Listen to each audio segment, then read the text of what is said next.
Hello everyone, welcome to What If Naruto Was Son of Tsunade and Minato Namikaze movie. Before we start, please go support marioiale for writing that awesome fanfic. This is the translated version I made. There will be some mistake in character's gender, but of course Naruto is a male. Chapter 1. Tsunade wakes up with a pounding headache. She can't help but berate herself for drinking. This has happened every time, but it never stops her from doing it again. She groans as she stretches out on her bed, only to freeze when a voice cuts through the haze telling her to shut up. There's someone else in her bed. It had been a long time since something like this had happened. She opens her eyes, despite the light burning into her retinas, and looks at the man sharing a bed with her. She wants to be mad at him, but it was probably his idea to go back to his room. She just wanted to forget everything yesterday, and Hex is a good distraction. Honestly, she was tired. Tired of everything. His spiky black hair is more unruly than usual. It falls across his face, covering his eyes, not that they were open. Had they been open, she would be looking into sapphire eyes that glow with life. Despite not remembering anything that happened last night, she knows the man she slept with, Minato Namikaze. She watches his as he stiffens, and she finally realizes there's someone else in the bed with him. His eyes open, and he pulls back, away from her. His hazel eyes widen as he falls off the bed and exclaims, "Tsunade-sama!" Tsunade rolls her eyes. "Obviously, you've never done anything like this before." She sighs, waiting for him to get off the ground. How Konoha made a man who was still practically a child Hokage is beyond her. A red face looks at her, mortification written all over it. No, I didn't." Tsunade's lips twist into a feral grin, knowing she can intimidate him into getting her way. "We'll pretend this never happened. It will never be spoken of or thought of again after this morning. Is that understood?" Nodding his head like a bobblehead, Minato sighs in relief, and Tsunade sits up in bed, narrowing her eyes at him. "Why are you so relieved? Most men would be thrilled to have slept with me. Is it my age? I'm not that much older than you." She knows she looks older than she really is because of her creation rebirth, but she still looks amazing. Or at least she thinks she still looks amazing. Maybe she should start using a transformation technique to make herself look younger. "No!" Minato looks terrified as he denies her claim. "I just don't want Sensei to find out." Tsunade tries to detect a lie in his face, but what he says seems true.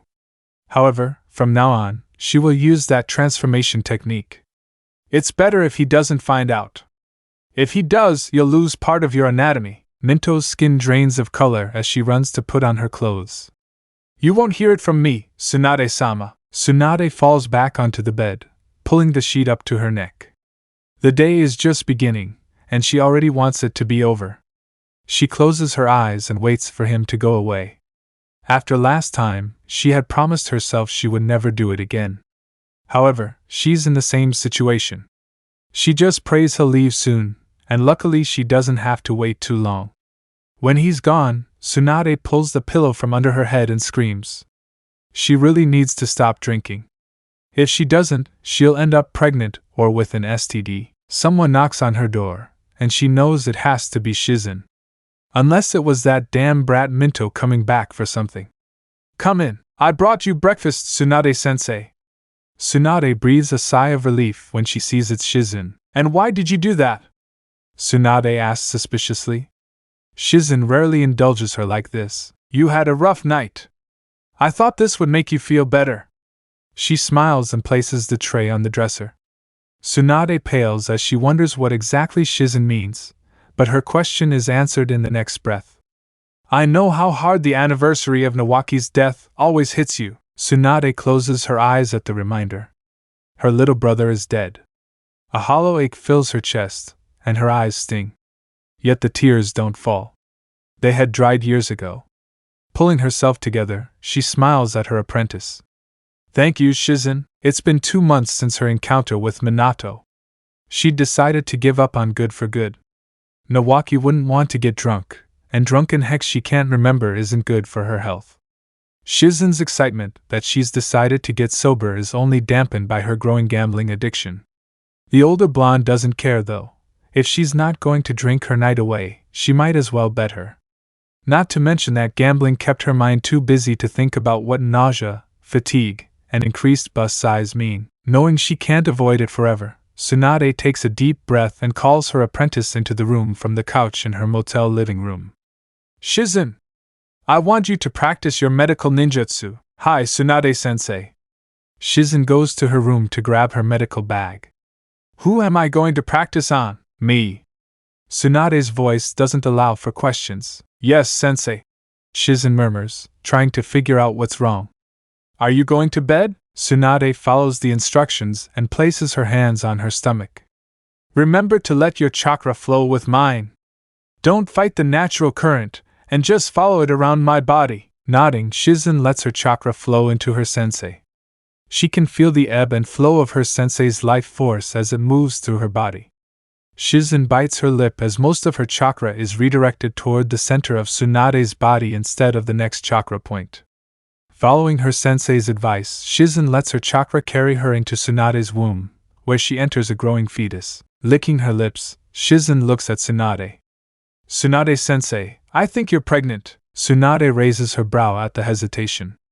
Do you think or do you know? Take a deep breath. I know. The older blonde smiles at her student. That's what I thought. Tsunade gets up from the carriage and heads to her room. Shizen, we're moving. Where are we going? Konoha. Tsunade grabs all her cloths and seals them into a scroll. Why? Shizen keeps her enthusiasm low, knowing that waiting too long could lead to disappointment. Even if they went to Konoha, they probably wouldn't stay there. Besides, there's the curiosity about who the father might be. My baby's father lives there. She struts through the front door, knowing Shizen will be close behind. Her mind is racing, trying to figure out what she's going to do. Part of her wants to punch him through a wall. After all, it's his fault she's in this situation. But at the same time, she wants to run away and keep the baby for herself. The last thing she wants to do is share the best thing that's ever happened to her with anyone else. This baby is her new beginning, and she's not going to let anything happen to take him away from her. She'll keep this baby safe if it's the last thing she'll do. They'll have to keep the baby a secret until it's old enough to defend itself. Many people want revenge on her and Minto, and taking a baby's life would be the easiest way to achieve it. She'll do it as hard as possible to make sure it doesn't die young like its little brother or Dan. Its safety is the most important thing to her. It won't die, of that she's positive. Minato sits at his desk, looking over Kushina's mission report. She's just returned from a reconnaissance mission to Stone Country to ensure her guests are safe. She's laughing and talking about how she defended a family from an elk attack when they hear arguing outside the office doors. A woman with a low, raspy voice demands to speak to the Hokage. I don't care who you're talking to or what you're talking about. I'm going to talk to Minato right now. Tsunade-sensei. Don't hurt the Anbu. They're just doing their job. The growl and the banging reach the two ninjas' ears, and Kushina gives Minato a shitty grin. Someone's in trouble. She sings. Minato breaks out in a cold sweat. The only time he's ever heard her this angry was when he was about to beat up his sensei the next week, and he can't help but wonder why she's after him. She never told anyone about their night together. Why is she here? She doesn't have to wonder too much because she opens the doors and enters the room, Shizen following meekly behind her. Minato! We need to talk, Tsunade-sama. Minato swallows, looking at Kushina. His eyes plead for her help. What can I do for you? We have something to discuss. His eyes shift to Kushina. Alone, Kushina gives Tsunade her megawatt smile. No problem. I'll just wait outside for you to finish. She dances out of the room, giving Minato one last smile before closing the doors. Turn on the privacy seals, she demands. He performs a few hand seals before slamming his hand on his desk, causing a hidden seal to emerge. What's this about, Tsunade-sama? Minato brings his hands to his lap and looks at Shizen. He'd hoped she'd be of some help in realizing how screwed he was, but she just stares between the two of them, completely dumbfounded. Remember a little over 2 months ago when we slept together? She had a sickly sweet smile on her face as she waited for an answer. However, Minato knows better than to trust that smile. That smile said immense pain will come his way if he doesn't tread carefully. I haven't told anyone, I promise. She narrows her eyes, and he knows that's not the answer he's looking for. I don't think so. You saw Jiraiya get beaten up enough to know what would happen if you said anything. She leans across the desk and looks at him. Minato hasn't wished he could read a woman's mind so intensely for a long time. You got me pregnant. All the blood drains from Minato's face as he faints. Tsunade snorts, looking at the famous shinobi. You'd think a man who can make an entire army turn and run could handle the news that he's going to be a father. Tsunade glances over at her student to see Shizen's horrified expression. Did you sleep with the fourth Hokage-sama? Tsunade can feel the throbbing vein in her forehead ready to pop. Why is it so ridiculous that Minato found her attractive enough to sleep with? She's not that old, only 12 years older than him. She'll definitely use that transformation jutsu. Wake him up, Shizen! Not wanting to incur her mentor's wrath, Shizen rushes up to the Hokage and shakes some smelling salts under his breath. Minato shoots up to a sitting position with a gasp. Seeing Tsunade staring at him, he knows that finding out Tsunade is pregnant wasn't a dream. He's going to be a father. It's about time you woke up. Tsunade looks at him, hands on hips, and Minato knows she's not impressed with his reaction. Yes. Yes, we have a lot to talk about. Minato gets up from the floor and straightens his chair, giving Shizen a grateful look as he does so. What exactly do you want me to do? He sits down in his chair and faces the mother of his child. He wants Tsunade to return to Konoha so they can raise the child together, to teach their baby how to be a ninja and pass on all of her jutsu to them, and most of all to show their baby how loved they are every day. He knows better than to introduce him to Tsunade. It would be best if she told him what she wants and negotiated from there, ideally. So you give up your rights to my baby. It's not happening. She can beat him within an inch of his life. She won't give up on her baby. I don't think so. She takes a deep breath and sits down on a sofa at the side of the room. I'll be the primary caretaker. I'll allow visits every other weekend, as the Hokage allows, and I'll keep him informed of our whereabouts so he doesn't have to search for us. Minato nods. He could work with this. If I give him primary custody, I want him to live in the village where he can play an active role in his life. Hell no! Tsunade snarls. My son hasn't set foot in this damn village. Minato barely manages not to faint again.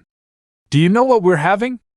We're having a boy? Tsunade's cheeks flush as she announces. It's just a feeling. She knows there's no way to know this early in her pregnancy, but she knows he's right. He'll be rambunctious, and she'll have to keep a close eye on him to keep him safe. However, all the anxiety and worry will be worth it every time he smiles at her or calls her Kachan. Minato takes a deep breath, his eyes darting to her stomach. They have a son if Tsunade is right. He can't wait for him to be born. He's going to teach him everything he knows. He'll help him with his girl problems and make sure Jiraiya doesn't even think about giving him any advice on the subject. Their baby is going to be the greatest ninja who ever lived. If you raise him outside the village, you'll have to bring him back when he's 8 to enter the academy. Tsunade's blush of embarrassment turns to anger. He won't become a ninja. He has the blood of Hokages running through him. Of course he'll be a ninja. Minato won't back down on this part. His son needs to be able to defend himself. A lot of people are going to be after him, wanting him to die. Not teaching your son ninja skills is like asking them to come and kill him. Shizen watches the two powerful shinobi argue back and forth, and knows that if she doesn't intervene, Tsunade will kill the Hokage. What if you let the baby decide whether or not he wants to be a ninja when he grows up? When Tsunade cranes her neck to look at her, Shizen fears she might phase through a wall in the next few seconds. It's just a thought. That's a good idea. Minato smiles at Shizen, grateful that someone is trying to help him communicate with the angry, pregnant woman. What the hell is it? Tsunade slams her fist on the desk. He'll choose to be a ninja just to give me a heart attack. Minato and Shizen can see the pain in the older woman's eyes as she's already starting to worry about her unborn child. No one can know he's ours. If they do, people will come and kill him. We'll keep your relationship a secret until you're strong enough to protect yourself. Minato reassures the woman, who's trying to stop the tears from falling down her face. Nothing will happen to our baby as long as she lives. I promise. I'll keep him safe too, sensei. Shizen agrees, taking a step closer to the blonde. Tsunade sniffs and gains control over her emotions. Minato wisely wants her to wait until she's ready before making his next request. I would like Kushina Uzumaki to act as my bodyguard throughout the pregnancy. Tsunade snorts at the implication that she needs someone to protect her. I'm one of the legendary Sannin. I don't need help. Most of your chakra is being redirected to grow the baby. Shizen reminds her teacher. You won't be able to protect yourself, and you used to too, and many of your enemies are too strong for me to fight myself. Tsunade bites her lip, knowing it's true. It will be extremely unlikely that she'll be able to use her super strength as her pregnancy progresses, not to mention any of the other jutsu she knows. And while Shizen is a good shinobi, she's nowhere near the level she or any of the ninja hunting her will be at. It would be helpful to have a strong, experienced ninja like Kushina. She'll have to promise to never speak about my pregnancy to anyone. Do you trust her to keep our secret? Minato wants to breathe a sigh of relief, but he knows doing so will only hurt his case. I trust her with my life. She's my best friend. She'll protect our child like it's her own. While she doesn't like the remote possibility of sharing her baby with more people, she knows having Kushina with them would only help her protect him. Bring her. We need to tell her what her mission will be for the next 7 months. After receiving a hand signal from the Hokage, Shizen leaves to let Kushina back in. Tsunade steps closer to the window, not wanting to be part of the conversation. She would leave that to Minato. She runs the tips of her fingers over her stomach.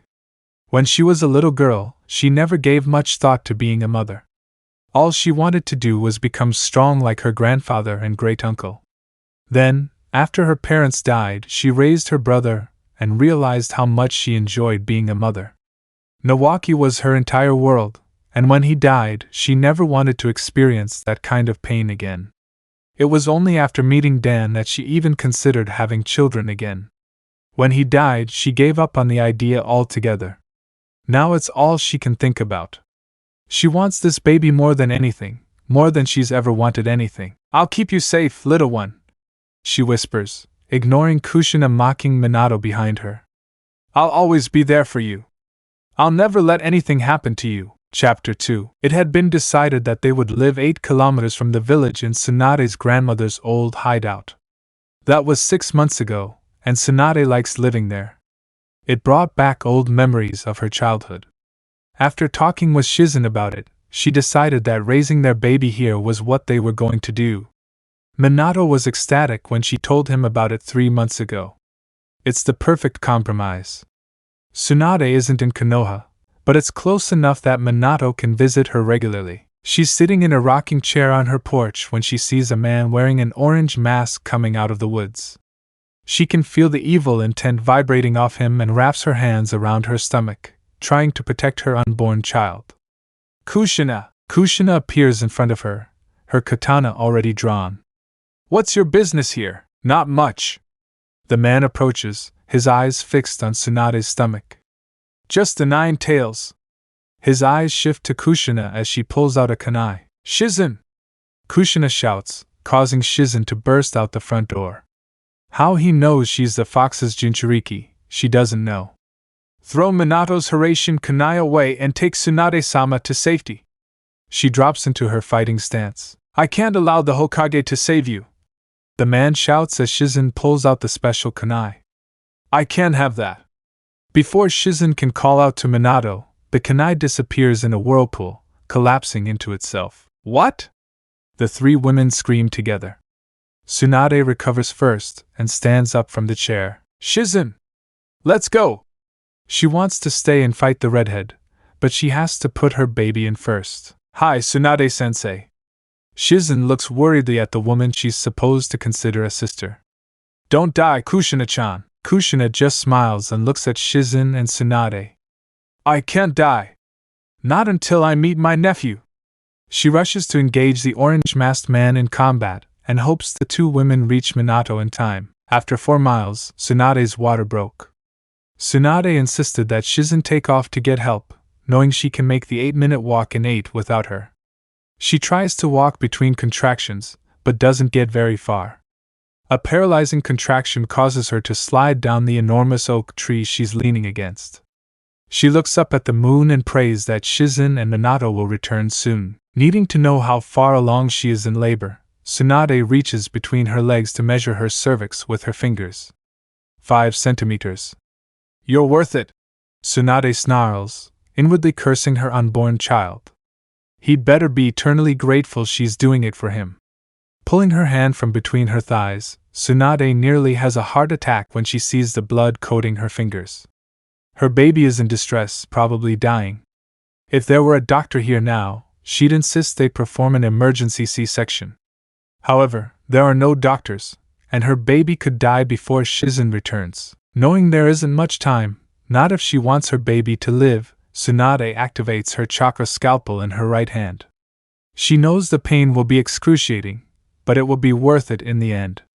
With her left, she finds the space just above her pubic bone to make the first cut. She wants to scream in pain as she begins, but she bites her lip. She needs to stay focused if she's going to save her baby. Her hands are shaking as she finishes and opens her womb to reach her baby. Her eyes widen in horror at all the blood. There's so much blood. Then bled to death saving her. It's only fitting that he die of blood loss to save her baby. She pulls her tiny boy from her abdomen and cradles him against her chest as he cries. Activating the chakra scalpel again, she cuts the placental cord and heals him with the jutsu. She tries to imagine her baby growing up without her, but she cannot. Her only hope of living long enough to see her baby grow is to release her creation rebirth seal. She feels chakra flowing into her body, forcing the wound to close. She runs her blood-covered hand over her baby's forehead as she tries to calm him. It's okay, honey. Everything's going to be okay. Kaa-chan is here. She smiles down at her little boy. Shizen is going to insist that she teach her son respect and call her Oka-san. However, that's not what she wants. She wants him to feel close enough to her to come and talk to her about anything and everything. I love you, Naruto. The baby quiets when she calls him by name. You like that, huh? Minato was never going to let this go. They've been fighting over the baby's name ever since they moved into Mitoba-chan's house. Tsunade's eyes start to close, and she looks down into her baby's newborn eyes. Kaa-chan is going to get some sleep. Everything's okay, Naru-chan. Mommy loves you. Minato moves through the forest faster than ever. Not only is someone trying to kill Kushina and steal the Kyuubi, but Tsunade is also in labor. He should have tattooed her Horatian seal on the back of his hand. He wouldn't have to search for them in the forest if he had. He pauses at a tree, trying to think of a more effective way to find Naruto and his mother. Using Kage no Bunshin to sweep through the forest came to mind, but doing so would deplete his chakra reserves, which he needs to help Kushina fight the masked shinobi. He waits several more minutes to try to think of a solution when he fears a faint scream in the distance. Hoping it's his son, Minato turns away from the tree and runs toward the noise. The sight before him fills him with both horror and euphoria as he reaches Tsunade and Naruto. Elation because he's seeing his son for the first time and horror because Tsunade is covered in blood. The creation rebirth seal is retreating from her body, leaving her looking a decade older than she actually is. Minato prays that the Sanin's technique will be enough to save her life. Taking them both in his arms, Minato carries them to the hospital room Shizen set up. I found them. He laid Tsunade on the bed. Her arms are still wrapped tightly around her baby. I'm not sure what exactly happened, but by the time I got there, her creation rebirth seal had been released. Why did you activate your seal? Shizen lifts the baby and gives it to Minato. Tsunade's hands reach up to retrieve her baby and flail when she can't. It's okay, sensei. Minato has Naruto. When her words fail to calm the blonde woman, Shizen uses a jutsu to put her to sleep. Hokage-sama, take Naruto to the nursery and then go save Kushina-chan. Hi! Minato runs out of the room and finds the nearest nurse. Take this baby to the nursery. His name is Naruto. The nurse nods, and Minato is gone in a flash of black. He appears at the house and staggers back due to the destruction around him. The left side of the house has collapsed, and smoke is pouring from it. Craters cover the ground, and the trees have been uprooted. Minato searches for Kushina and finds tracks leading from the east toward the village. From the looks of the battlefield at the house and the footprints leading through the woods, Kushina is lost. The orange-masked man is likely trying to release the Kyuubi and kill Kushina. He pushes faster, hoping to make it in time. When the sky lights up with swirls of red chakra, she knows she's failed. She does so just in time to prevent the Kyuubi from impaling her with its claw. She transports them to a nearby rock and holds her best friend against her chest. Minato, Tsunade, Shizen, and Naruto, are you okay? Kushina struggles to get the words out as the life leaves her body. Yeah, they're fine. I took them to the hospital. Minato feels like crying. Even in death, Kushina still thinks of others before herself. Oh, thank goodness. Kushina struggles to keep her eyes open. Minato, stop the Ninetales, they're heading for the village. Minato transports them to the hospital and orders the nurse to get her a crib. Why? She asks, seeing there in the hospital's nursery. Only after the task is completed in seconds does Minato answer as he puts her to bed. No matter why, stay with Naruto. Minato knows he's going to die soon, and the only reason he hasn't yet is because of his Uzumaki blood. She won't live long enough to be an aunt to his son. Rage fills her body. She's never wanted a man more dead than the one taking her best friend away from her. Just rest for now. Minato lays her down on his bed before transporting outside, where he could feel the masked man waiting for him. Third Hokage-sama! A monkey-masked Anbu agent rushes into Sarutobi's study. It's the Ninetales! The Ninetales attacked the village out of nowhere! Sarutobi adjusts his arm guard as he watches the Kyuubi rampaging through the village. I know! I'll stop it, rally it, and protect the civilians! The older shinobi can't help but wonder what happened to Kushina. Why did her seal fail? He watches as the Kyuubi unleashes a massive ball of chakra toward the Hokage monument, and breathes a sigh of relief when it disappears with Minato's space-time barrier technique. Everyone move! All the shinobi move in formation towards the demon fox. Half of the village was already destroyed and a part of the hospital was in ruins. The old Hokage can't help but wonder where the fourth is. After the Kyuubi's chakra attack, Minato disappeared. They could only contain the chakra beast in another Jinchuriki with the help of a seal master, and Konoha only had 3.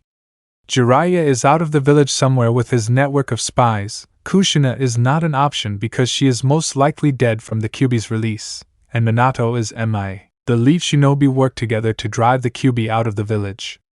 As the Kyuubi charges another chakra ball, the third knows they may not be able to prevent the village from experiencing total destruction. He is a ninjutsu specialist, but none of his skills will be able to stop the demon from unleashing its attack. Relief floods the old man's system as a giant toad falls from the sky and lands on top of the fox. Minato has returned. In a flash of black light, Minato, the Kyuubi, and its chakra blast disappear, leaving Gamabunta behind. Minato, Sarutobi mutters to himself. Did he teleport himself and the Ninetales away? His question is answered when light explodes in the distance. Out there! Come! We must help the fourth. Minato snorts with chakra exhaustion as he transports himself. Kushina, she insisted on coming. The Kyuubi, her attack, and their son. The thought of putting so much of a burden on his son makes him hate himself, but after encountering and fighting the masked man, he knows it's the only way they'll survive the coming storm. Part of him is glad the ceiling will kill him, likely because Tsunade will make his death at her hands that much more painful. I have to put up a barrier. Minato looks at Kushina. He didn't want to bring her in the first place, but she insisted, and he couldn't deny his dying best friend. My chakra is almost gone. Kushina's voice is weak, but she manages to unleash her chakra chains to contain the Kyuubi. She screams in pain, causing Minato to call out to her and Naruto to start crying. I'm sorry, Naruto, I didn't mean to wake you. Blood trickles down her chin from the exertion, but she manages to smile at the girl. Kushina, I'll drag the Ninetales back and die with it inside me. The determination in her eyes would make Minato smile under any other circumstance.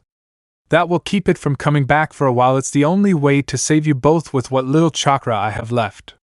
Kushina smiles at him and Minato's chest fills with dread. Thank you for everything. Minato pauses, trying to figure out what to say. You're my best friend, you helped me become the 4th Hokage, you helped me be a good father. And I. Don't look so sad, Minato. The smile never leaves her face. I'm happy. I'm happy that you're my best friend. Happy that it's my nephew's birthday. Like if I tried to imagine surviving and being a part of his life with you, Shizen, and Tsunade, I can't think of anything beyond I'd be so happy. Tears come to Minato's eyes at Kushina's words.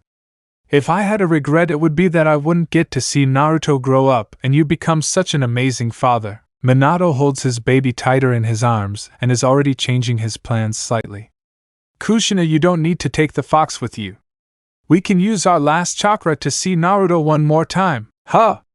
Kushina's exhaustion is clouding her mind and she's not sure she heard him right. I will seal the last of your chakra into Naruto with an 8 trigram seal.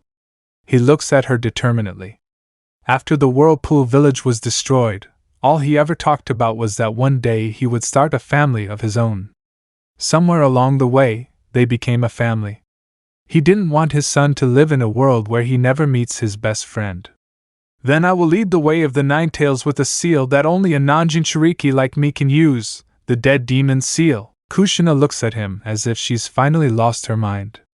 But that the user will be Dash, but I'll only be able to seal half of the fox's power. Minato ignores Kushina's interruption. It's too large, it's physically and conceptually impossible to fully seal it. I can't allow the 9 tails to revive without a Jinchuriki, that balance of the tailed beasts would be destroyed. But with the seal of the dead demon I can permanently seal half of the fox's power along with me. And the other half. Minato thinks back to when Jiraiya told him about the child of prophecy. At the time, they both thought it was him, but now Minato knows it's his son. I'll seal the remaining half inside Naruto with the 8 trigram seal. Minato doesn't have to look at Kushina to sense her disapproval. Being a Jinchuriki herself, she knows how difficult it will be for her son. I know what you have to say, but Jiraiya-sensei spoke of the world in revolution and with it, a great disaster. Tonight I have confirmed 2 things. The first is that masked man, the one who attacked you, he is the harbinger of that disaster. And Naruto will be the one to stop him. The Jinchuriki who will open the path to our future. I just know it. Minato is unaware of the third's arrival and begins going through the hand signs. But Minato. Kushina wants to stop him, but the deal is already made. Have a little faith. He is my son after all. Kushina is speechless, and Minato knows how she feels. After I finish the dead demon seal, I will place your remaining chakra into Naruto as well. You will meet the adult Naruto sooner than you think. The time will come when he will try to take control of the fox's power. I want you to be there to help him, Naruto, that's why. I don't want him to carry such a heavy burden on his own. Kushina almost yelled at him, hoping he'd change his mind, but Minato just glared at them. But why the dead demon seal? There's no reason for you to die just so I can meet him for a few minutes when he's older. I want you to be here for him. I want you to raise him. Why? Why would you sacrifice Naruto just to preserve the balance of the tailed beasts to save the village and the country? Why would you sacrifice yourself for me? Turning your back on your country, on your village is just as bad as abandoning a child. Minato can't help but think back to after her village had been destroyed. She never smiled the same way after that. You should understand, you saw your own country fall apart. You know the pain of growing up without a home of your own, and you know that we are a family of shinobi. Kushina refuses to be convinced, so he tries for a little humor. Besides, even if I lived, she would kill me as soon as she found out what I did. Kushina smiles a little, thinking about what Tsunade would do to him. There are things Naruto needs to be told, things I could never help him with. That's why he needs you. Even if you only have the briefest moments to do it. This isn't just for you, it's for Naruto. Minato, now that only a fellow Jinchuriki can understand the hardships of their lives. Kushina can help him through that. He smiles a little. Dying to make a better life for your child, that's what you let the father handle. Damn you, 4th Hokage! The fox demon yells as Shinigami's hand shoots out to grab him. Seal! Minato orders and both he and Kyuubi scream in pain. Minato gasps as his body becomes numb and heavy with chakra. Now for the 8 trigram seal! I'm going to seal the Kyuubi inside Naruto. Minato places his son on a ceiling pedestal he summoned. Kushina starts coughing blood and Minato knows they don't have much time left. Kushina! Stay with me! They both hear Kyuubi shout of now, and he sets about killing the baby. They both jump in the way to prevent the claw from impaling Naruto. If father can do this job, and should be even better, right? Her voice is so faint that Minato can barely hear her. Damn humans! The Kyuubi screams to the sky. Thank you, Kushina. Minato summons a frog. Hey, the 9 tails! And fourth, what the hell happened to you? Gamatora, I'm entrusting you with the key to the seal. Hurry to Jiraiya-sensei, keep it with him. Minato hands him the scroll and the toad wraps it around his body. You got it! Gamatora disappears in a puff of smoke. It's time for me to go, Kushina. Minato can feel his life force fading. I'm going to perform the 8 trigram seal and I'll try to leave some of my own chakra behind as well. Naruto. Kushina isn't sure if the baby can hear her, but she continues. Be good to your mother, do what she tells you, eat your vegetables to become a strong shinobi, take baths and sleep. Make friends, they'll keep you strong when the Kyuubi tries to weaken you. Avoid the 3 vices of shinobi. Minato adds, smiling at his son.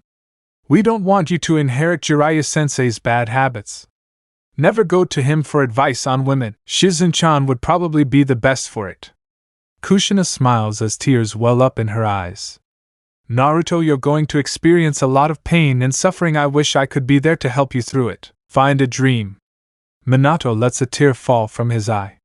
His son will never know how much he loves him. Never stop until you achieve it. 8 trigram seal. The third Hokage watches as the Kyuubi turns into a whirlpool of chakra and enters the newborn. Minato and Kushina collapse and the barrier falls.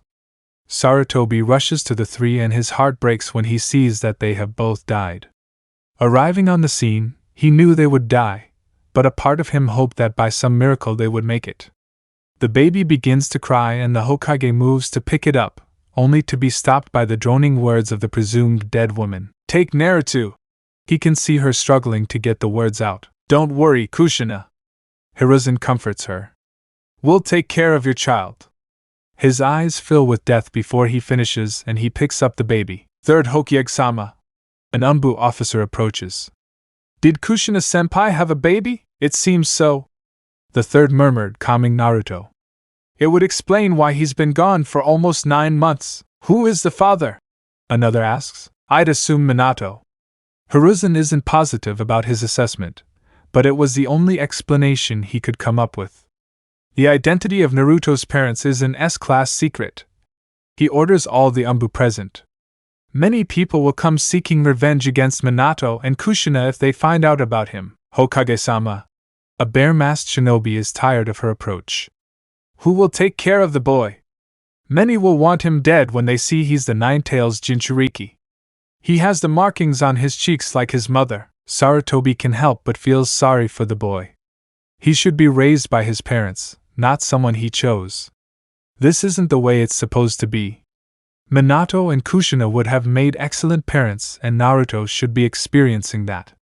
He thinks of all the people in the village and quickly rules out any of the citizens and the orphanage. Chances are they won't be able to separate Naruto and the Kyuubi. Naruto doesn't need to experience that kind of abuse.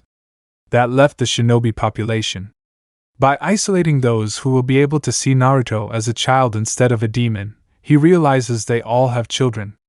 He can't ask them to take a child who will have multiple death threats and murder attempts into their home to endanger their other children. He grimaces as the name of the only viable shinobi comes to mind. Biwako Sarutobi, my ex-wife. Tsunade can feel the air blowing in her nose, and her first thought is where the hell her baby is. She opens her eyes and looks around the room, hoping Minato or Shizun is near him.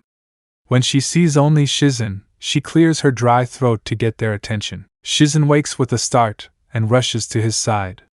How are you feeling, sensei? She plays with Tsunade's blankets, refusing to meet her gaze. A cold hand grips her heart. Where's my baby? The tears in Shizen's eyes say it all. No, no! Shizen hugs her and finally meets Tsunade's eyes. The masked man who appeared at the house released Kushina-chan's Kyuubi. He unleashed the fox on the village. Part of the hospital was destroyed, the part Naruto was in. No, she whispers. Shizen tries to tell her that all the babies in the nursery died, along with many of the medical shinobi. Kushina and Minato were dead too. The teen wants to stay to help the village, but the thought of staying another moment in this hellhole sickens her. All this village has done is take. Take until it has nothing left to give. Shizen, we're leaving. Tsunade throws off the covers. The only reason she's able to stand is through sheer force of will. Tsunade-sama! You just had an emergency C-section. You can't get out of bed. She tries to force the older blonde back to sit, but the glare she receives stops her. Come out with me or get out of my way. His voice is dead, and it scares Shizen. Because I'll run right through you. Shizen just nods and follows her sensei out of the room. She assumes her sobriety is gone and fears she won't be able to regain it this time. Chapter 3. Tsunade takes another bottle of beer as she thinks about Orochimaru's offer. Having Dan and Iwaki back would be amazing, but she also wants her baby. In an ideal world, the four of them would have been a family. Yet, the three of them left her. She's always the one left behind. Part of Tsunade really wants to take him up on the offer, but she knows it's wrong. Dan and Iwaki will hate her, and her baby will remain for a couple of hours forever, cursed to never grow up. Losing Naruto still feels like icicles hitting her heart with every beat. The pain of his death never lessened like Dan's and Iwaki's did. It's still a piercing pain that never stops. Sometimes she plays a game called, What Would Naruto Be Like Today? Every day it's a different fantasy. She gives him different personalities and likes and dislikes each time. Every day it gets a little harder because it's just a reminder that she'll never know. Hey! Tsunade looks up to see the most perverted man she's ever met. She doesn't understand why he feels the need to control her from time to time. Sometimes he stays for a week, other times for a couple of hours. She hopes this time it'll be for an hour tops. Jiraiya. Tsunade drinks again and ignores the white-haired man. Tsunade! Jiraiya looks at Naruto, but the boy is still fixated on whatever he has in his hands. Finally, we found you. The older man leads the young blonde to the table. Tsunade looks at the boy and her heart clenches. If your son had lived, he would be around his age. She imagines his short life has been hard.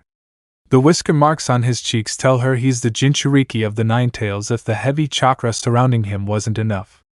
At least he has family, though. People who love him. She hopes they do. Who is the boy? A young genin I've taken under my wing. He shoots her what he thinks is a charming smile. Tsunade nods, but her eyes are drawn to the boy like ants to sugar. Jiraiya keeps trying to make small talk, but he knows small talk is just postponing the inevitable. At the next pause in the conversation, she begins. Today I ran into someone who brings back bad memories. Orochimaru? Jiraiya tenses, trying to figure out if he can trust her. Did something happen? Tsunade gives Shizen a glare, telling her to shut up when she looks like she's going to give in. Nothing much, just a quick hello. The change in her eyes tells Jiraiya that Tsunade is lying, but he knows better than to push it. Tsunade will do whatever she wants to do. You too, she continues, looking down at the table. Why did you come to see me? Naruto ignores the adults around him. Though Jiraiya never said anything, he knows the only reason he came on this mission is so the village wouldn't kill him. He stops focusing his chakra on the leaf when the Kyuubi groans to life inside his head. That voice, it sounds familiar, he growls. Who's speaking, Kit? Only a Madame Erosenin wants to be Hokage. He mutters, turning back to his leaf, rolling his eyes because Jiraiya thought he was stupid enough not to notice. He's been trying since Wave Country to manipulate his chakra into wind, but so far hasn't been successful. Between this and trying to finish the Rasengan, he's starting to get discouraged. Kurama doesn't help with wind chakra either. He claims he only uses raw chakra in all his attacks and that he can't remember how Kushina-chan used to use her wind chakra. Naruto just thinks he's being lazy. He's been able to talk to the Kyuubi since he was 6, and Kurama was his only friend for a long time. Even now, he's one of the few. However, he knew better than to bring him near anyone. He'd most likely be killed. The village hates it when he shows progress in becoming a ninja. Every time he does, there are several attempts on his life. Honestly, all he wants to do is get strong enough to protect himself and make his Obachan proud. Kurama asks Naruto to follow him and look at the woman while Jiraiya tells the women that the blonde will be Hokage. Naruto can't help but notice that the woman is pretty with blonde hair and hazel eyes. She has a purple diamond on her forehead, and her cheeks are flushed from drinking. His thoughts are interrupted by a stifled cough from the fox as Jiraiya explains that Konoha wants Tsunade to be the 5th Hokage. "Hey, brat! Do you know who that is?" The Kyuubi could feel his muscles tense as he thought about how Naruto would react to the news, but he knows that hiding it would only make things worse. "No." "Who is it?" Naruto ignores everyone talking about the 3rd Sannin and Hokage to talk to Kurama. "Remember when I told you your parents died the night you were born?" Kurama nudges Naruto in his mindscape to try to comfort him. Naruto nods against his neck. "It seems your mother didn't do it, because she's the blonde woman sitting there." Naruto can't move a muscle as the woman named Shizen tries to convince her sensei to take the Hokage position. He can barely hear her words when he suddenly snaps after she finishes insulting the Hokage position. Leaping onto the table, anger fills his body and all he wants to do is smack the smug grin off her face. But before he can move, Jiraiya grabs the back of his orange jumper. "Let me go! Don't you realize we're in a bar?" The boy has some nerves, Jiraiya has to admit. Who else besides the blonde would want to fight someone for rejecting the Hokage mantle? "I can't forgive you! You're a horrible old hag!" Naruto cracks his knuckles and ignores Kurama's suggestion to calm down. "I don't care if she's a woman. I'm going to kick her ass." Tsunade can't help but smile at his complaint. "You've got guts telling me stuff like that, kid. Let's get this out in the open." A big part of her knows it's a bad idea, but a bigger part doesn't care. The boy makes the knife in her heart sting, and she knows Jiraiya will be leaving with him soon.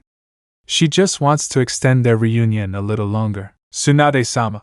Shizen tries to convince her sensei, but it's useless as both blondes leave the bar. She and Jiraiya have no choice but to follow. Jiraiya simply can't understand why they're both worrying about something so small. "I'm one of the 3 legendary Sannin. I don't even have to be serious to fight this little kid playing ninja." Tsunade doesn't know why she's antagonizing the boy, but she assumes it's the alcohol talking. She's never made the best decisions under the influence. "Shut up!" Naruto trembles with rage. The voice that always tells him how worthless and unlovable he is, screaming that she didn't want him because he's a demon. Murder like everyone else has been telling him. That when he was a baby she could tell something was wrong with him, and that's why she left him for the villagers to kill. "One finger should be enough," the boy reminds her of herself. She always got herself into situations she couldn't handle when she was his age, too. Naruto throws a few shuriken. "Stop wasting time." He needs her to take him seriously and acknowledge that she made a mistake by letting him. Tsunade dodges his blow and knocks his kunai away before taking off his headband and shaking him 30 feet away. "Tsunade-sama." Shizen is disappointed in her sensei. She took things too far. Naruto shakily stands up and looks at the kunai landing right in front of him. The voice is back, telling him that he just proved she was right to abandon him. That he'll never be good enough for anyone.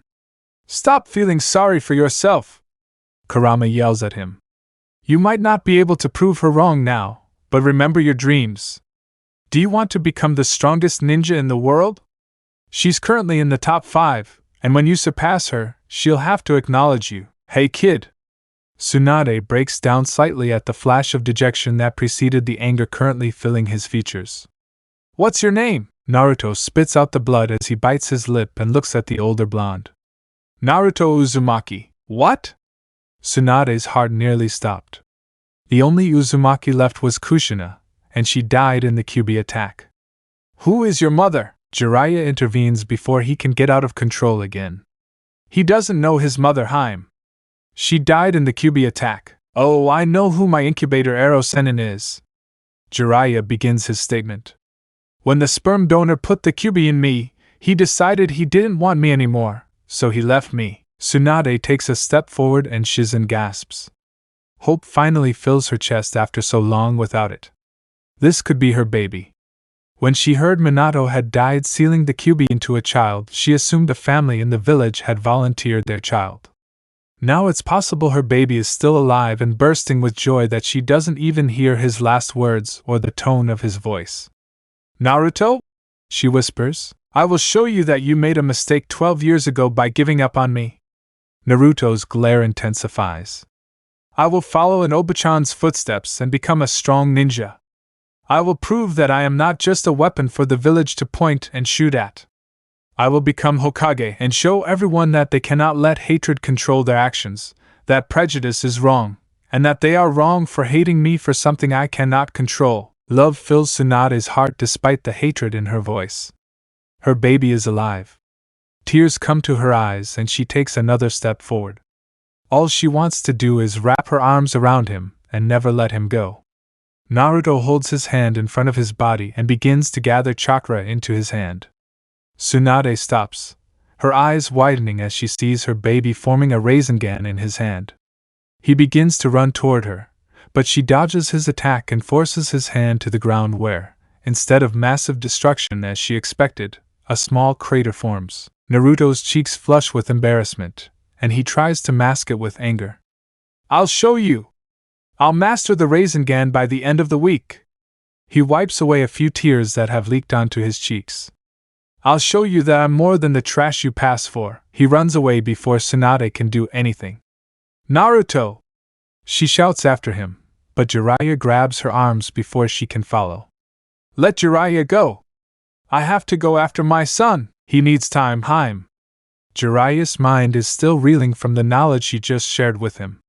Besides, there's no way you'll find him. He's my son! Of course I'll find him! Tsunade contemplates breaking Jiraiya's arm to escape. He's a master of stealth and goes unnoticed. He loses his Anbu easily. You won't find him if he doesn't want to be found. She can't believe they'd been mistaken about his parentage for 12 years.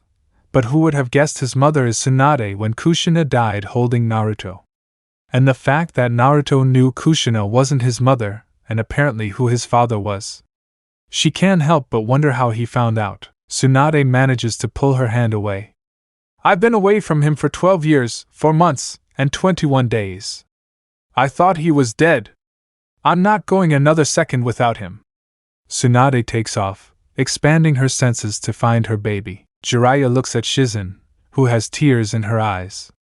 Be careful not to explain to me exactly what happened 12 years ago. Tsunade is beyond frustrated. She's been searching for her son for 3 hours with no luck.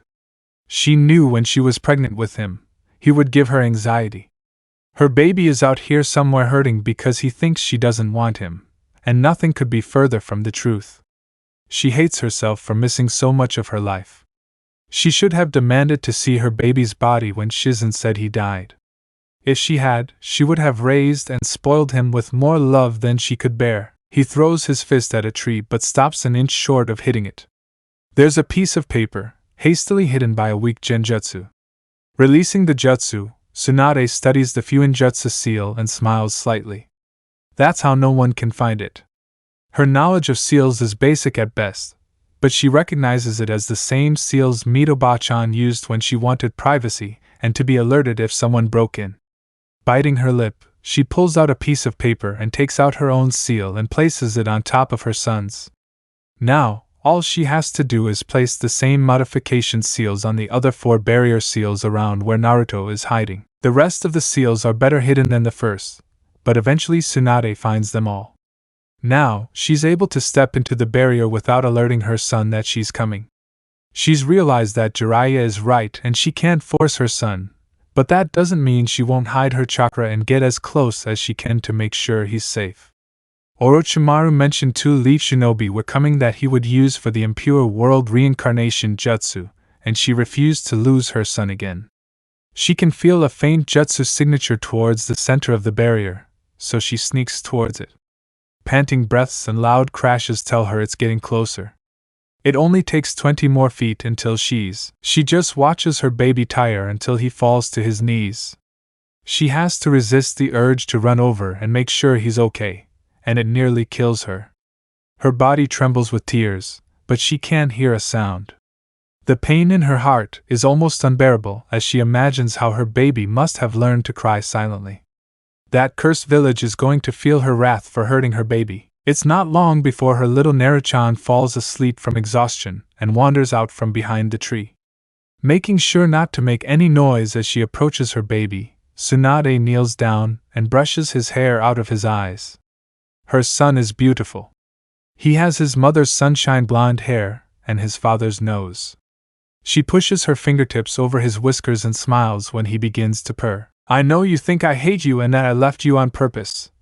Tsunade wipes the tears from the boy's cheeks. However, nothing could be further from the truth. I love you so much. If I had known you hadn't died, I would have never abandoned you. Shizun and I would have raised you and taught you to be an amazing medical ninja. We would have made sure you knew how loved and wanted you are every day. You would have grown weary of me always watching over you to make sure you didn't get hurt. I would have fought with you in your dream of becoming Hokage. Everyone I ever loved would have that dream die. But Tsunade's voice breaks and she takes his hand. I can't tell you not to now because I don't even know the first thing about you. I'd like to offer you help with that, but apparently Naruto has been keeping secrets. Tsunade looks at Jiraiya leaning against a tree. She should have known that if she detected the barrier, he could too. Neither Sensei nor I knew Naruto was aware of his parentage. Apparently he also has wind chakra. Jiraiya turns the blade Naruto had been practicing in his hand. I wonder who told him. What do you know about him? Tsunade lifts her son's head and places it in her lap. She runs her fingers through his hair, delighting in the feel of his coarse, blonde locks. I know he was the last one to die at the academy, but Sensei thought the teachers were sabotaging him. He's mastered Kage no Bunshin and his stealth skills are top-notch. He's been living alone ever since his caretaker died. He likes to play pranks on the village and Sensei thought it was just his way of getting all his negative emotions out. Who took care of him? And how did they die? Tsunade licks her thumb, wiping the dirt off her son's face. Even if she liked him right now, she probably wouldn't have approved, which makes her smile. Biwako Sarutobi. Her tone is sad as she looks down. Someone hired a missing nin to kill Naruto and the Nine Tails, but Biwako-sama fought him and they ended up killing each other. Biwako-sensei took care of my baby? Is she dead? Tsunade felt the floor crumble beneath her. The woman who taught her medicine raised her baby and died protecting it. Now she could never thank her for that. Yes. Apparently Naruto was there when it happened. The blonde paused at that. Her baby witnessed her Obachan's death. He refuses to talk about it to this day. How old was he? 6. Tsunade leans down and moves Naruto's headband to kiss him on the forehead. Where were the Anbu? Why weren't they there to protect them? They didn't arrive in time. Jiraiya looks off into the sunset. You'll have to ask the people involved to learn more because that's all I know. They remain silent for a while, just watching Naruto breathe. Their baby is so precious, and she doesn't understand why anyone would want him dead. Why people are too stupid to understand that their son isn't the demon fox, but the person responsible for saving them every day by keeping him in line. Her eyes are drawn to the sparkle of his necklace, and she fiddles with it between her fingers. Her baby wants to be Hokage, and she can only imagine how the village reacted to that when they found out. She removes his orange jumpsuit to clean off some of the dirt when she notices a thick scar on his neck, almost like a burned rope. I've missed so much of your life. Tears fall from her cheeks and land on his mesh shirt. Just don't stray anymore. Jiraiya gives her a faint smile. All he's ever really wanted is a family and people who care about him. Tsunade nods, still staring at her baby. Come on. He'll be mad if he wakes up and finds us looking at him. Tsunade nods and gently lifts his head from her lap. Maybe she'll send Shizun here to look after him. Shizun has a way with children, and maybe she can get him to open up. Chapter 4. Naruto wakes up and rubs his tired eyes open. It's been years since he cried. The last time was the day his Obachan died. He still sometimes has nightmares about it. His body tenses when he hears a ripple of fabric next to him, and he jumps. Drawing a kunai, his eyes dart around, trying to find where to throw it. He hesitates when he only finds the young woman who was with his incubator sitting next to where he was lying. "What are you doing here?" It's always been his experience that finding someone beside him when he's been sleeping is never a good thing. It usually leads to people trying to stab him to death. Fortunately, Kurama taught him how to weave a genjutsu into a detection seal to fool anyone breaking into his apartment, while he's asleep into killing a dummy he placed in a corner. "Tsunade-sama and Jiraiya-sama asked me to come look after you and bring you some food." Shizen tries to give her a reassuring smile. "I would have come though, but I wouldn't have been able to find you if it weren't for them. You're quite good at fuinjutsu." "Who taught you?" Naruto narrows his eyes at his catch. The old witch and arrow Sannin were probably just trying to figure out what the threat was before they killed him. "That's none of your business." Shizen is surprised by his hostility, but knows it's likely earned after years of being hated, so she simply pushes the basket full of food toward him. She watches him bring the basket closer and lift the lid before smelling the food. "It's common knowledge that poison won't work. The Nine Tails makes me immune to all poisons and toxins. I would never try to kill you." Shizen can tell she doesn't believe him. She wonders what exactly happened to her little brother to make him so distrustful of people he doesn't know. It breaks her heart that he no longer knows how much she loves him, and that she'll do anything for him. He just grunts before digging into the food, grateful that she finally knows she's been the one leaving the food all week. The old pervert had spent all his money on booze and women a couple of days earlier, and doesn't have much money left for food. He'd been having Erosenin buy all the food ever since, but the white-haired man didn't realize how much chakra it takes to keep Kurama contained. Luckily for him, there's a massive amount of rice balls, curries, and sandwiches in the basket. Shizen watches him eat all the food as if he's afraid she'll take it away from him. It makes her wonder how many times her little brother has gone to bed hungry. She promises that will never happen again. He'll always go to bed with a full stomach if she has any say in the matter, and once Tsunade-sama finds out he sometimes goes hungry, there's absolutely no chance of it happening again. Chances are they'll be held to pay. "Thank you?" Naruto wipes his face as he gets up to start training again. He needs to master the Rasengan by tomorrow, and he's very close. He just needs to find the perfect balance of rotation and power to form the ball. It would help if Erosenin gave him a little more direction on how to perform the jutsu, but he insists he needed to learn on his own. "I have something for you if you want it." Shizen bites her lip, afraid that she doesn't want it. He narrows his eyes at her, contemplating her response. "As a gift?"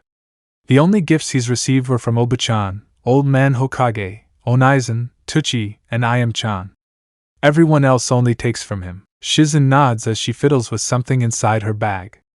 "I made it for you before you were born. I kept it because I wanted a physical reminder of my little brother." She pulls out a stuffed pig with a purple coat and a pearl necklace. "His name is Tonton. You can have it if you want. He's yours, after all." Naruto looks down at the small plush and gently takes it in his hands. He has to keep his mind from going back and imagining what his life would have been like if Shizen had been his sister when he was little. The tiny stitching on the stuffed animal tells him she put a lot of work into it. She must have really cared about him before he turned into a monster. "Thank you?" He tries to keep his voice from breaking. "I love it," Shizen smiles, feeling a little braver. "Can I help you with your training?" He considers her offer. He really doesn't have much to lose. The pervert and the witch already know he's trying to discover the Rasengan. "What can you tell me about the Rasengan?" Knowing she can teach her little brother something fills the young woman with joy. "The fourth created it during the Third Shinobi War, but never completed it. He intended to add elemental shifting to it, but died before he could. He based it on the Biju bomb." The blondes brighten, and he leaps to his feet. "Thanks. I think I know what to do now." The old pervert might not want to tell her how to work the jutsu, but he's sure he can get Kurama to tell him. He'll show that hateful old woman that she made a mistake, and then dismiss her like the trash she called his. "You know, kid." Kurama yawned awake. You're starting to sound like all the people you want to change. Naruto looks down at his hands. Maybe he should give the old witch and Shizen a chance to tell him their side of the story. Tsunade interlaces her fingers under her chin as she looks at Jiraiya. They'd been going over their plan to take down their teammate all night. She'll get the teen out and then help Jiraiya with Orochimaru while Shizen makes sure Naruto stays safe. She'll never be able to forgive herself if something happens to her baby. Let's go over it one more time, he says to Jiraiya. We've checked enough, Tsunade. Everything's going to be okay. He tries to reassure her, but he knows from the tension in her shoulders that it doesn't work. Perhaps you can answer some of my questions now? She raises her eyebrow. What do you want to know? Your intentions with Naruto. He's led a difficult life and doesn't trust easily. Jiraiya's face is grim as he looks at the woman. Hell, apparently we don't even know the extent of his powers because he keeps it a secret. Tsunade thought about her baby, and her body ached. He shouldn't have had a difficult life. He should have been with her from the start, and she knows she loves him with every bone in her body. I plan to be his family. He hates me right now, but I hope in time he'll come to love me a fraction of the amount I love him. Jiraiya sips his sake and looks at his teammate. Somehow, his life always takes a turn for the worse. His entire family dies, then Dan. He tries to ignore the pain in his heart over his friend falling for the woman of his dreams. To top it all off, she believed for 12 years that her son died, only to discover he'd been alive in a village that hates him. That can't be easy. He opens his mouth, trying to think of something to say when Shizen walks through the door. Tsunade is immediately on her feet, roasting her. How is Naruto? Did he eat? Did he say anything? Why are you here and not with him, protecting him? Shizen froze, knowing that a wrong answer would dissuade her mentor. It's fine. He ate the whole basket and wants more food. I'll make him something. She rushes to the kitchen and gathers the ingredients. She's rusty in the kitchen. She hasn't cooked since Nawaki was alive, but this week she's decided to make her son a healthy and nutritious meal. Jiraiya just laughs and shakes his head at Shizen. I told the brat he needed to tone down his food if he was going to be a ninja. It only takes a second for Tsunade to press a knife against his neck, hard enough that a drop of blood falls from the cut. As a Jinchuriki, Naruto requires 3 times the amount of food that normal children his age need to contain the 9 tails. You shouldn't tell him not to eat, but rather encourage him to eat more. Tsunade can feel the anger rolling off her in waves. My son is skin and bones. He needs food. You ever say something stupid like that again, and I'll make sure those are the last words you ever use. Jiraiya tries to swallow the lump in his throat, but he can't. It's been years since he's seen that fire in her eyes. Of course, Haim. After Shizen brings Naruto more food, she stays until he passes out from exhaustion. The smile won't leave her face as pride fills her. Her little brother did it. He mastered the Rasengan in a week just like he promised he would. She barely makes it to the village before her sensei is there taking the boy from her arms. What happened? Is he hurt? Tsunade's heart thumps against her ribcage, and a blue glow emits from her hands as she looks at Naruto. You're exhausted, Tsunade-sama. Shizen gives her an almost smile. You've had a long day. Tsunade just hums and hugs him closer to her chest. I'm going to put him to bed. Shizen follows the 2 blondes to the hotel and leads them to their room. A sad tear slides down her cheek as she watches a mother put her son to bed for the first time. So much time has been stolen from the little family, and they would never get it back. Shizen looks away when the moment becomes too private.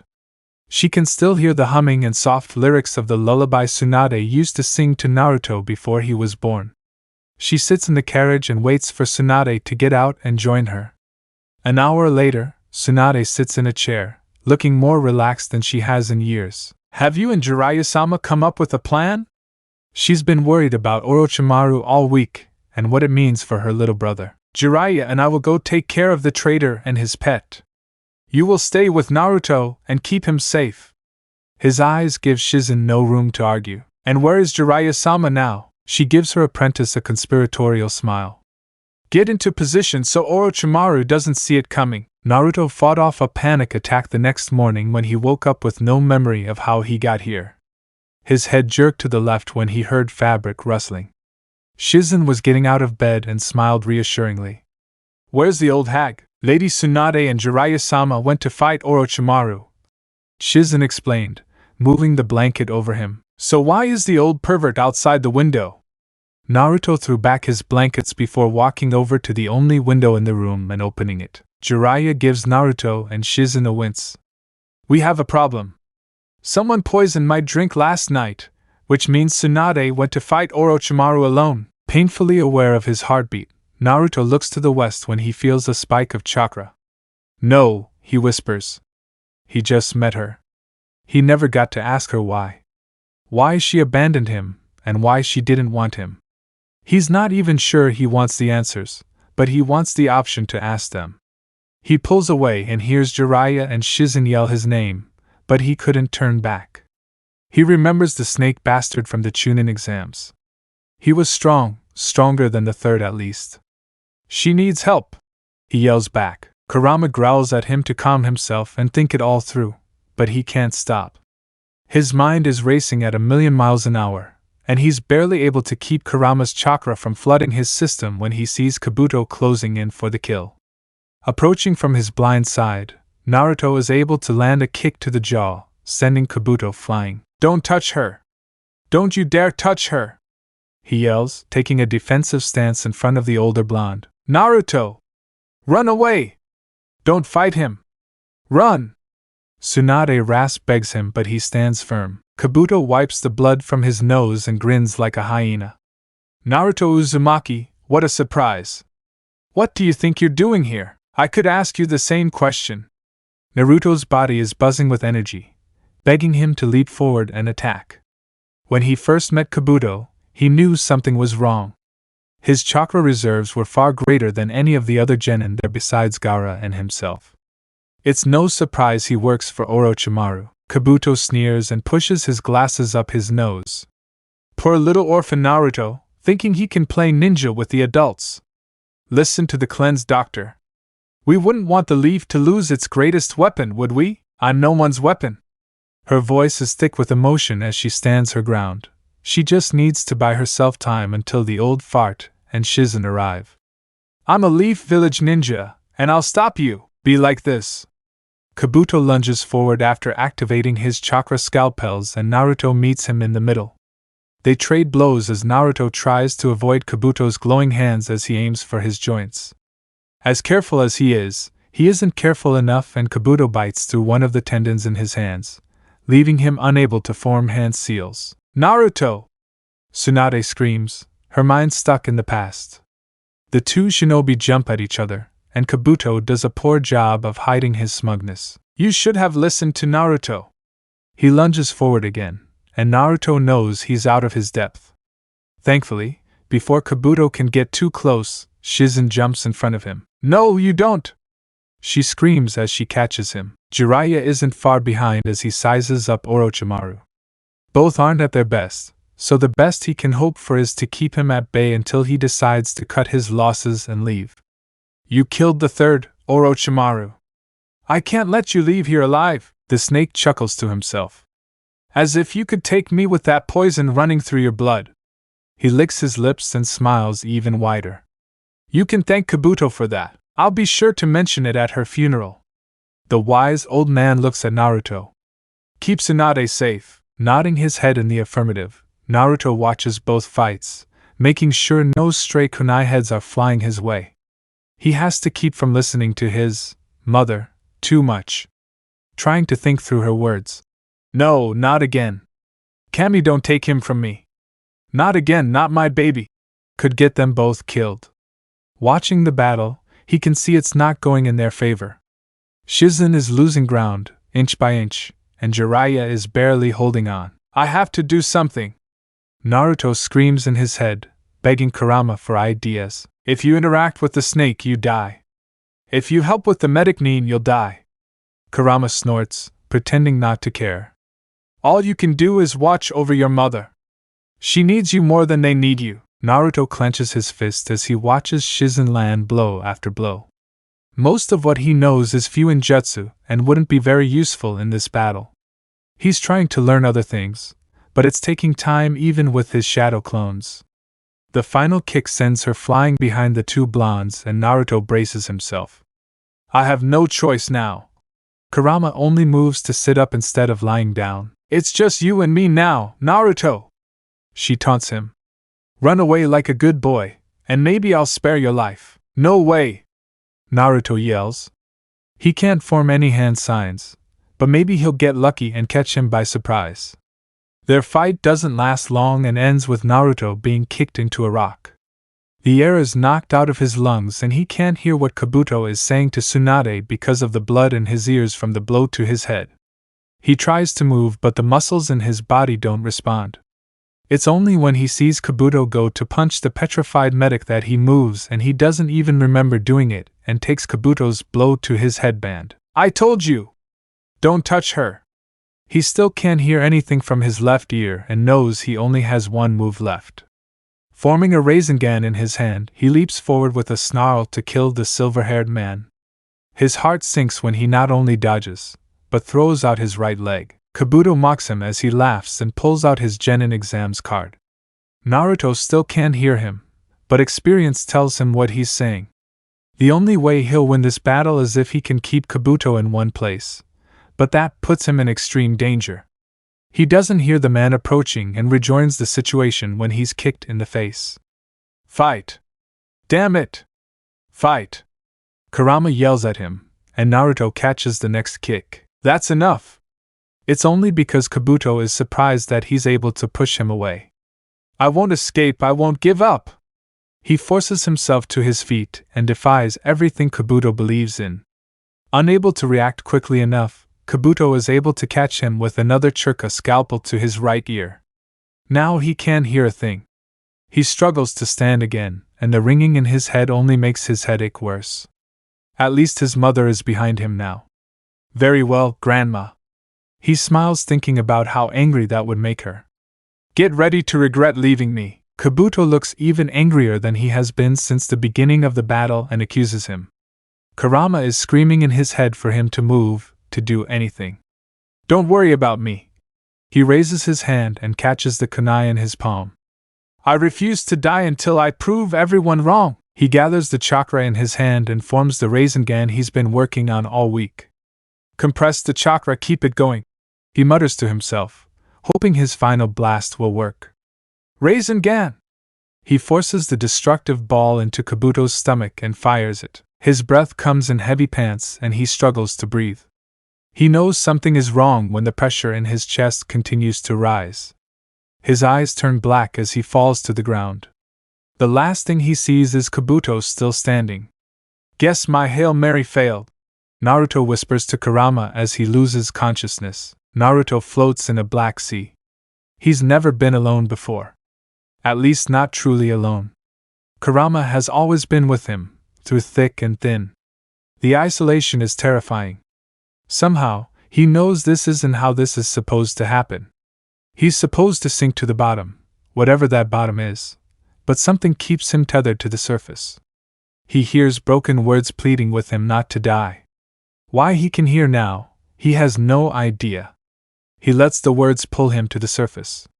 He opens his eyes, and Tsunade's blurry figure fills his vision. Her hand reaches out to touch his face, but he grips her necklace instead. I want your story. He tries to make his voice as clear as possible. I want our story. Chapter 5. Tsunade can't help but hug her little son. What makes her smile is that he's clinging to her as much as she is to him. She doesn't really care that he's unconscious and will probably be embarrassed when he wakes up in a couple of hours, but she'll take what she can get. Burying her nose in his hair, she breathes deeply. He smells like sunshine and ramen, her new favorite smells. Her fingers leave his hair and return to caressing his cheek. Her baby almost died. He would have died without knowing the truth. That will never happen again. Over his dead body. She can hear Shizen and Jiraiya moving around in the other room and tries to block them out. The urge to keep her little bubble with her son just a little longer is strong. However, it seems his companions aren't on his side, because very soon the dormitory door opens and Jiraiya peeks his head out. Breakfast is ready. His gaze is worried as he looks at the two blondes. I'll stay here a little longer, Tsunade whispers so as not to wake her son. Moving further, Jiraiya gives Tsunade a searching look. You know the kids aren't going to be happy if he wakes up like that. Tsunade looks back at him. I'm aware, but he won't let me go, and I don't want him to either. She runs her fingers through his hair and tugs at him again. I don't know if I'll ever get this chance again, and I'm not going to let it pass me by now. Jiraiya just hums and heads out the door. Don't take too long. We have to leave in an hour to get back to the village. Tsunade feels Naruto stirring and contemplates killing Jiraiya later for interfering. Naruto snuggles closer to her chest, and she knows he doesn't know where he is yet, so she runs her hand down his back. The moment Naruto realizes where his head is resting, his body tenses. Not even the scent of Tsunade's jasmine perfume can make him relax. He rolls out of bed and hugs the wall, terrified that he's about to get into trouble. From what he doesn't know, he usually doesn't need to do much to get into trouble. Sorry! Pushing herself to her knees, she longs to pull her baby into her arms. Don't apologize, Naruto. You don't have to apologize. A child should never apologize for seeking comfort from their mother. A large part of her hopes she'll do it again. How are you feeling? Are you hungry? I. Naruto's stomach rumbles and his cheeks flush. I'm hungry, Tsunade smiles, trying to reassure her little boy. Let's get you something to eat then. She wants to go up to him, put her arm around his shoulders, and lead him into the kitchen. Maybe we can talk later, okay? The look Naruto gives her tells her the talk she wants to have won't happen anytime soon if her baby has anything to say about it. Naruto walks ahead of them as they head back to the Hidden Leaf Village. They had been traveling for several days, and Naruto hadn't said much to any of his companions. His head was down, concentrating on the leaf in his hands. The three older shinobi hadn't told Naruto that they knew what he was doing yet, and Jiraiya was losing his patience. He couldn't understand why his student wouldn't want his help. He had taught him summoning in the Rasengan. He could help Naruto if the boy would let him. Hey kid! Jiraiya walks a little faster to catch up with Naruto. What are you doing? Naruto glances at the pervert, his defensiveness rising. What's this to you? In his experience, people interested in his activities never end well, and it's not as if the pervert didn't know that. He's been looking at him differently ever since they found the incubator. I'm your sensei. Jiraiya's temper comes to a head quickly. Nothing gets to him more than when people don't show him respect. He's worked too hard to let a kid talk to him this way. How am I supposed to help you become a better shinobi if you keep things from me? Naruto snorts. Well, I'm not buying it, you old pervert. The Toad Sage just wants to use him as a weapon, and he's not going to let that happen. You little one! Losing his temper, Jiraiya picks Naruto up and brings him close to his face. I'm your sensei! I'm trying to help you! Tsunade's temper flares and she's about to hit Jiraiya next week when Naruto's words stop her. Like you helped me learn summoning by pushing me off a cliff. Like you just taught me the basics of the Rasengan, and then left me alone while you spent time with your boars. Well, you learned, didn't you? Jiraiya shouted, but his anger was subsiding. That's how you learn? Well, that's not how I learn. Naruto mutters back. Everything you told me wasn't helpful at all, so how do you explain being able to perform the jutsu? Jiraiya's temper has returned. It's none of your business. He fires back. By this point, Tsunade has had enough. You did what? Stomping forward, she grabs Jiraiya's hand to make him drop his son, then sends him flying with a punch. When she looks down, Shizen is already there helping Naruto up. She leans down to cup Naruto's cheek after he stands. Are you okay, baby? Naruto stares at the ground, his cheeks blazing. No one has done anything like this since his Oba-chan was alive. I told you she loves you, Kit. Kurama grumbles in his head. Naruto turns his head away, creating some distance between himself and the two women. I'm fine. He grunts, eyes darting everywhere. I'll scout ahead and find a place to stop for today. It was almost 5 o'clock anyway, so he thinks it's a good enough excuse. However, Tsunade and Shizen see right through him, and he knows it. Don't stray too far, okay? Tsunade is eager to keep him with her, but she knows that will only push him further away. If anything happens, just scream, yes, yes. Naruto ignores her request and runs down the road, trying to create physical and emotional distance. He doesn't know what to do with Tsunade and her claims that she loves him. He's only been loved by one other person in his life, and that person ended up dead because of him. Those thoughts burn a hole in his heart, and he has to distract himself with other thoughts. Thoughts that the old pervert was right. He wasn't making any progress in learning how to manipulate wind chakra. He had learned water chakra this way, though, but it had taken him 6 years and he only knew the basics and was only entering the genin level. He didn't want learning wind chakra to take that long. He'd have to ask for help if he wanted to be able to use it eventually. Maybe he could ask a Sumonaizen to help him. Their relationship had been strained ever since his mother's death. They hadn't spoken much since the day she left to join Guardian 12.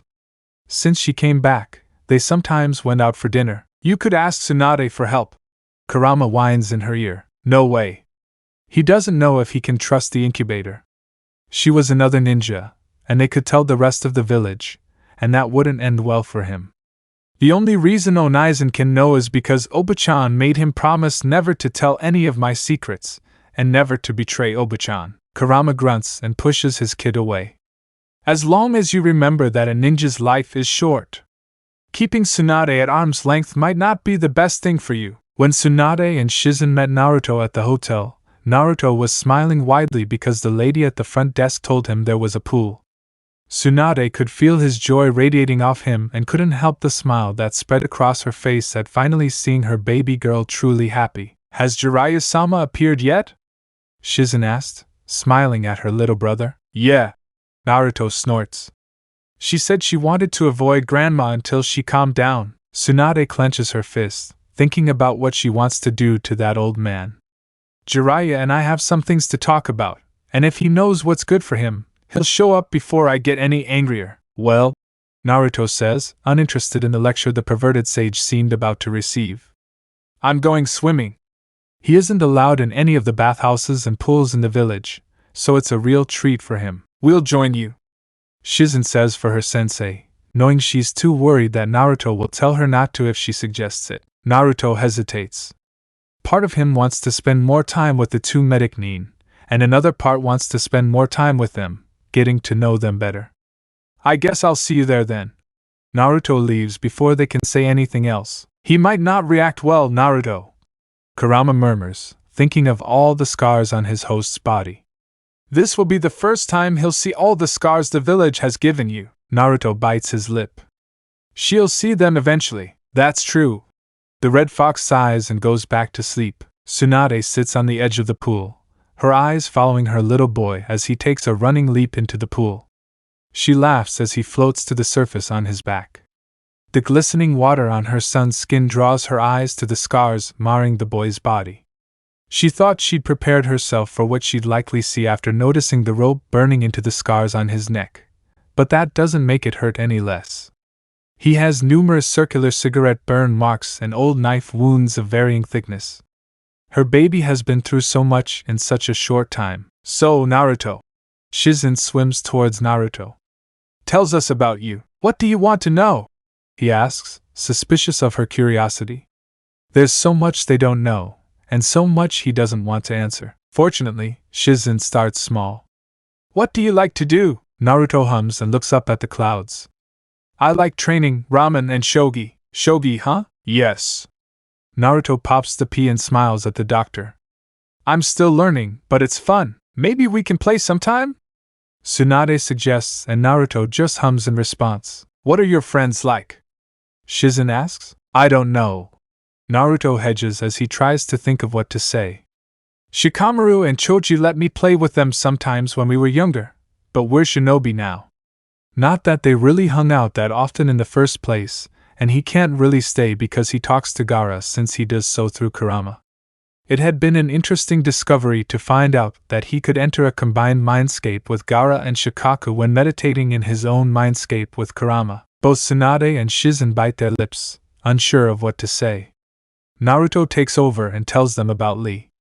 Tsunade immediately agrees to check out the taijutsu specialist when they return to the village. After an hour of play, Shizen asks the question Tsunade is dying to know the answer to as they both hang over the edge of the pool near her. Naruto-kun, how did you get the scar around your neck? Naruto's eyes widen in panic, and Tsunade fears he's going to run. He rubs his neck and looks down at the pool floor.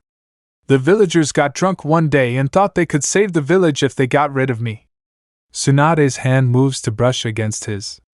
They put a rope around my neck and hung me from a tree. Tsunade steps into the pool, fully clothed, and tries to pull her son into her arms, but Naruto doesn't let it happen. He steps away from her and looks at her. Luckily, the old man found me the next morning and let me go. Were you in the tree all night? Shizen covers her mouth, her stomach clenching. Tsunade glares at her apprentice for making Naruto think more about her than he already is. Naruto doesn't know what to do. His instincts tell him to fall into her arms. I know I can't change the past, Tsunade whispers, trying to comfort him with her voice. But I'll make sure none of that ever happens again. Naruto pulls himself out of the pool and gives her a searching look. We'll see. Jiraiya sits in one of the tall trees 100 feet outside the girls' restroom where he and his companions are staying. He laughs, taking notes, and researching his next book. Researching with Tsunade around is probably a bad idea, but he had to kill time somehow until she calmed down enough to have a rational conversation, and he couldn't resist the temptation. The cracking of the tree is his first sign that they've found him. He knows running at this point would be pointless. Tsunade will catch him and beat him to a pulp. He'll have to try to appeal to her rational side, even if doing so is a useless devourer. He has to come up with a plan fast. A useless waste of space. She towers over him, looking down at him with contempt. What on earth were you thinking? Her hand grabs his shirt before he can move, and she tries to talk some sense into him. You pushed him off a cliff. He could have hurt himself. He could have died. What were you thinking? The movement of his head prevents him from getting the words out, and he's pretty sure he's going to break his neck. What do you have to say about it? She finally stops shaking him, and he tries to stop his brain from spinning around in his head. Say something. I was just trying to get him to use the Nine-Tails chakra. He defends himself. According to the report Sensei and Kakashi gave me, he's only been able to use it when he's in danger. I don't give a damn. He can feel her spit hitting his face. You were supposed to teach him. You were supposed to keep him safe. He's my baby. I made a bad decision, but I won't apologize for it. Tsunade drops it and glares at him. What about teaching him something else, something to keep him safer? You could have worked on defensive or offensive jutsu. You could have worked on cleaning his taijutsu. You could have. I'll have you know that since he's met me, Naruto's taijutsu has improved a lot.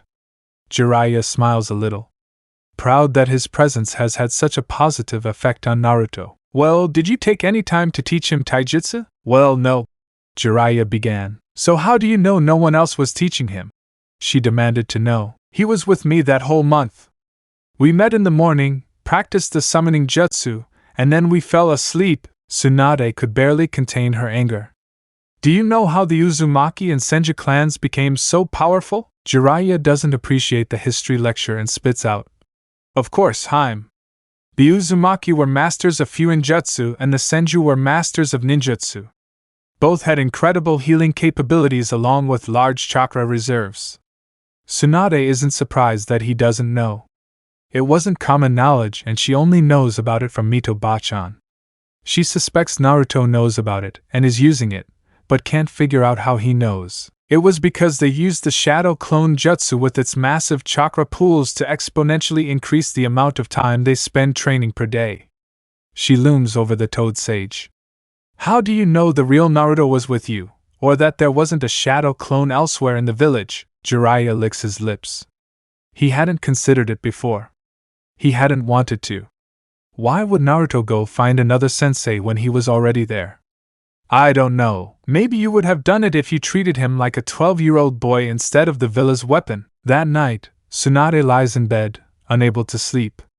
She's consumed by the thought that her baby was hurt by the people he grew up with, or around. She fought in battle after battle to protect them and keep them safe, and they can't extend that courtesy to their child. Of course, they don't know who exactly their baby is, but that shouldn't matter.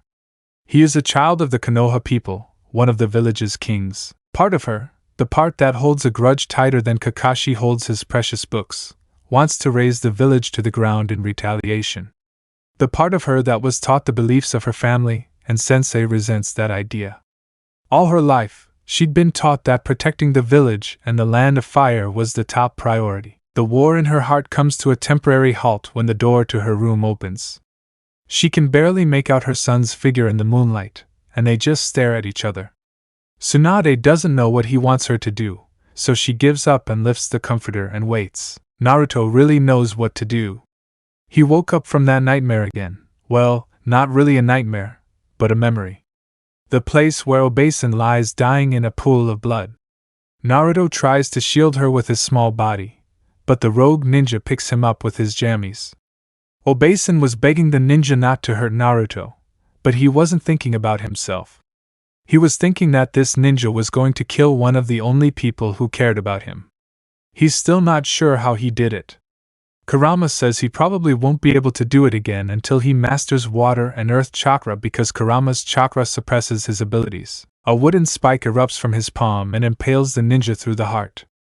Both he and the ninja fall to the ground, and the wood disappears into Naruto's hand. He crawls toward his Obasan and tries to stop the bleeding. It seems we were wrong about you, Naruto. She wipes the tears falling down her face. You're Tsunade's son. Naruto isn't paying that much attention until she slaps him on the cheek. You shouldn't tell anyone what you can do. Danzo already wants you for Kurama. You can't give him any more reasons. She and Sarutobi have been fighting petitions for years to have that old coup take Naruto under his wing. The outcome of this development would cause more lawyers to support Danzo's plea. Promise me. I promise, Naruto snorts. My baby, Biwako coos as the lights fade. Tell Ojaizen to find. Naruto never knew how that sentence was going to end, but now he can guess. Kurama alone had already told him his incubator was dead. He can help but wonder how his life would have turned out if this woman had been there his entire life. Maybe that's why his feet seemed to be carrying him here when he came up for air. Naruto approaches the bed and climbs in. He feels calmer when he's in her arms, as if he were in the arms of his Obasan. Tsunade feels it's a miracle the way she can take all the pain from his heart and soothe it like a balm. They don't say anything and just lie together. Tsunade's hand finds his hair, and she runs her fingers through it. Naruto's hand tightens on his shirt, and he presses his face into her neck. It's been so long since someone let him close enough to seek comfort like this. When he was little, Obachan would hold him on her lap and he would press the slope of his nose against the crook of her neck. The strong, spicy perfume she wore filled his nose and calmed his anxiety. Her soft, wrinkled skin felt like satin against his cheek and nose. It felt different holding Tsunade, but it was just as comforting as holding his Obachan. She smells like jasmine and soap. Her skin isn't as soft, but it's more comfortable. Hearing her heartbeat takes away all his anxiety. He doesn't have to worry about what Kurama said. As long as she still has a heartbeat, she's alive, and he can keep her that way. He won't fail this woman like he failed Obasan. He'll keep her safe if it's the last thing he does. Chapter 6. As they approach the village, Tsunade's heart sits in her chest like an anvil. She doesn't know what reaching the village will mean for her and Naruto. Every night, since the first, Naruto has been sneaking into her room after everyone else goes to sleep and letting her cuddle with him. Those 8 hours have been the best of her long life, and the thought of them ending makes her sick. She knows that traditionally he's too old to sleep in his mother's bed, but she doesn't really care, and she's hoping that one of these times he'll allow her to tell him her story. Naruto seems like a ball of energy, and she's not sure if it's nerves or excitement. Probably a combination of both. It pains her that she can't read her son like a mother should.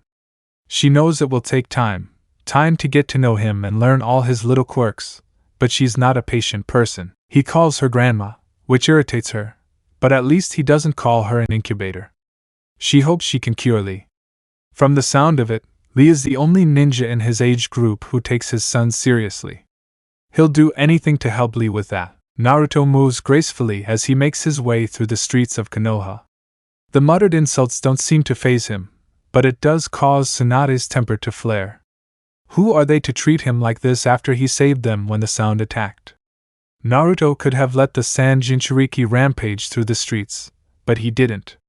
He risked his life to defend them all, and they couldn't seem to care less. The final straw for Tsunade is when a kunai, coming from a group of Chunin, barely misses Naruto as he moves out of the way. He doesn't even bother to turn around to defend himself from the attack, almost as if he's used to it. Tsunade smiles inwardly as her healing lands on the giggling ninja who says he'll get the demon brat next time. She moves on autopilot as she takes out each of the 5 ninjas with the ease of blowing out a candle. The entire street is as quiet as a feather falling to the ground as they stare at her, but she only has eyes on Naruto. He looks confused, as if he can't understand why she stood up for him. She knows that if that shocked him, then her next words would knock him down even further. An attack on Naruto Uzumaki will be seen as an attack on the Hokage, and action will be taken against the perpetrators. The silence is deafening, and she can see the hesitation in Naruto's eyes. Her baby doesn't know what to make of his action, which only adds to the list of things that break her heart. Jiraiya, never one for awkward silences, laughs. Well, while you 3 go to the hospital, I have some things I need to do. See you later. The Toad Sage turned and walked away with a wave. Naruto just keeps staring at Princess Slug, his cheeks turning red.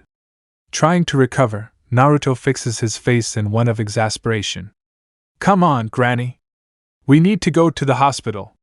Then he goes to the hospital, jumping across rooftops to get there faster. He's more likely to get away from her. Tsunade sighs, following her blonde-haired ninja to the hospital. Shizen continues to look at her sensei, before asking what he thinks. Lady Tsunade, will Naruto continue to stay with us now that we're back in the village? Tsunade's stomach ached. I have no idea, Shizen. That's up to Naruto. She prayed to God that he would. Before long, they arrive at the hospital, and Naruto leads them inside and down the hallway to his friend's room. Shizen stops by to inspect the hospital. Tsunade told her on the ride that she was going to take over running the hospital. Leaving the hospital, she waits for Tsunade to begin examining Lee. Guy is already waiting inside and smiles at Naruto. Have you been practicing your taijutsu? Yeah. Naruto smiles back, knowing Guy-sensei is one of the few people in the village who would be happy to hear he's improved. I even had to use it in battle. Naruto seems to deflate a little as he gives him a small smile.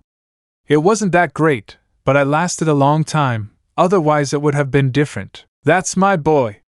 Guy gives the young man a thumbs up and a giant smile. Tsunade can't help but be glad someone is helping her son get stronger. We'll start again tomorrow, okay? We need to increase your speed so you can be even more deadly. Thank you, sensei. Naruto smiles back.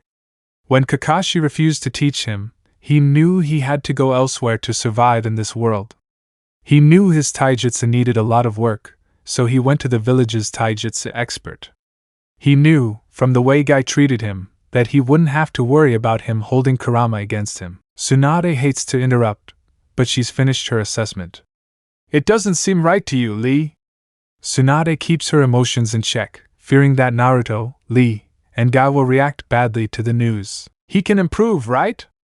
Guy approaches his student, sweat dripping from his face. Tsunade wants to close her eyes and disappear. It breaks my heart to tell you this, but you can't be a shinobi anymore. The tension is loose, and Guy can only laugh. Tsunade-sama, what a silly joke. Naruto just looks at the doctor, and Tsunade straightens. There are numerous bone fragments lodged within vital parts of your neural structure. She doesn't want to continue, but knows she must. You're in no condition to operate as a shinobi. Even if I operate on you, Guy felt the world crumble around him and refused to accept it.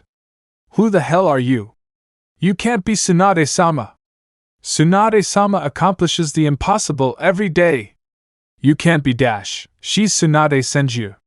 Naruto defended himself, sounding defeated. Sometimes things just don't work out the way you want them to. Naruto trailed off. Is there no hope? Lee asks, and Tsunade is crushed knowing that she has not only disappointed 3 people, but she has disappointed her son. I'm the only one capable of performing this surgery, But not only will it take a huge amount of time, it's also incredibly risky. She knows she can't stop now. She has to tear her gaze away from her son's face.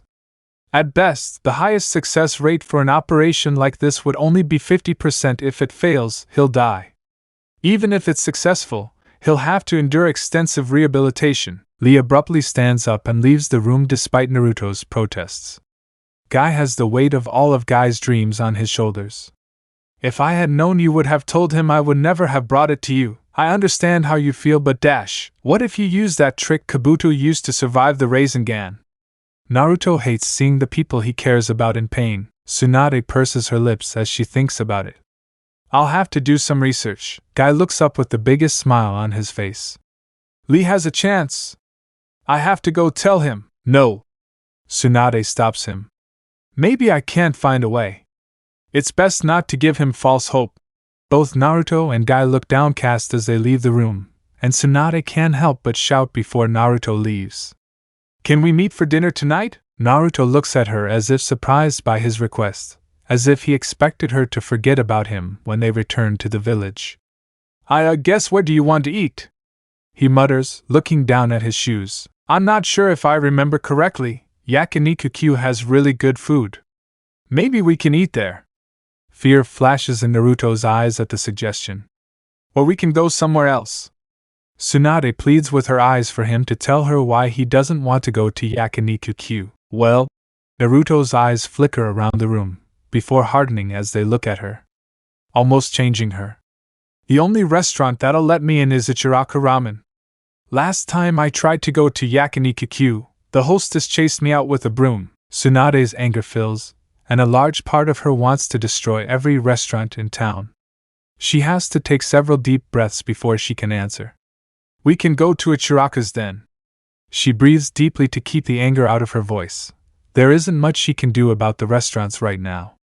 Tomorrow, I'll meet with the restaurant owners. Naruto nods, the uncertainty in his eyes returning. Just stop by my apartment when you're done for the day, okay? He backs out of the room. A sad smile mars his face. Just ask someone if the demon lives, and they can tell you. Just like that, her baby is gone. She remains frozen in the room, sad because the answer to Shizen's question was the last thing she wanted it to be. Tsunade doesn't think she'll sleep a single night in this village knowing that Naruto isn't close enough to be even a second away if something happens. She goes to the window and waits for her baby to leave the building. Naruto walks out with his hands in his pockets and looks down at the ground. He stops when he sees Asuma Sarutobi leaning against the fence. Tsunade can see them talking but can't hear what they're saying, but the smile on her son's face tells her everything is okay. She can't help but wonder what their relationship is. It would have existed when Naruto was little, but according to Jiraiya, Asuma joined the 12 Guardian Ninja after his mother died. Maybe she'll ask Naruto about it later, or Asuma about it tomorrow after the meeting with all the Geni-sensei squads. Anger radiates from Tsunade in waves. When she asked for directions to Naruto's apartment, people had the nerve to call her baby a demon. She put a stop to that immediately. Perhaps at her inauguration in the morning she'll announce that Naruto is her son. That would carry its own risk of her enemies attacking her through him, not that she'd let them touch a hair on her head. She'll have to talk to him about that first. She prays he wants her to claim him. The building in front of her was better than she expected. It's an old building that had been remodeled sometime in the last 5 to 10 years. She smiles, glad that at least her old sensei made sure she wasn't homeless. Once she climbed the steps, Tsunade took a deep breath before knocking on the door. The door opened fairly quickly, and her son was standing in front of her. He tried to keep a blank face, but she could see the relief in his eyes. It would take time, but she would show him she wasn't going anywhere. Are you ready? Tsunade clasps her hands in front of her body to avoid pulling him into her arms. Yes. Naruto smiles at her, but it's fake. He's nervous around her, and it kills her. He steps out and closes the door behind him. Aren't you going to lock the door? She asks him, worried as they start down the stairs. It's a bit pointless. She rubs the back of her head, her cheeks turning pink. If they want to get in, they will. A closed door won't stop them. He has an knowing look in his eyes, and it makes her fear of having him away from her grow. How often do people come in? Not as often as I used to, that's why I keep all my valuables in a storage seal. He taps the bag with his fingers. Tsunade can tell he's hiding something else, and decides to push him a little. What else are you doing? Naruto blushes and looks at her through his bangs. I assume Shizen told you about Fuinjutsu? Nor did she. Tsunade murmurs. I found them when I went looking for you that night. She smiles a little at his surprised expression. Taking care of him is something he'll have to get used to, too. Why you did it? He can't believe someone who barely knows him would come after him. This woman continues to surprise him, and he doesn't know what to think about it. Of course. This time he can't stop his hand from running his fingers through her hair. I'll always come looking for you. Her blush deepens and she drops her hand. They walk in silence, and Tsunade tries to think of what to say, but before she can think of anything, Naruto stops and pulls a curtain aside for her. They were here. She smiles at him and walks into the shop, looking around. The place seems warm and welcoming. An older man is cooking behind the counter, and a woman, whom she assumes is his daughter, is serving ramen to customers. When the bell rings, the older man looks up at them. I'll be with you in a second. Her head snaps back and she only has eyes for Naruto. Hey, old man. Tsunade can hear the joy in his voice and she smiles too. Well, if it isn't Naruto! He exclaims. Sit. I'll have some miso ramen right away. Naruto jumps onto one of the stools and pats the one next to him down. It's not just me tonight. This old granny is eating with me tonight. Is that so? The ramen man smiled. What are you having? Same as Naruto. Tsunade is glad to see that at least one of the villagers saw her baby as a real person instead of the demon she is. You know, Naruto. The ramen man's daughter stands behind him. Next time the village is attacked, and you go out to defend it, you have to come and tell us you're okay. She wraps her arms around Naruto, and Tsunade is glad that the number of people who care about Naruto has increased by 1. I'm sorry I am.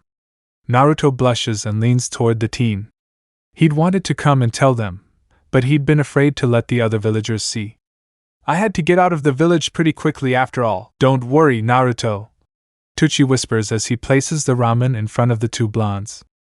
Everyone thinks it was Jiraiya-sama who summoned Gamabunta, not you. You're safe. Naruto lets out a breath and rubs his neck. I was wondering why no one broke into my place while I was out. Naruto. Tsunade pauses before adding baby. She wasn't sure how he would take it in this situation. Are you sure you'll be safe sleeping at your apartment tonight? You can come stay with Shizen and me. She doesn't want to pressure him, but she does want him to stay with her. A big part of her hope is that even if he doesn't, he'll show up in the middle of the night to crawl into her bed. I'll be fine. Naruto tries to give her a reassuring smile. I have a few ninjutsu set up to tell me if someone enters the apartment without permission. He blushes a little harder. I even have a genjutsu woven in to trick the person into thinking I'm somewhere in the apartment other than where I actually am. You'll have to show me everything you can do with Fuinjutsu. Tsunade urges. I might be able to help you. Naruto's eyes harden as he looks at her. Oba-chan gave me lots of books and things when I was still alive. I think I'll be fine. It's okay, she says, despite feeling like her body is wrecked. Maybe I can help you with something else another time. That sounds good. They remain silent for the rest of dinner, and Tsunade can't think of anything to do to fix it. Every time she tries to bring something up, Naruto sticks to one-word answers and offers nothing in return. By the time they return to her apartment door, she realizes she has nothing left to lose today. Tomorrow, when I officially become the Hokage, I would like to announce that you are my son. Why would you do that? Naruto's eyes are as big as discs. This is the last thing he wants.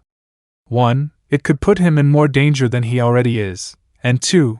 It would bring him one step closer to revealing his secrets. Because you're my son. Tsunade cups his cheek. I'm not afraid of people knowing that. I think it's been long enough since the Second Shinobi War that I doubt any of my enemies will come after you to get to me. The only one who might is an old sand kunoichi, but I hear her mind isn't what it used to be. We have nothing to fear. She can tell his words aren't giving her the comfort she wanted. He's too stubborn to listen. I don't think that's a good idea. I'm not strong enough yet, and I'm not sure how the village will react. I will protect you, Tsunade promises. Still, Tsunade wants to protest and argue about it, but she knows it won't do him any good. Instead, she leans in and kisses him on the forehead. When you're ready, just tell me. I'll be happy to tell the world you're my son. Tsunade lies in bed that night staring at the ceiling. Her mind goes over everything she knows about her Naruto, trying to think of ways to break through his walls. He doesn't seem to think he can depend on people, so she'll just have to show him she's different. Having dinner together is a start. She'd like to start with nightly dinners, but she'll have to see what he's comfortable with. She also wants to be able to connect with him, and Naruto said his favorite activity is training. Maybe he'll let her help him with his training. He already said no to Fuinjutsu, but maybe medical ninjutsu is an option. Training him in elemental release is also an option. It was common for children to share affinities with their parents, but it seems Naruto already had Minato's. The one element she doesn't know, and Naruto has it. Maybe, just maybe, he has too. She would love to help her baby achieve his dream and get stronger. If not, she'll just have to wait for him to master wind before training another. She closes her eyes as the sun peeks over the tree line and shines in her eyes. She waited all night, and Naruto never came. She knew it was naive to expect him to, but she couldn't help it. Maybe tomorrow, she whispers. Chapter 7. Tsunade sits thoughtfully at her new desk as she reviews Team Asuma's progress reports. It seems that Choji Akimichi and Ino Yamanaka have the makings of Kanin but currently lack the necessary qualities. Choji is lazy and overly reliant on Shikamaru Nara, while Ino is overly excited by the stress the position creates. Shikamaru, on the other hand, has all the qualifications needed to become an excellent Kanin. I agree with your assessment and the council's recommendations, Asuma. Tsunade scribbles her signature on the promotion paperwork. Shikamaru Nara will be promoted to Chunin. Asuma beams with pride, and before Tsunade can move on to Kurenai, he interrupts. When the sound and sand attacked, I followed Shikamaru Nara, Naruto Uzumaki, Sasuke Uchiha, Sakura Haruno, and Shino Aburame in their search for the Genin Gara. I witnessed Shino Kankuro's battle. I believe he displayed the qualities necessary in a Chunin. I realize that since he didn't fight in the third exam, he's not qualified, but you think he deserves a field promotion considering it was technically a wartime situation? Tsunade finishes for him. What do you think, Kurenai? I agree with Asuma's assessment. Shino will make a fine Chunin, and I recommend he receive a promotion. Kurenai nods reverently. And the rest of your team? Is there anything you'd like to add to your reports? Tsunade asks as she fills out the promotion paperwork for Shino. Just that we're working on Hinata's confidence and Kiba's temper. They should both be promoted in the next Chunin exams. Kurenai elaborates. Good. Tsunade pulls out the last of the Genin reports. Kakashi, how's your team doing? Sasuke is making excellent progress with the Sharingan. Kakashi's tone is bored, but she expected nothing less from him. He tends to take on too much responsibility during missions, and we're working on that. He should be ready for the next exam. Sakura's chakra control is beyond that of a genin, and I recommend she join the ninja medical corps. Unfortunately, he sighs, she has the same problems as Ino Yamanaka with her temper. Tsunade raises an eyebrow at his hesitation. What about Naruto Uzumaki? It's hard to tell with Naruto. He seems to struggle with the basics. His chakra control is poor and his taijutsu is sloppy. We're working on it, but he seems distracted during training. Confused about what he means, she begins to ask him before being interrupted by Guy. Lady Hokage, I've been working with Naruto on his taijutsu, and he's improved quite a bit. Her eyes narrow, and she looks at Kakashi. I was surprised to learn this morning that Naruto uses weight seals. Almost everyone in the room looked surprised, except Asuma, and Tsunade looked at him. You don't seem surprised, Asuma. I think it's best not to underestimate Naruto. As you know, Asuma hesitates, looking at his fellow sensei. Naruto practices Fuinjutsu. Guy, Kurenai, and Kakashi all look surprised, and Tsunade just smiles. I'm aware, yes. She hums and considers her options. What else do you know? Her hesitation tells her how reluctant she is to give anything away.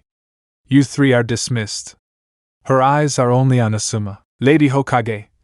Kakashi protests. I'm Naruto's sensei. He should be included in this conversation. You couldn't even be bothered to show up for his fight against Niji Hyuga, and you expect me to believe you care about Naruto's education? Tsunade finishes with the people pushing her baby aside. I was training Sasuke. Kakashi defends. What about the last 6 months you had him as a student? Tsunade glares at him. Were you busy training Sasuke all that time? Leave us, she orders, and Kakashi is smart enough to slip out the door before she exits through a hole in the wall. As soon as she leaves, Asuma speaks. Orochimaru placed a 5-element seal on Naruto during the second exam. At her panicked expression, he continues. He was able to release it, but I think someone should look at his seal. Naruto says it's the same, but I'd feel better if you looked at it. I'll look at it today. After the exchange, the two shinobi stared at each other, both ready to break the silence. Tsunade isn't sure how hard she should push. On one hand, she's the Hokage and needs to know her shinobi's capabilities. On the other hand, she doesn't want to pressure her son into opening up to her before he's ready. She decides to go first. I know he's trying to learn medical ninjutsu and trying to master wind chakra manipulation. I know he's accomplishing all of this with his shadow clones. His chakra reserves are far higher than his body can handle. Her fingers tap on the desk. I know you applied to be Naruto's sensei, but the request was denied when he was placed on a team with the Uchiha. What do you know? Asuma gives her a sad smile. I know you're his mother, and he doesn't know how to feel about that. She's surprised that Naruto told her this and is happy that he claims her as family after admitting he doesn't want people to know. I know there's a lot more I can help him with. Beyond that, I can and do give him scrolls to guide him, but that's not how he learns. He needs a teacher, and I think you're an ideal candidate to help him. I want to help him. She leans her elbows against her desk. He's reluctant to leave me. Naruto is used to only a few people caring about him. The pain in Asuma's eyes is evident.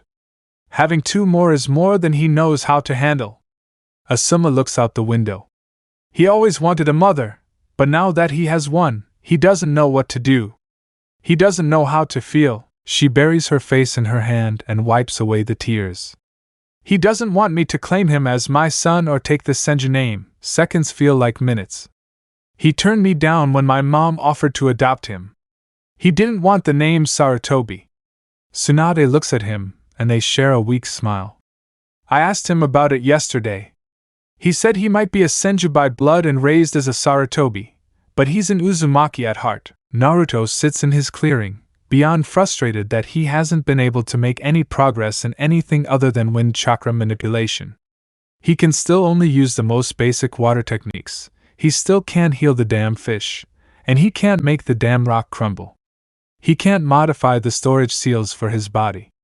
Thanks to Asuma's own Aizen, he was finally able to slice the stupid leaf in half, but now he can only get a small puff of smoke out of his smoke dome. His entire body tenses when he feels someone enter his barrier. He's about to enter flight mode when he recognizes Asuma's scent. Falling onto his back, he takes a deep breath and looks up at the clouds as he disperses his clones. It's very frustrating. No matter how hard or how long he practices, he can't seem to get the hang of it. According to Kurama, that's how his sperm donor found out. A part of him thinks the village might be right after all. That he was too stupid to be a ninja. We both know that's not true, Naruto. Kurama pushes him. This Fuinjutsu is very useful. That's only because you're here to guide me. Naruto closes his eyes and takes a deep breath. If you weren't helping me, I wouldn't be able to do anything. That was only when you were learning. Kurama licks the side of his face. I sleep most of the time now. Well, it's not like I can really use it in battle. Most of it is for ambushes and stuff. Naruto can't help but think back to his fight with Kabuto. He should have died. If he hadn't learned the Rasengan, he would have. Asuma interrupts her thoughts when he stands beside her and taps her side. Call it off today? No, he growls, opening his eyes. I just can't get anything to work, and it's frustrating me. The older man smiles at him.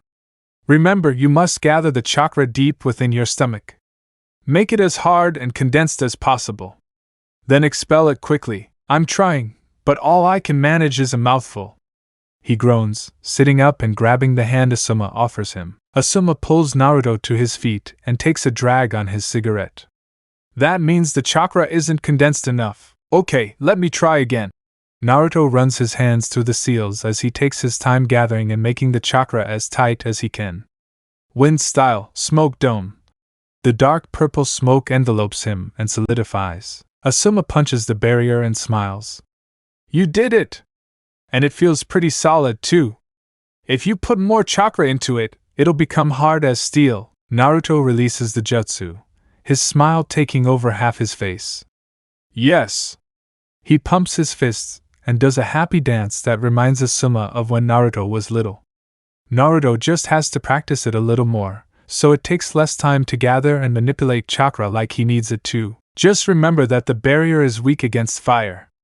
He took the lecture. It will regenerate itself, but that takes time. Yes, Onaizen. Naruto nods. He really needs to figure out water style. That'll be the most useful when he and Sasuke finally fight. The bastard always says he was going to humiliate him, and it's only gotten worse since the mission to Wave. Sasuke claims it's the Uchiha clan's duty to take down the demon fox because they're the only ones who can control it. At least according to his dad. He thinks Naruto using Kurama's chakra is a sign that his time to protect the village is approaching. Naruto just wishes he'd stop talking about what he doesn't know. I met your mother today. Asuma hedges. You mean my incubator? He murmurs, not really liking the thought of her that way. It confuses his heart too much. What did she want? A progress report on all the genin. Asuma grabs Naruto's shoulder and guides him toward the village. She also asked me something about you. The butterflies in Naruto's stomach flutter. What did she want to know? He takes a drag on his cigarette. All about you. Naruto's surprise at his mother hurts his heart. At first she asked about your abilities, which I didn't elaborate on. Then she asked why I thought you didn't want to take the Senju name. Then she asked what you were like as a child. The blonde's cheeks burn crimson, and Asuma rejoices in it. I told him how you used to run around naked after bathing because you didn't want to get dressed. Horror fills Naruto's face and Asuma laughs. How could you? I promised to look through my mom's old things for baby pictures. The brunette is laughing out loud. Don't you dare! Naruto punches him in the arm.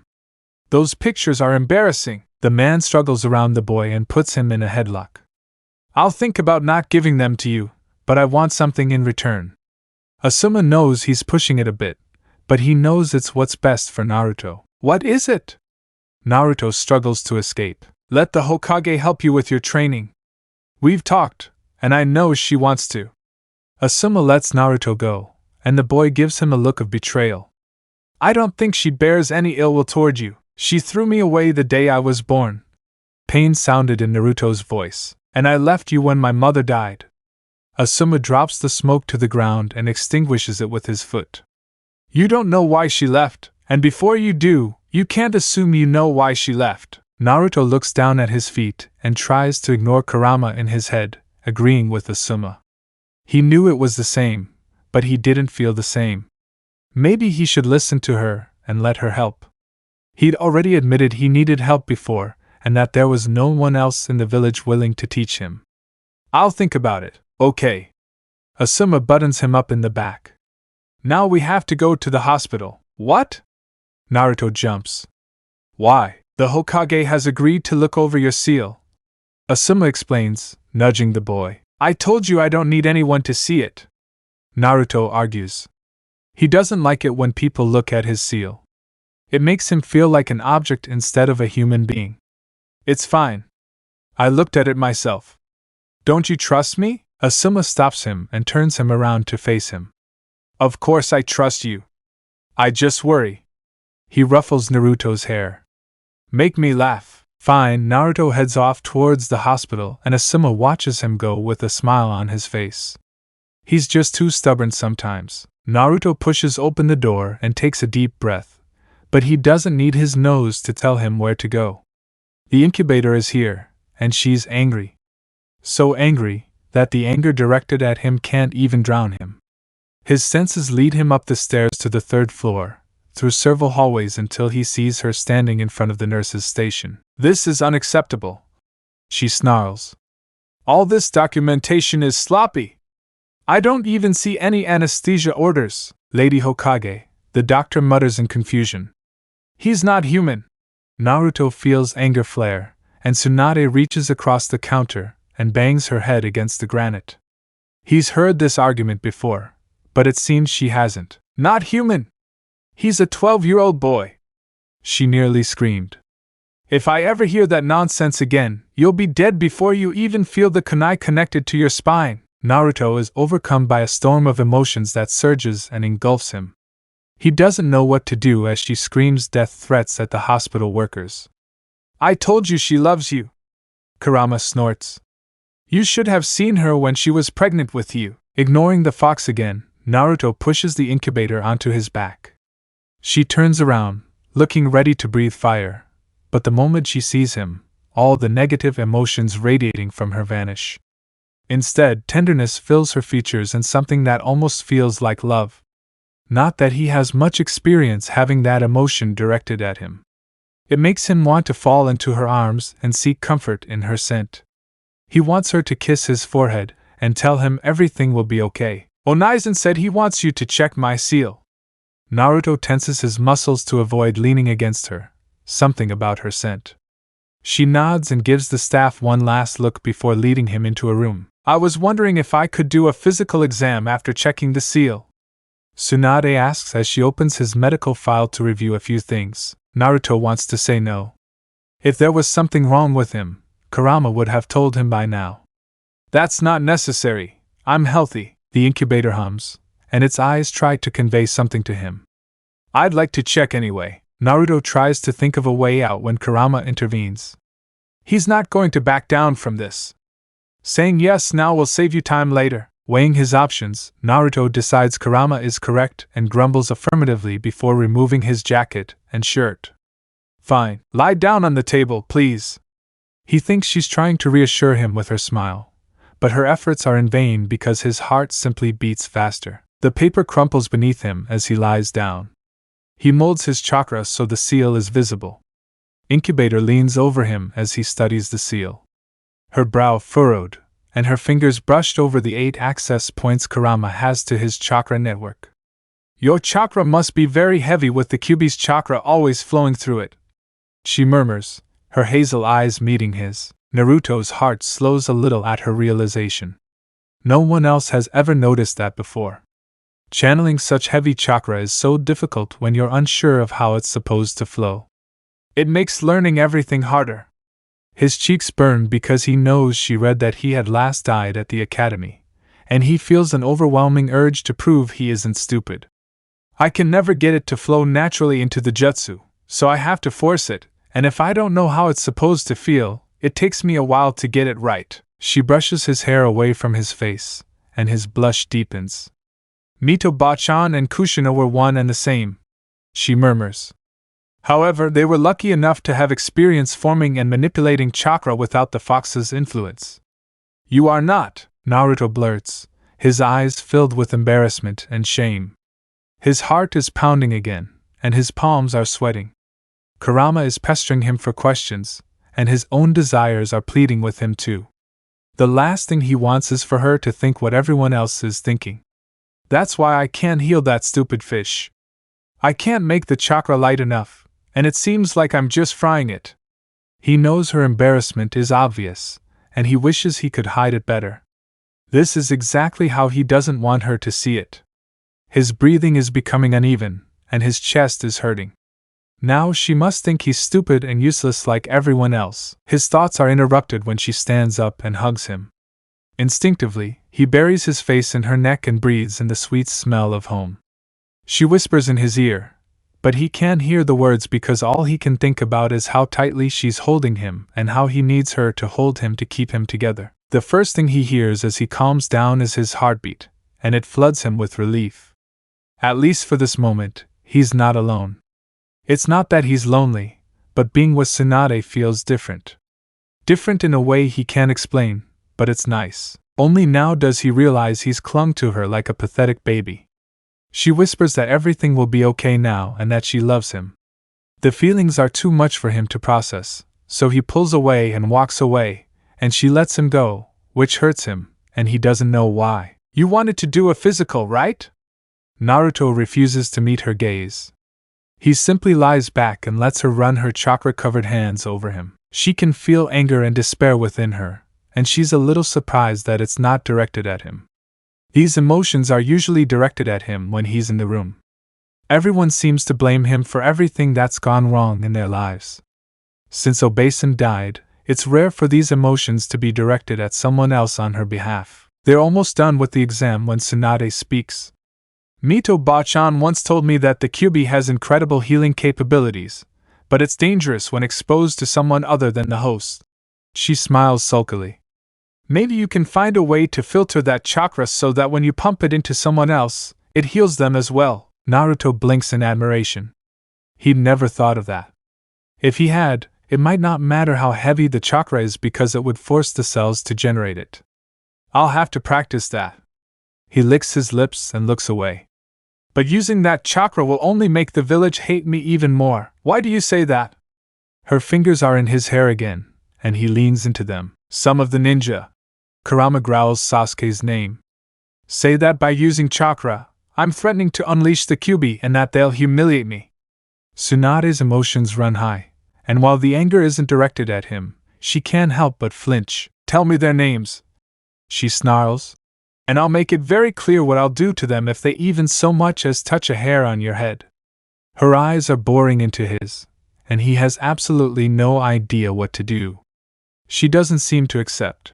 I can't remember, as an answer, and there's no way he's going to name names, not when she has this much rage inside her. He feels his Adam's apple churn in his throat as he swallows, and he's pretty sure she heard him.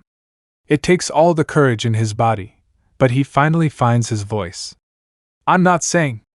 The last thing he wants is to be responsible for more deaths. It's one thing to kill in self-defense or for the village, but it's another to kill because threats are made. Besides, the village would just hate him more. The anger dissipates and is replaced by bewilderment. His mouth opens and closes several times, and he seems to be struggling to find his own voice. What do you mean I don't say it? They'll just hate and resent me more if they think I have the Hokage fighting my battles for me. His voice is louder than before, but not as loud as he'd like. She takes a few deep breaths, and the tension in the room is now breathable. I'm not going to force you to tell me. The strain in her voice tells him it's killing her to get the words out. But I'll figure it out eventually, and when I do. She trails off, her fingers moving through her hair again. He sits up, causing his hand to fall off and his face to be as red as a cherry. He plays with the hem of his shirt as the words tumble out. Okay. She kisses his forehead, and he leans into her. Only when he realizes how childish he is does he scold himself and pull away. Her stupid scent makes him do things he normally wouldn't. I'd better go, I've been training all day, he mumbles, his stomach growling. She cups his cheek and raises his eyes to hers. Do you want to go to dinner? She tries to find any trace of deception or malice in his expression, but finds none. But she can't bring herself to say yes. Maybe another time. Chapter 8. Naruto waits at the training grounds designated for the rest of his team. He inhales and consciously tries to internally filter Kurama's chakra. He's close to being able to eliminate all power-enhancing properties in pure chakra, since the power boost comes at the cost of shattering cells that the chakra heals just as quickly, or even more quickly. At least that's how it works for him. Everyone else isn't used to the foreign chakra rampaging through their network, so the destructive power runs faster than the healing. It's been almost a week since the incident at the hospital with the old witch, and he's been avoiding her ever since. Kakashi has also been searching for him. He's managed to avoid them both, but he can no longer avoid Cyclops. Team 7 is officially back and is expected to begin training and taking on missions again. When Kakashi gets close enough, he smells the change in the air but doesn't recognize it. For once in his life, Kakashi is early. So early, in fact, that he beat Sasuke and Sakura at the training grounds. He can feel the Cyclops' eye on him and can't help but shift uncomfortably at her words. "You're here early. I could say the same about you," Naruto murmurs, opening his eyes. Kakashi probably already knows he's been training with Gai-sensei in the mornings and doesn't feel the need to go over it again. They stare at each other for several minutes before Kakashi decides to be the adult and breaks the silence. "You've been avoiding me, Naruto. I've been busy," Naruto snorts, on high alert. Kakashi has never cared enough to come looking for him before, and he's not sure what's changed now. When Naruto doesn't offer anything further, Kakashi prods a little. "I heard you've been training with Asuma and Guy." "Yes." Naruto can feel sweat starting to form on his back and hands. This is probably where he'd get hit or threatened. "That's what usually happens. You should tell your mother if she does." Kurama growls. "That could get him killed." Naruto rubs his neck. "She has a temper." Even though he's been avoiding her, he's heard stories of her beating up shinobi and threatening villagers who speak out against him. He knows he should probably be grateful, but he's worried this will make the villagers react badly. "Maybe I should die." Kurama pulls Naruto closer to his body as if he's trying to protect the boy from the world. Kakashi's temper flares slightly as he sees Naruto's already distracted. "Why didn't you come to me for training?" Naruto snaps out of his conversation with Kurama and looks at Kakashi in disbelief. "Every time I asked you, you were busy training Sasuke." Slapped with the truth, Kakashi thinks he's always pushed aside Naruto and Sakura's training to help Sasuke. He hadn't realized he was going to do that. He just wanted to spend time with the last living connection he has to his old team. "After team training today, I have some time. We can train together one-on-one." Naruto tries to fight his disinterest, but it's a losing battle. "I have plans after training." "What plans?" Kakashi asks, surprised that Naruto isn't jumping at his offer. "Asuma Onizen is going to show me something." Naruto hates the interest he's showing. Something that feels very jealous fills Kakashi. Naruto is his student. He should be the one training him. The one Naruto should want to be trained by. At the same time, it's his fault. If he had been willing to train Naruto the way he should have from the start, he wouldn't be looking for another teacher. "Perhaps we can have dinner tonight then?" "Sorry," Naruto mutters, faking a smile. He really doesn't want to spend any more time with Kakashi than necessary. Kakashi kicks a rock as he watches Sasuke and Sakura walk toward the training grounds. He needs to put more effort into training Sakura too. Maybe he can train her today and Naruto tomorrow after the mission. "Tomorrow, then?" "I don't think so, Kakashi." Naruto stands and stretches, keeping his eyes on his two teammates. He finds it best to always be aware of where the people who openly hate him are. "Dobe-sensei." Sasuke looks at Naruto and nods to Kakashi. "Kakashi-sensei." Sakura just ignores him and honestly doesn't care. He just has to be with this team for another 5 months. Then he can make Chunin and get separate missions. He's still kicking himself for holding back with Niji in the third test.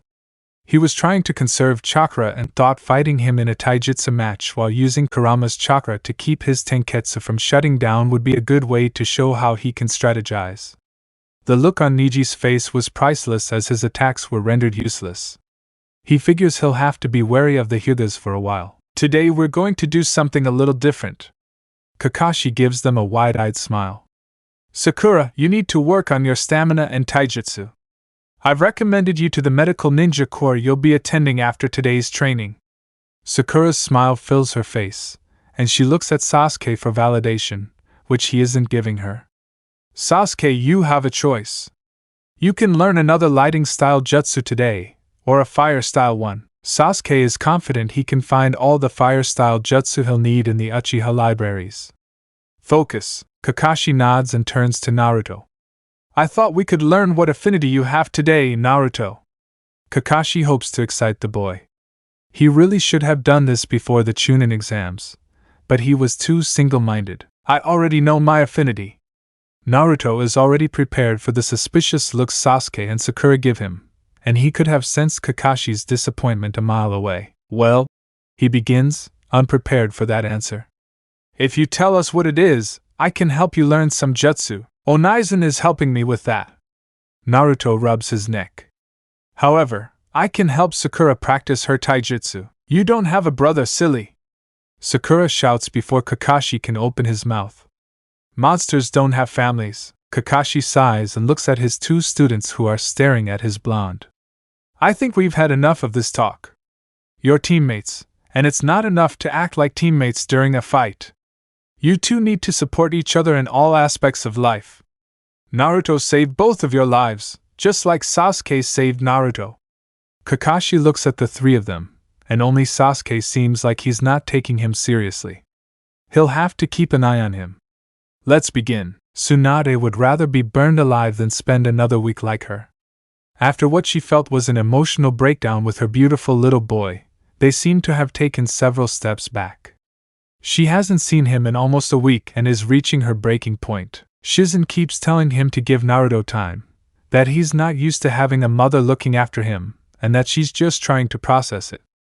However, her patience is wearing thin, and she would have left after the first day if she didn't have Asuma nearby to inform her that he was safe and sound. Sarutobi keeps telling her that Naruto has never been very good with his emotions, that he tends to run away from them whenever they appear. This only makes her want to hug him tighter and never let him go. In fact, she's decided that if she doesn't see him at Ichiraku's house tonight, she won't rest until she has him in her arms. Signing the last document of the day, Tsunade puts it in its box. She grabs her green jacket and leaves her office. Lady Hokage! Shizen gathers some papers in her hands and follows the older blonde.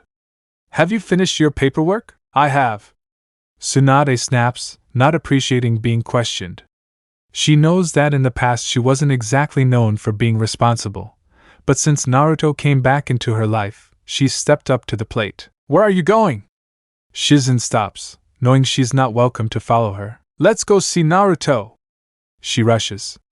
Her beautiful little brat is done hiding and will break down every wall and every door until he finds him. Hiding from her is unacceptable and it won't happen again, ever. After training with Asuma that night, Naruto goes to his favorite ramen shop for lunch. Thinking about his wallet, Naruto is glad he met Tsuchi and Ayame all those years ago. They understand that sometimes he runs out of money because he has to buy clothes and things. The stupid demon tax breaks his bank faster than anything else. When that happens, they let him wash the dishes for his dinner. He would have starved to death a long time ago, not for them. When he smells her perfume on the breeze, he walks toward the alley, not that she probably doesn't know he's heading her way. He can't believe she's waiting for him again. He's officially out of all the food in his pantry, and can't buy any more until after the mission tomorrow. He bangs his head against the brick and tries to think of what to do. Onizen would be willing to feed him, but he has a date with Kurenai tonight, and it wouldn't feel right to just barge into her apartment. He can't exactly go home. She'll show up there later, like she did yesterday. He had to sneak out the back because he hated hearing her beg her to let him in. Thankfully, he'd managed to hide his chakra signature years ago. It was one of the first things Obasan taught him. He could go sleep in his clearing again, but there's a chance his Onizen told him about it. He doesn't exactly approve of how Naruto is approaching the situation. However, Naruto isn't really sure how else to approach it. Usually, he'd just try to move forward and ignore his feelings, but he can't seem to do that in this situation. Just walk, Naruto. Kurama doesn't even bother to open his eyes. What's the worst that can happen? I don't know, and that's exactly the problem. Naruto snorts. She doesn't react the way I expect her to either. Usually, people are happy when I go days without seeing you, but she just comes to watch. I don't understand why she wants to see me, for the same reason as Biwako and Asuma. He grumbles. She cares about you. Maybe. Naruto has leaned more toward that side after last week. What do you think he'll say if I go out? If it were me, I'd knock some sense into you. Kurama flicks him with his tail. To think you could avoid me for so long, a week, not so much. Naruto sighs. I just don't know what to say to him.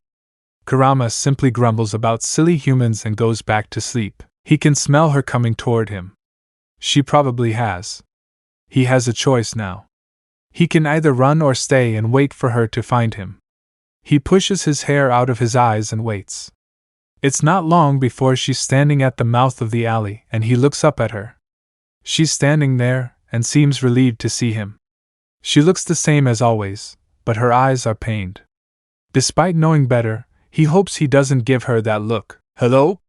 It's all he can think of to say because he can't speak the silence between them. It seems to snap her out of her adoration, and she rushes him, making him tense. Fortunately, she stops before grabbing him at arm's length, as if she wants to hug him. He thinks he should probably give her a hug or something. He thinks that's what you're supposed to do when you apologize. It's what he would do to his obeisance. Are you okay? I haven't seen you in a while, and I was worried. I'm sorry. Naruto begins. I was sure how. He trails off, unsure how to finish the sentence. Just don't do it again, okay? Naruto feels like his heart has been ripped out of his chest, and it hurts. I'll try. He pushes off the wall so he's standing right in front of her. I'm sorry. He tentatively moves closer, and that's all it takes for Tsunade to pull him into a hug. She's running her fingers through his hair, and he's burying his nose in her neck. I miss you so much, she whispers in his ear. She hugs him for longer than he's comfortable with, but he thinks he owes her some. She only pulls away when she hears his stomach growl. She laughs a little and cups his cheek. Let's get you some ramen, okay? Naruto rubs the back of his neck. I'd like that. Tsunade grabs him by the arm and pulls him toward the streets and onto the stage. You're too thin. She glares at him briefly. You need to start eating more, Naruto. A little defensively, Naruto replies. I'm doing my best. It wasn't a criticism. Her gaze softens, and Naruto feels a little bad. I'm just worried about you. Naruto doesn't know what to say when they enter the ramen stand. She seems to be telling the truth, and he doesn't feel as weird as he thinks he should. They sit at the counter, and Tsuchi takes their orders. Naruto taps his finger against the counter. It unnerves him greatly how she stares at him, as if she's trying to memorize his face. He racks his brain, trying to think of what to say. So, how have you been? Tsunade hums and nudges her fingers with her hand. Not so good. My favorite blonde has been avoiding me all week. Sorry about that. I should have seen it coming with how she reacted in the alley. She hums again. How was your training? Asuma is a great help. He keeps his voice low so no one else can hear him. I mastered one of the jutsus he taught me. He figures she already knows about wind chakra, even though she hasn't said anything, so she doesn't reveal too much. I'm proud of you. Tsunade smiles and lifts Naruto's heart. Thank you. Naruto bows his head to hide his blush. Silence returns when their food is delivered. As soon as he finishes the first bowl, another is placed in front of him. Even after going through several bowls, Tsunade hasn't commented on how much he's eating. Usually, by this point, people complain that he's a glutton and needs to stop. It bothers him that she isn't saying anything so much that he turns to her. Why haven't you said anything about me eating too much? By now, most people have. Tsunade just smiles and resists the urge to run her fingers through his hair. It's a feeling she's become quite addicted to. That, and cuddling him with her face pressed against his neck. I know how much chakra it takes to keep the seal working. You need all the calories you can get. Yeah, Naruto stands up and Tsunade moves to follow him. No one seems to understand that. Tsunade fears the afternoon is coming to an end when, instead of leaving the shop, she moves to walk around the counter. Where are you going, Naruto? Tsunade is confused, causing her little son to blush a cute pink again. When I don't have money to pay, the old man lets me wash the dishes for lunch. Naruto doesn't look at her, and Tsuchi turns away. Naruto will never go hungry as long as I'm around. His hands grip Naruto's shoulder as he smiles at the boy. If only he'd learned to take free food. I keep telling him the village hero shouldn't have to pay. Tsunade reaches into her pocket and pulls out her wallet. Well, I can pay for your meal from now on. She pulls out several bills and places them on the counter. That should be enough for today. Can I set a tab for when Naruto comes here without me? You don't have to do that. Naruto exclaims, conflicted that she would do this for him. I want one too.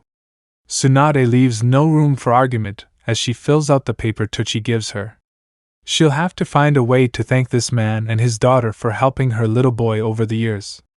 It makes her feel better knowing that the times he went hungry probably weren't as frequent as her mind imagined. She looks up and her baby boy looks very confused. Eventually, she hopes he'll realize she'll do anything for him. Let me walk you home. Naruto hesitates before answering. Okay. Together they walk through the streets toward his apartment. I heard you had team training today. How did it go? It was good. Naruto stares up at the stars.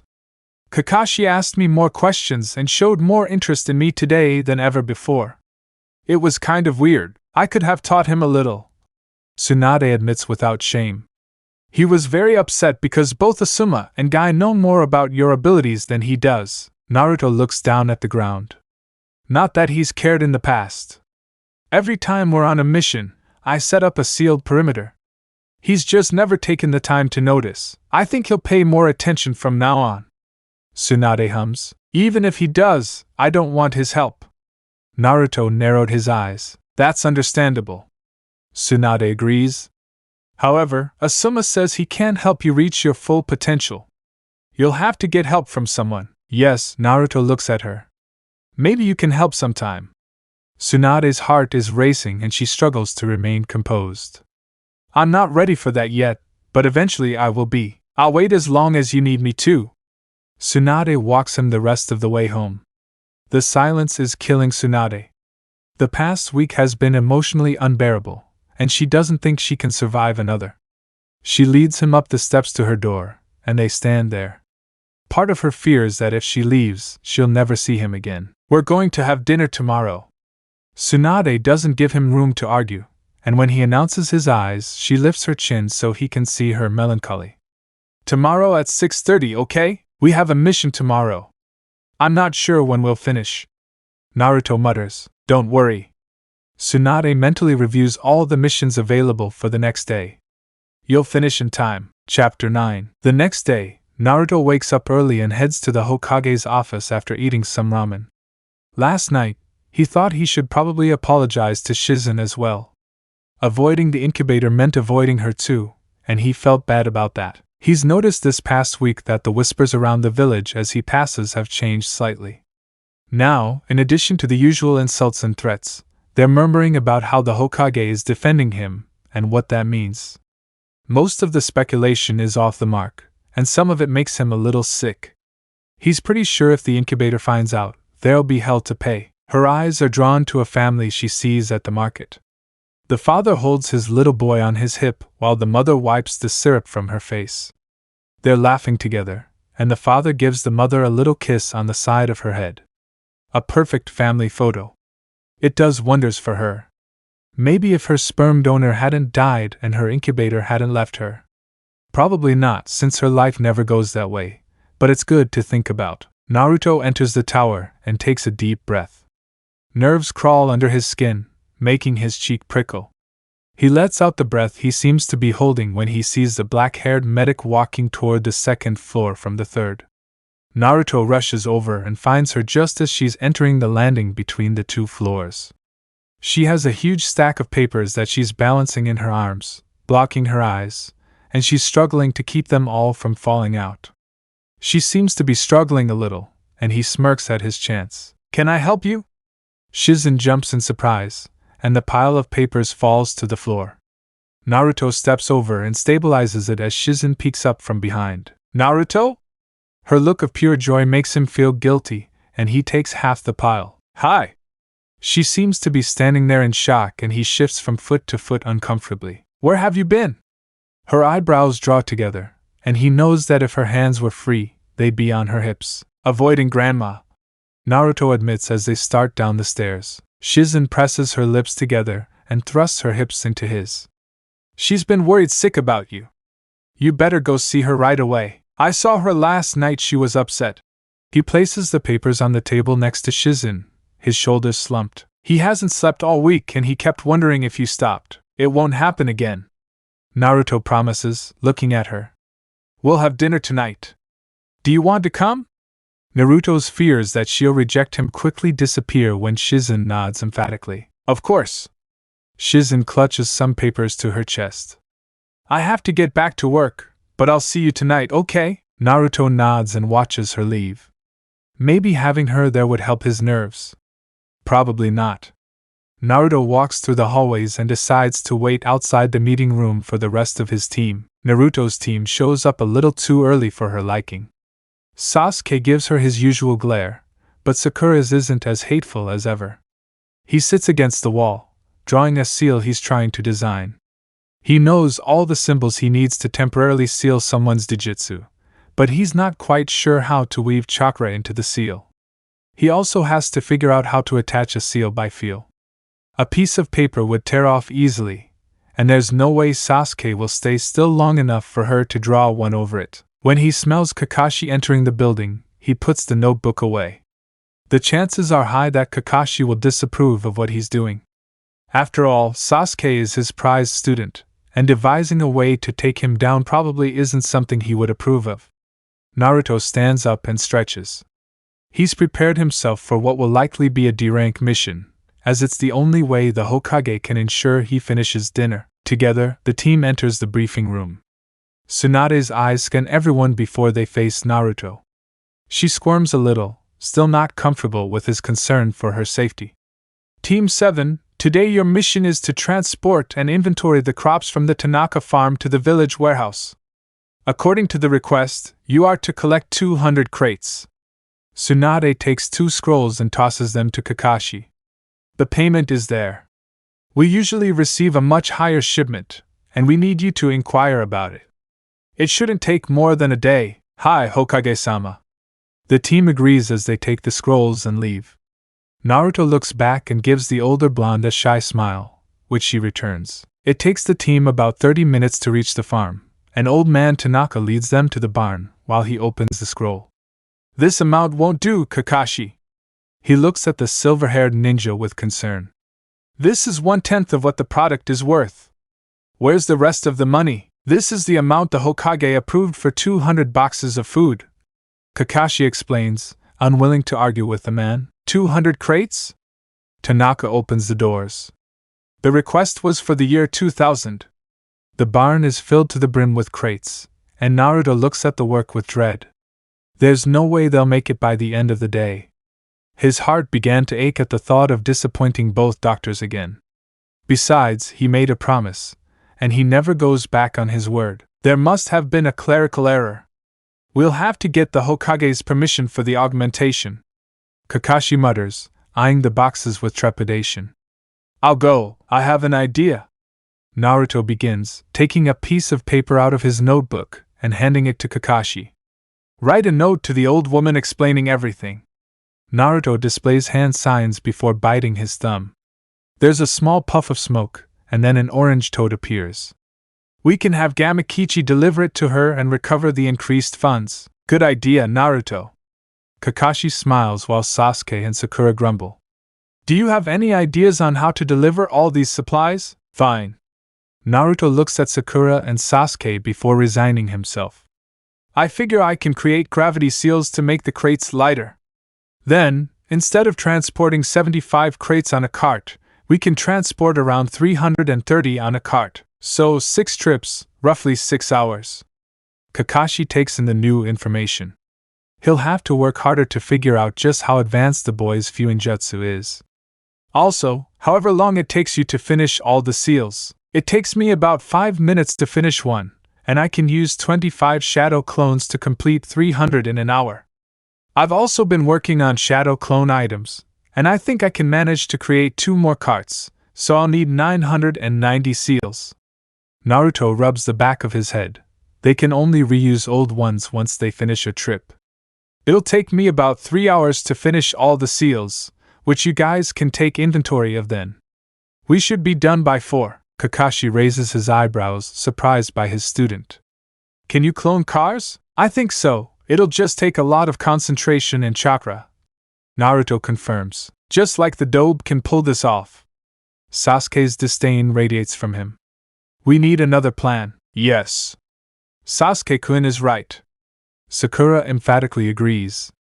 Naruto can't pull this off. Kakashi looks at his students as he writes his note to the Hokage. He'll have to work very hard to fix his team. If only he had done something in the first place. But he honestly thought that once they started working together, and getting to know each other, everything would work out.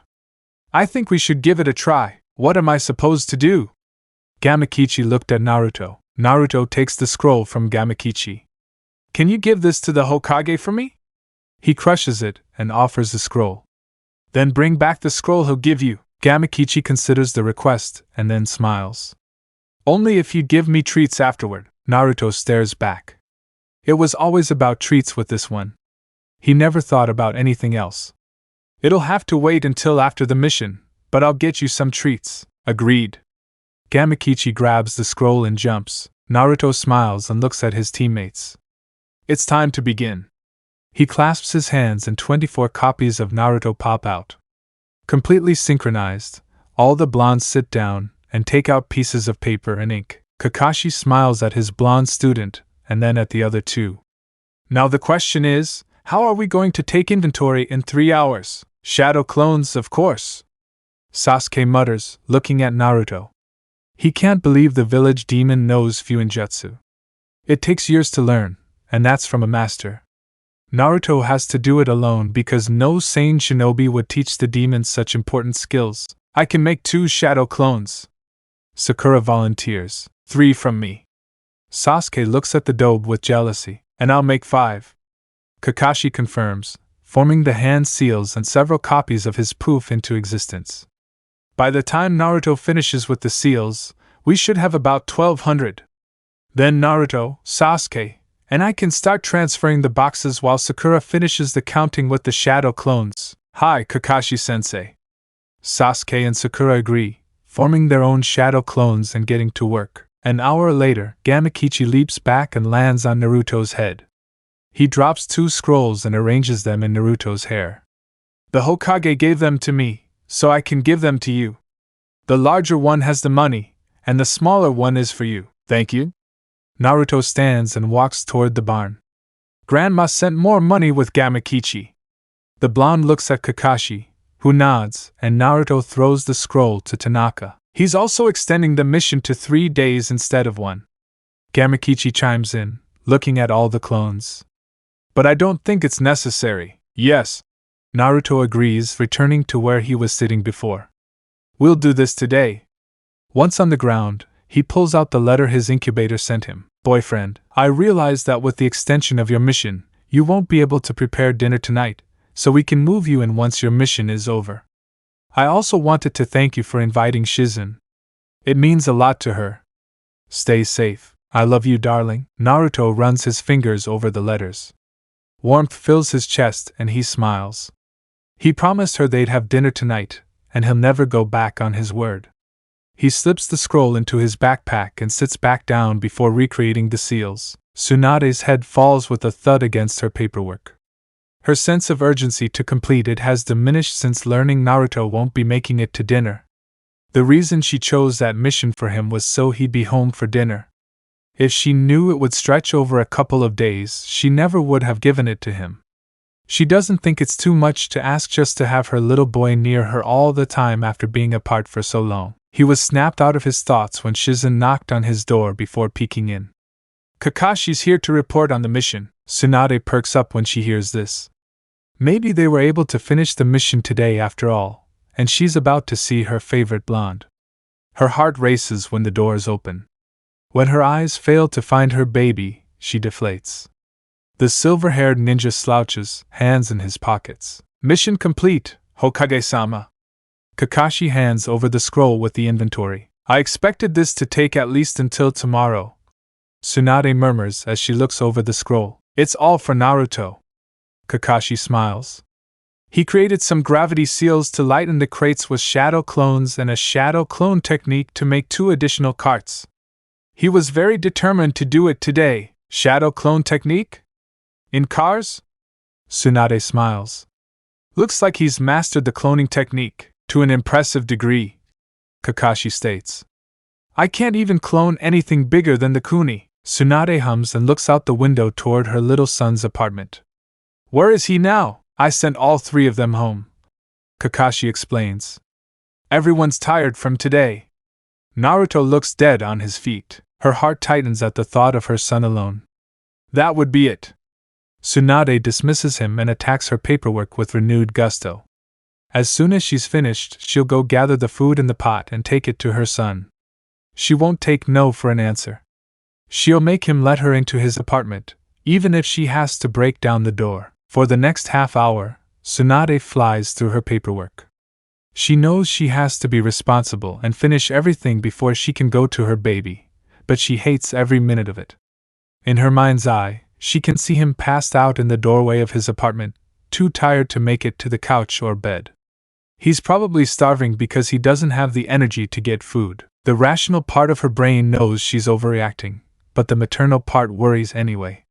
Just like the day before, when she finishes the last form, she puts it in the box, grabs her jacket, and then opens the door, only to stop in her tracks. Her little boy is curled up on one of the waiting room couches, drool running down his cheek.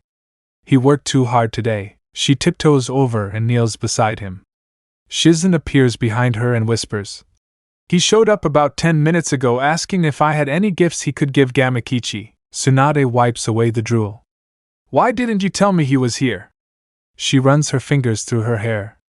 She's fallen in love with the thick blonde strands that feel against her skin. "He asked me not to." Shizen shifts her weight from one foot to the other. "That he was early for dinner and that it could wait. Next time, tell me." Tsunade whispers, her thumb caressing his wrinkled cheeks. Naruto purrs and his eyes open. "Are you ready for dinner?"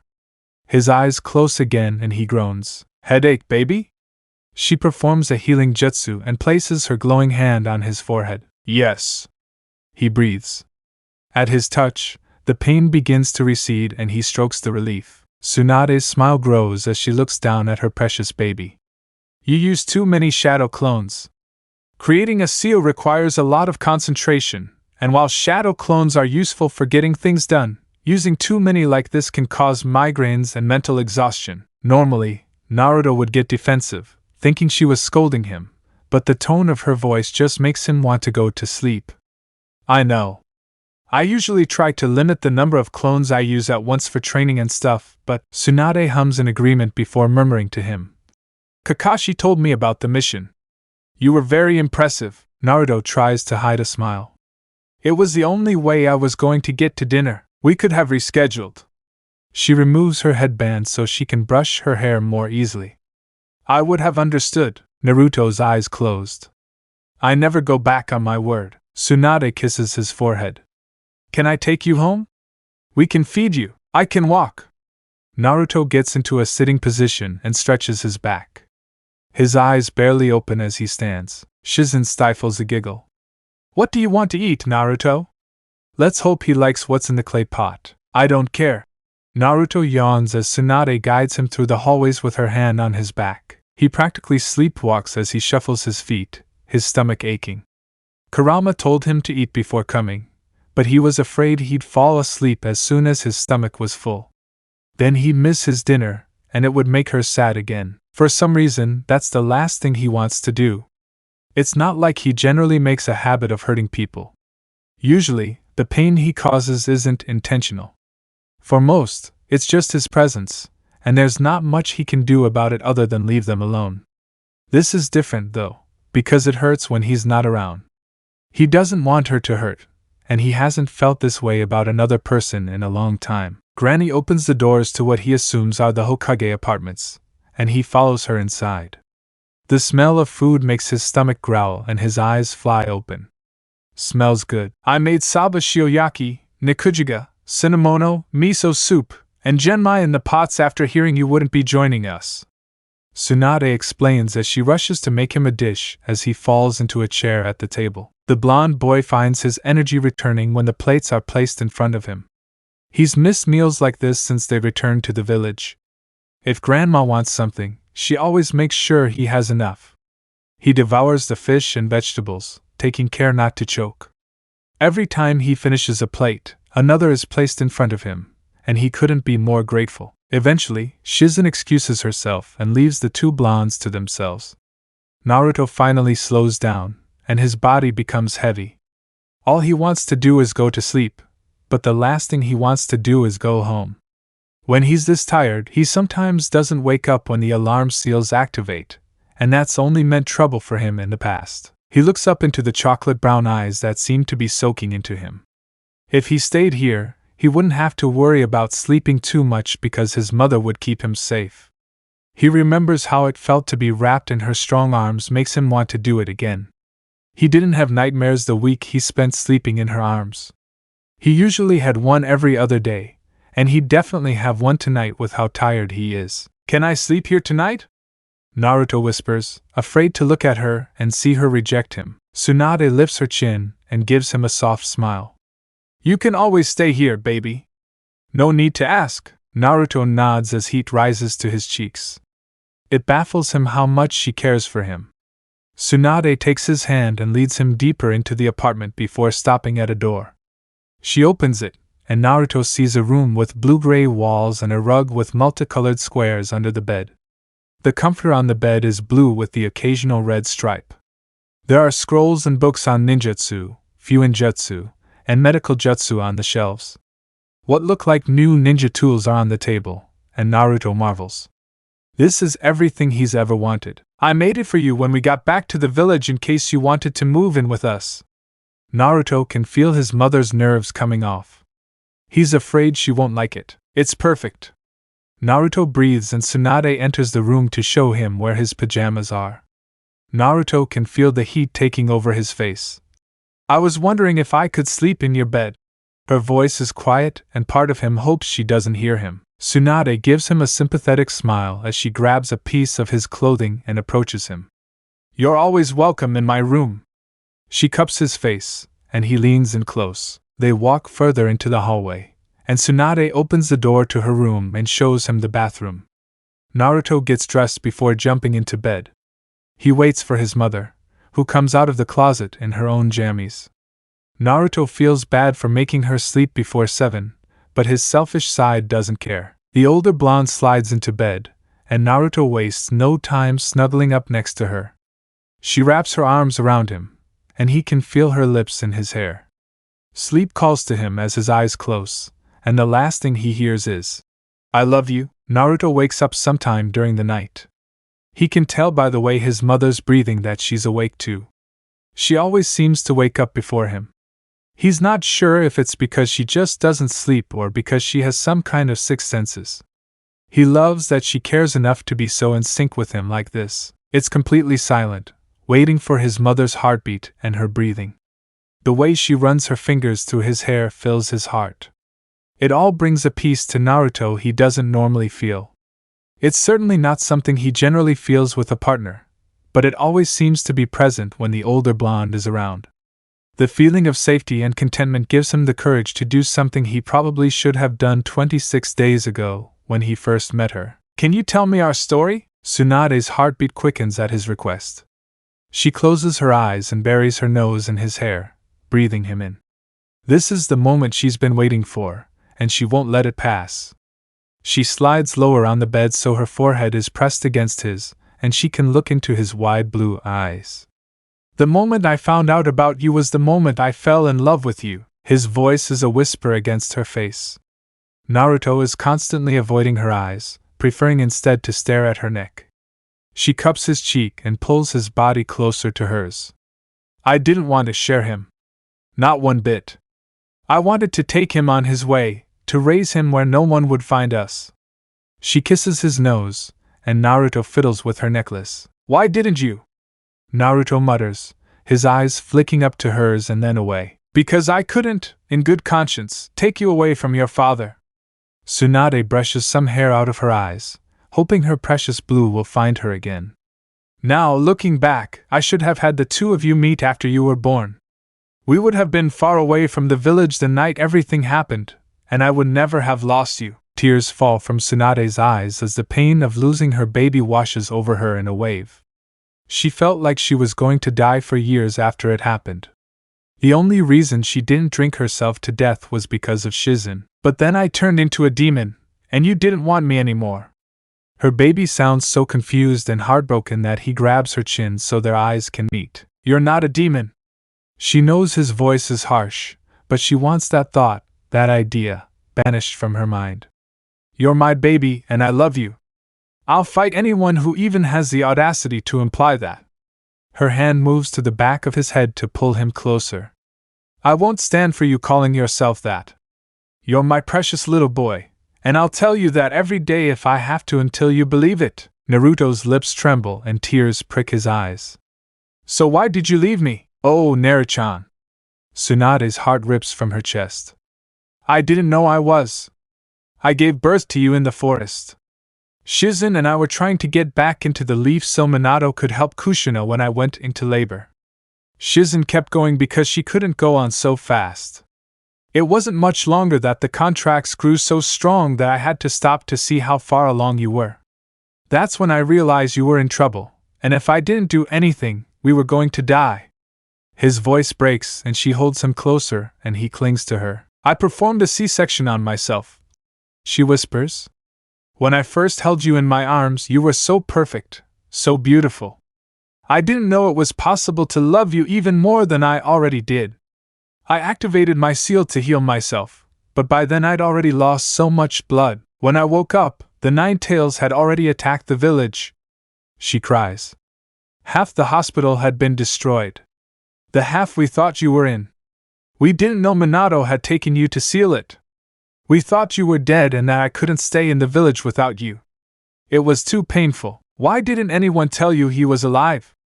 Naruto sniffs, his eyes drying. They didn't know you were mine. Tsunade wipes away her tears. We had kept the fact that I was pregnant a secret. I was afraid they would attack you if people knew I was having a baby. So you loved me? Naruto isn't sure he wants the answer, but he asks somehow. People always tell him he should have been killed at birth, and he's terrified that she'll think that too. With all my soul, Tsunade promises, never breaking eye contact. Do you love me? He needs reassurance. With all my heart. They lay together, both seeking comfort in each other's presence.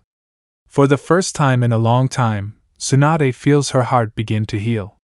All the jagged edges merge together, and heal just with the presence of her baby.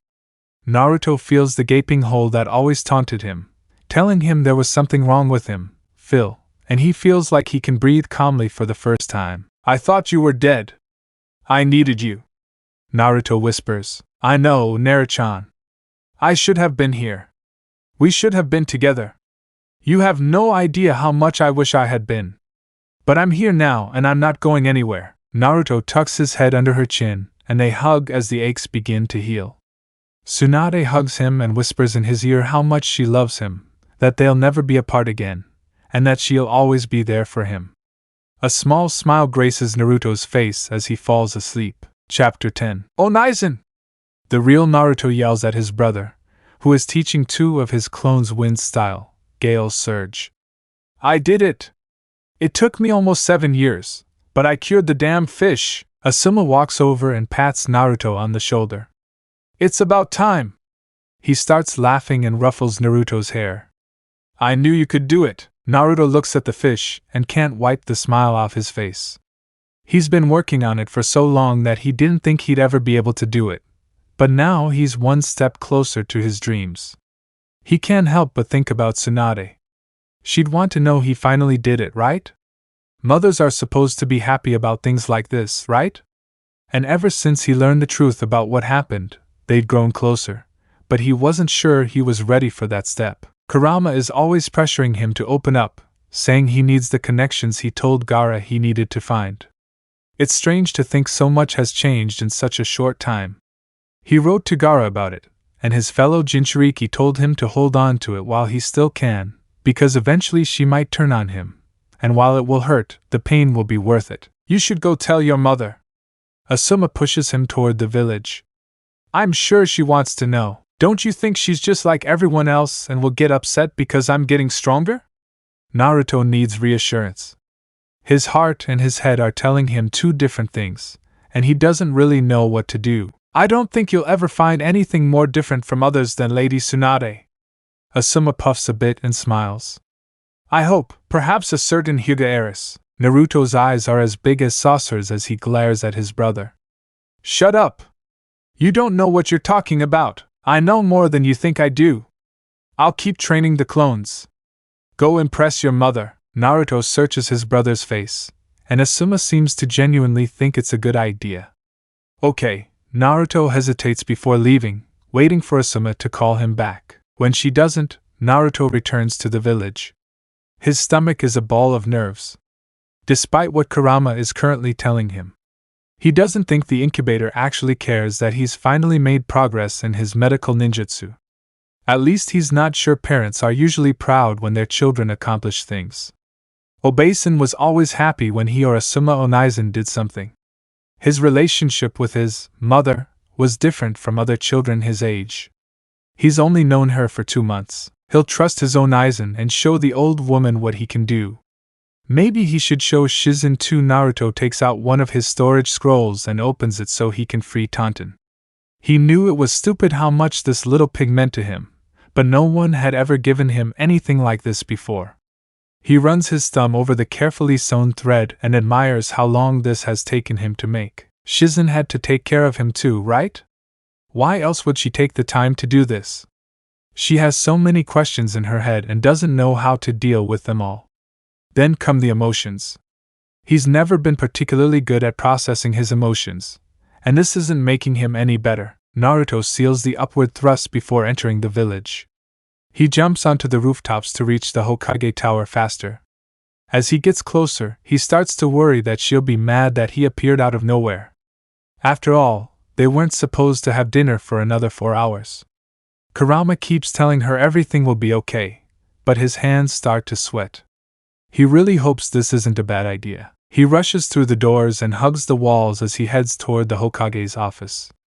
His heart feels like it's going to explode out of his chest, but he continues.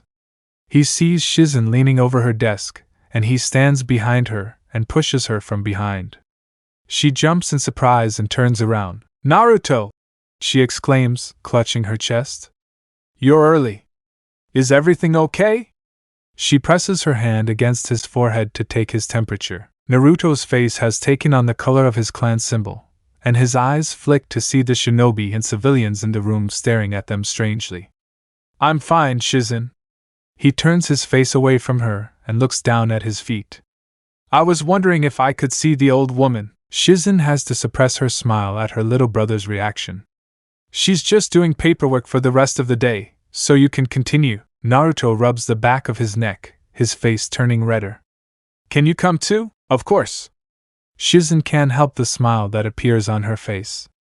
She hasn't spent enough time with her Otsutsuki. Together they walk to the double doors. They wait until Tsunade's low voice tells them to come in, and Shizen pushes the door open. "Naruto is here to see you." Tsunade's eyes have already found him and are searching for him. "Are you okay? Are you hurt?" She stands up from her chair and runs her chakra-covered hands over him before he can say anything. "I'm fine, sheesh." Naruto complains embarrassedly. "Can't I just come see you without something being wrong?" He scratches his foot and only meets Granny's eyes when she lifts her chin. "You can come anytime." The smile on his face helps her blush fade and her heart calm. "I love having you here with me, yes?" Naruto needs to be sure and searches for any trace of lies on his face. "Always." She finds no deception and smiles at him. Someone besides his 3 precious selves really wants him around. Tsunade leads him to the couch and they sit together, with Shizen taking Naruto's other side. He bites his lip, nervous once again. "I want to show you something." He reaches for the scroll on his back, only to freeze when it's not there. Horror fills him when he realizes he left it in the clearing with Asuma. Doubt fills him as he scolds himself for being so stupid. This is the reason he came here and forgot the one thing he needs. He was too busy worrying about showing up unexpectedly to notice the scroll wasn't on his back. "I forgot." He clenches his fists as Kurama whispers to him to ask if he has a scroll here.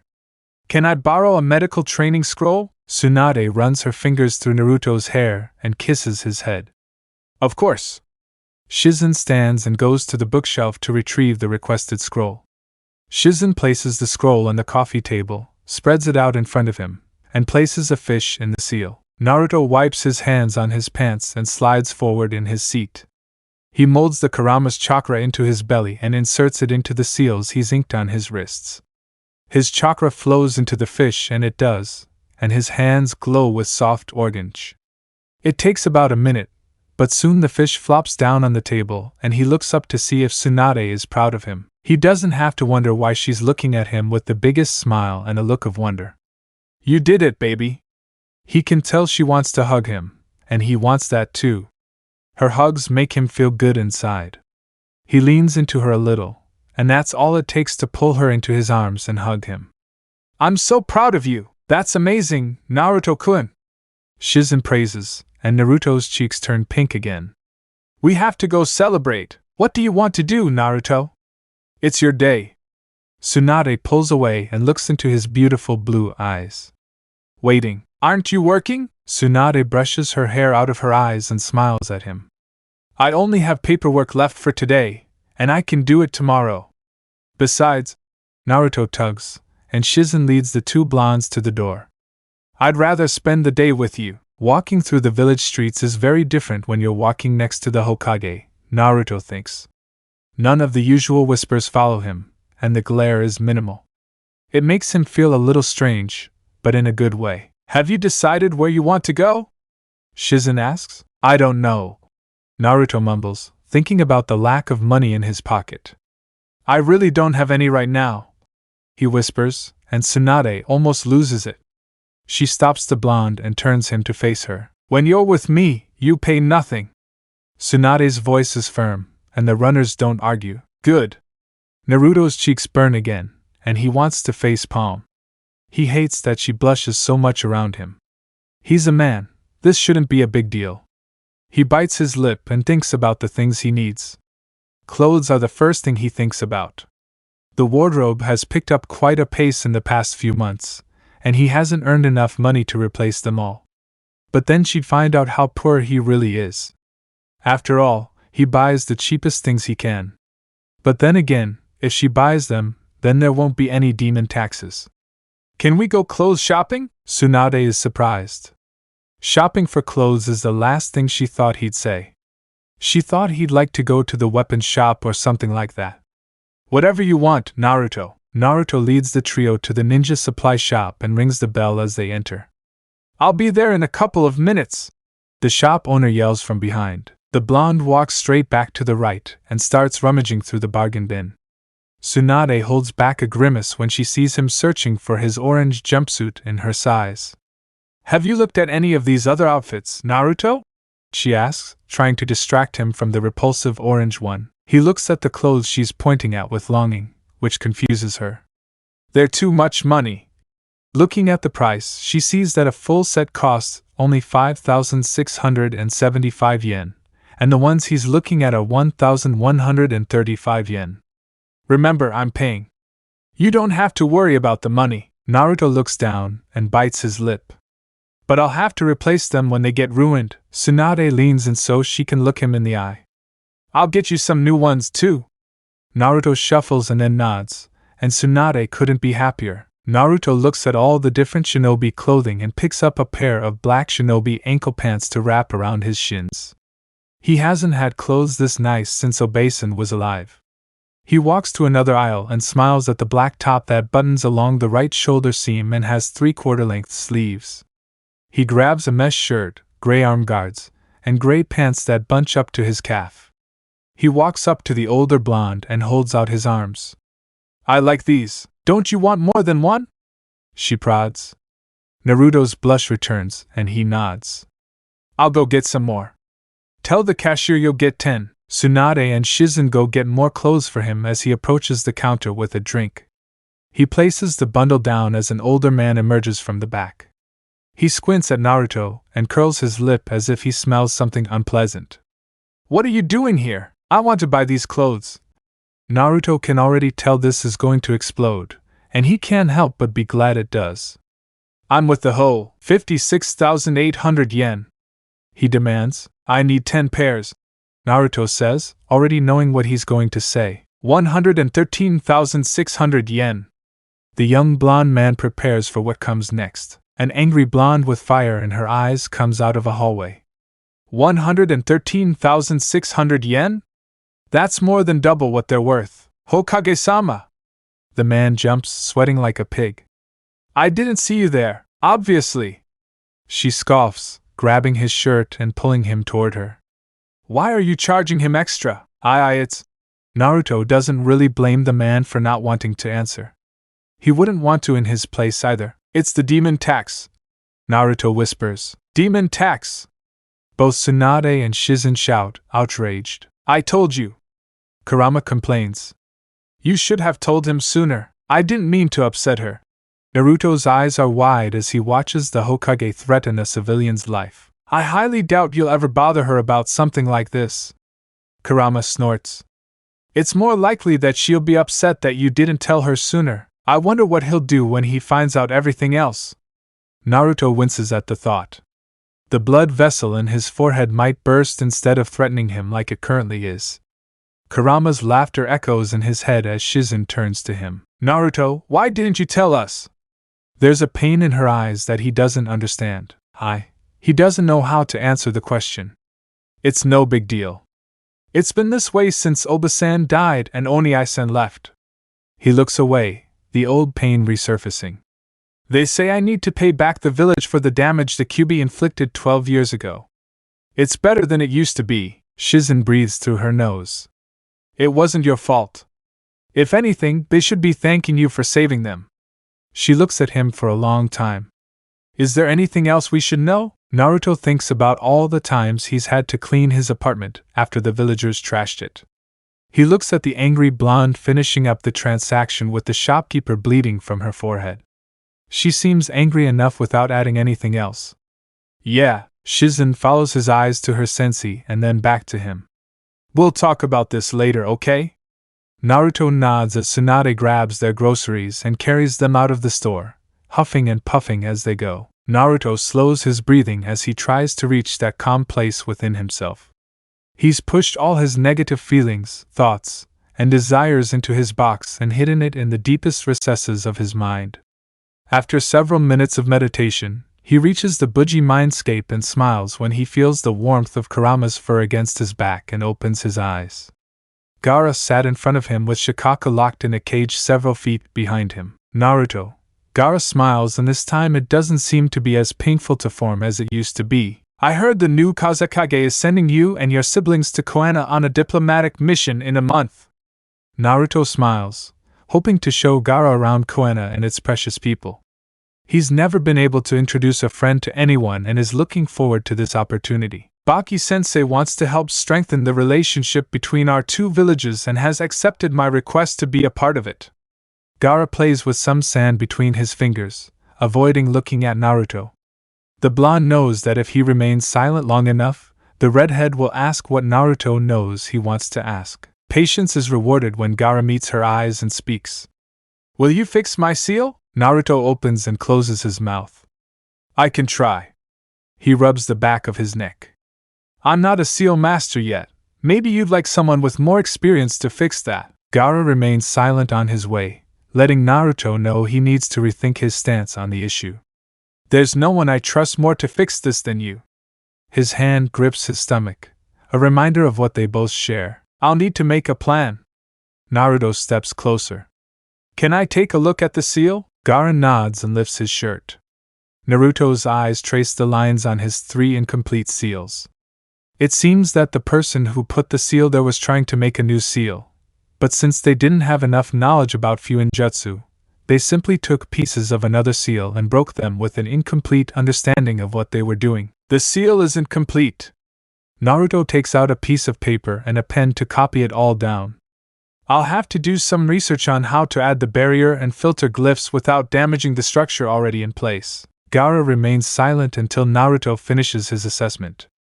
Do you think you'll be done figuring this out by the time we get there next month? I'll have to ask the old woman if I can see some more advanced Fuinjutsu from the Uzumaki clan. A complex array will need to be added to complete the seal. Naruto muttered as he used his chakra to test the flow of Gaara's seal. He would also need to adjust the channels in the seal to improve the saturation in his chakra network. Do you think you'll have a solution by the time I get there? Gaara pulls down his shirt, his eyes pleading in the way only Gaara can. His eyes show a glimmer of hope as his face resigns itself to the disappointment life has taught him is inevitable. I will. Naruto gave Gaara a true smile that only a few had ever seen. It's a smile that appears when another person shows faith and trust in you. It's a promise of a lifetime. Naruto sticks out his fist for Gaara to hit. Gaara high-fives first, then tilts his head and looks up at the ceiling.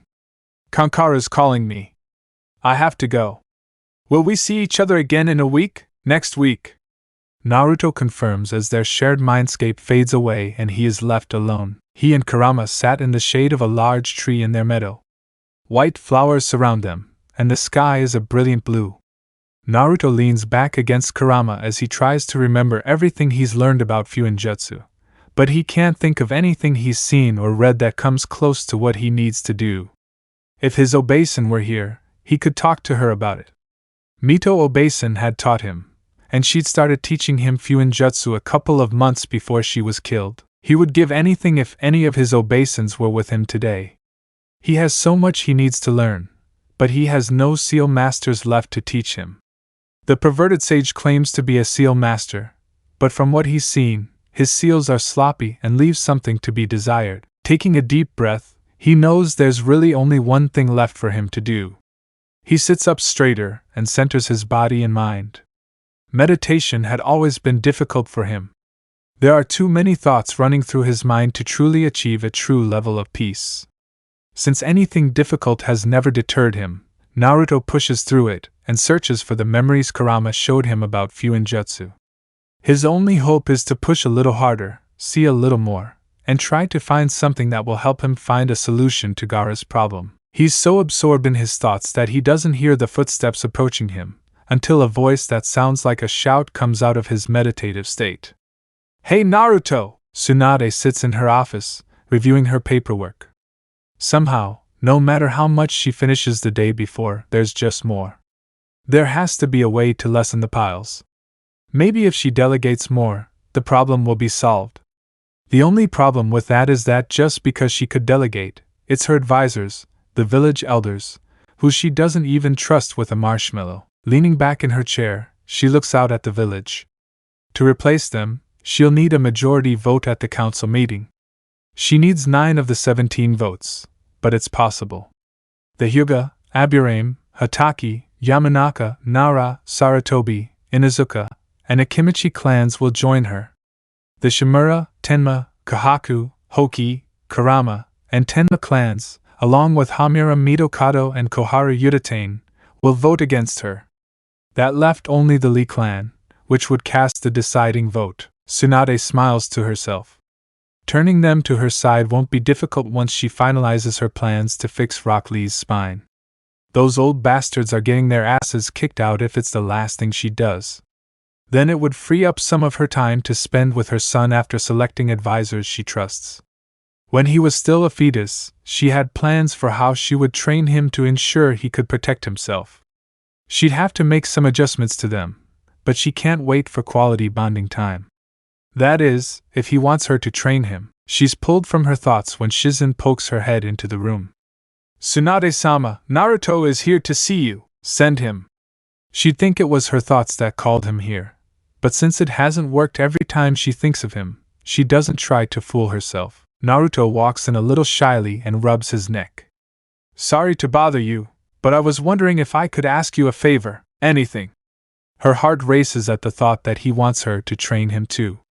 However, that would be a coincidence, right?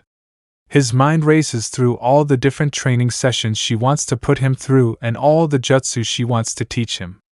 Earth is her primary affinity, so she'll teach him how to develop that chakra, since she's no good with wind. Can I borrow the Uzumaki and send you Fuinjutsu scrolls and books? I'm working on a project. He gives her a shy smile, and her heart breaks. He doesn't want to spend any more time with her, after all. She only lets the disappointment settle for a second before she manages to calm her emotions. Of course, honey. Chapter 11. Tsunade taps her nail against the hardwood of her desk as she glares at Katsuyu. She knew as soon as she gave in to her precious little boy's request that it had been a mistake. Shizen said she needed to show more faith in him and let him go on a C-rank mission, so when she asked him, he found the safest mission currently available.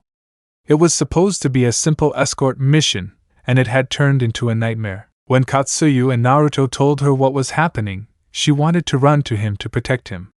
It irritated her to no end that the position she took to protect him prevented her from being there when he needed her.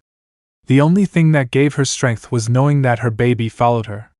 She was able to defeat a Jonin and complete her mission without being seriously injured. At least Katsuyu told her he wasn't hurt. She'll confirm it when she returns. Then there were the things her little boy was keeping from her.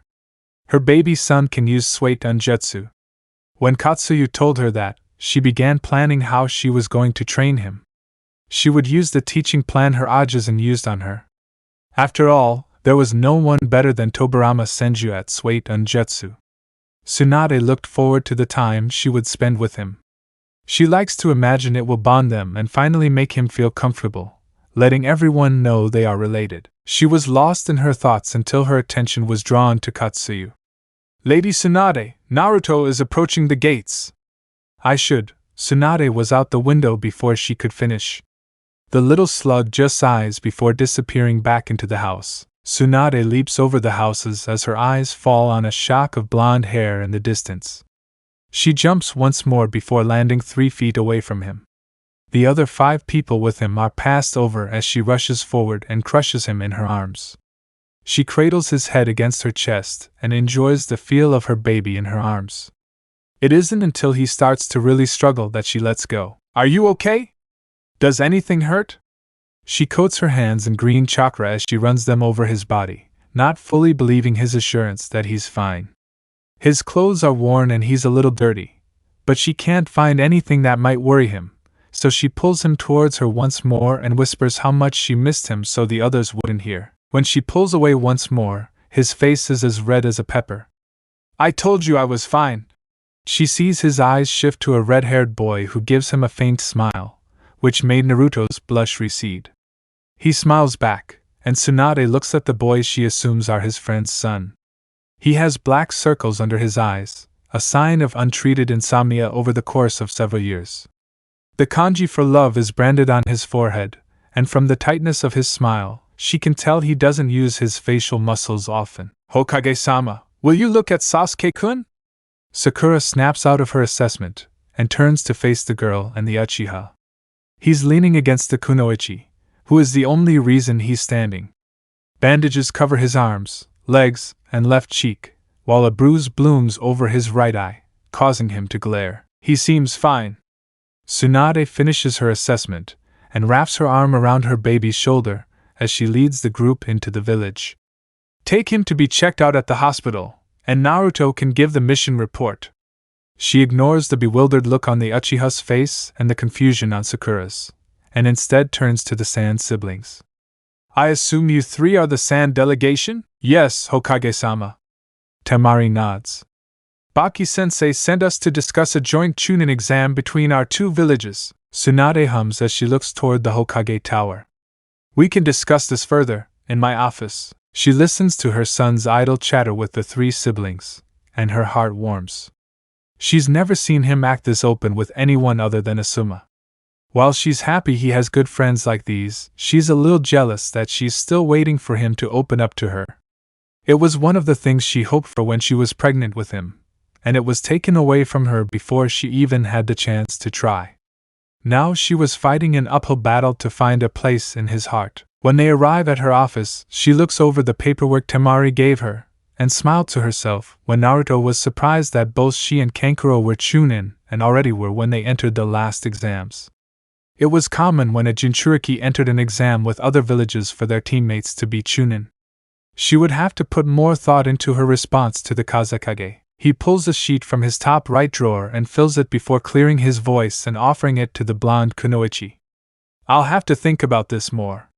You can stay at the inn while you wait for my response. This letter will let them know to send me the bill. Thank you, Hokage-sama. The 3 bow and turn to leave. However, Naruto reaches out his hand, stopping Gaara. Can you stay back for a second? He asks and looks back at her. Gaara nods, making plans with his brothers to meet up later. Naruto waits for them to leave before turning to her and rubbing her neck. I wanted to introduce you to my friend. He turns red and she can't help but think how adorable he is. This is Gaara. Gaara, this is. Naruto hesitates and his eyes widen. He doesn't know what to say in praise. He's calling her by the name she's been waiting 12 years, 7 months, and 17 days to hear. Her name is Tsunade. Gaara just gives his forced smile and bows his head slightly. It's an honor to meet Naruto's mother, Tsunade-san. She's told me a lot about you. The disappointment and shock she felt were at war inside her. On one hand, she's disappointed that once again her baby still wasn't comfortable calling her mother, and on the other, she told someone else that she was her mother. Standing up, she walks around her desk and reaches out to take his hand. It's nice to meet a friend of mine, Naruto-kun's friends. She tests the term of endearment. It feels good on her lips, and looking at her baby and his small smile, it's not hated. We were wondering if we could use one of the ceiling rooms tonight. Naruto's eyes are steady. She can tell he's given this a lot of thought. When Shikaku was sealed into Gaara, they used 3 incomplete seals, and it's damaging his health. Her eyes meet Gaara's as he begins to speak. I'd like Naruto to fix him. I'd like to sleep without fear of losing control and freeing Shikaku. He stands his ground, reminding her of how Naruto gets when he thinks something is right. Like when he saved her from Kabuto. He had a determined glint in his eyes that reminded her of Nawaki. Her little boy and her friend have just as much determination as her brother, and it warms her heart. She looks between the two, weighing her options. I'll agree to your use of a room on the condition that you walk me through the process. Adjusting a working seal is dangerous, and I want to make sure you've thought of everything.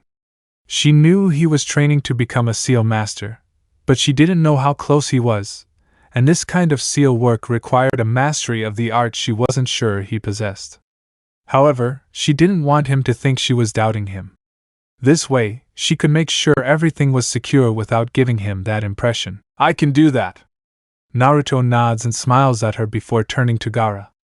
I'll see you, Temari, and Kankuro for dinner later, okay? I have to give my mission report. Gaara nods before saying goodbye to the 2 blondes and going in search of his siblings. Tsunade guides her baby to the couch before they both sit down, and she takes his hands in hers, running her thumbs over his knuckles. Katsu, you told me you were attacked by a Jonin? Well, Naruto begins, looking out the window. That was his rank, but he really wasn't that strong. He only earned that rank after defecting from Konoha after stealing Tobirama Ajizan's sword. He rolls up his sleeve, and she notices a storage seal on his arm. I was able to retrieve it. He hesitates before releasing the seal and revealing the contents. But I broke it, I'm sorry. Tsunade looks at a Vidra-like hilt and a yellow blade. The last time she saw this was the day she put it in the village vault. When she heard it had been stolen, she thought it was part of her curse. That she would lose everything and everyone who meant something to her. It seems her baby would give her everything back. Thank you, baby, she whispers, fighting the urge to pull him into her arms. You can't imagine what this means to me. Naruto leads Gaara through the halls toward the hospital, giving the redhead silent encouragement. He'd insisted on apologizing for almost killing Lee, but now that he was here, fear seemed to engulf him. He'd never regretted an action before, and conflicting emotions swirled inside him like a sandstorm. The door opens, and his black eyes are drawn to the bushy-browed ninja dressed in a gray hospital gown. It was strange for him to see the first ninja who made him bleed looking so fragile in a hospital bed. A weight settled in his chest as feelings of apprehension consumed him. He had never felt guilty about any of his actions until now, and the new emotion isn't one he wants to experience often. Hey, Lee. Naruto walks over to his friend's bed and sits down. Naruto. Lee tears his eyes away from the redhead and looks at his friend. How was your mission? The blonde smiles at the memory. It was a success. We protected our client while he ran the race and recovered the Hokage's second sword. Lee's mouth fell open, and his wide eyes stared at Naruto. The Thunder God's sword? That was lost years ago. Naruto leans back in his chair and puts his hands behind his head. The ninja who stole it was part of the team tasked with killing our client. Lee clenches his fist and raises it triumphantly. The flames of youth burn within you, Naruto.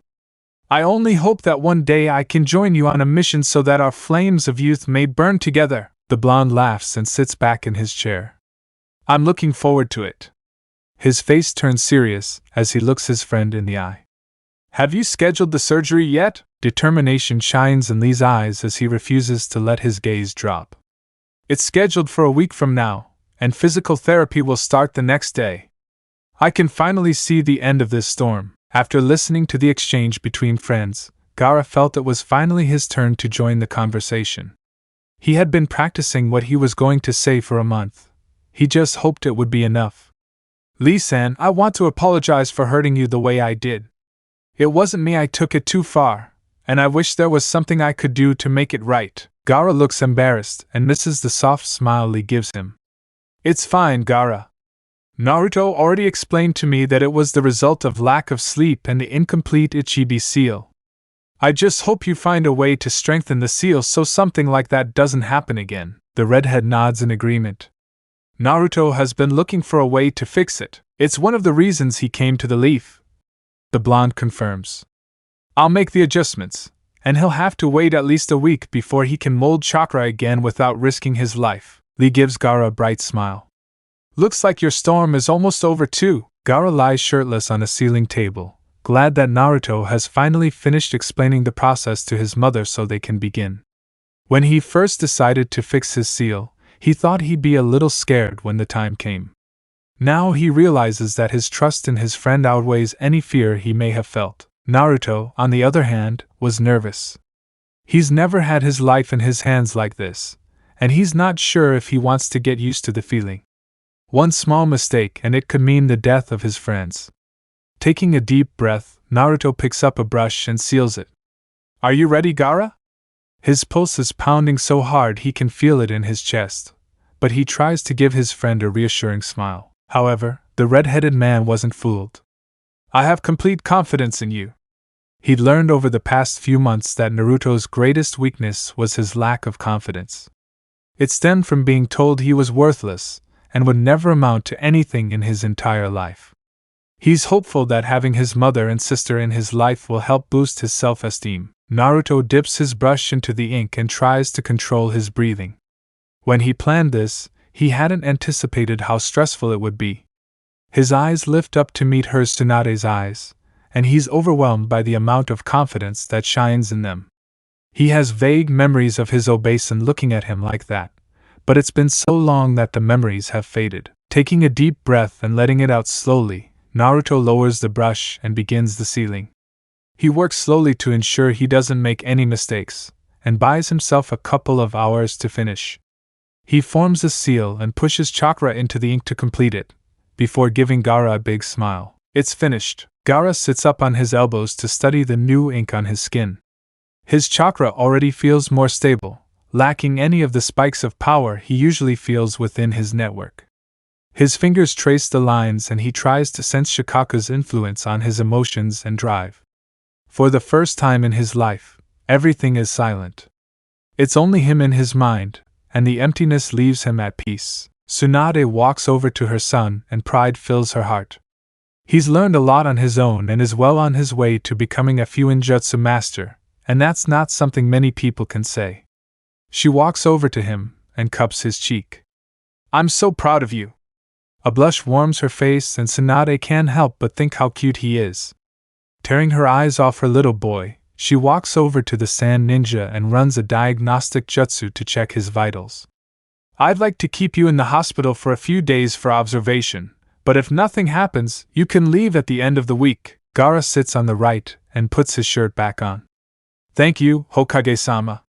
You don't know how much this means to me. You don't have to thank me, Gaara. She gives him a comforting smile.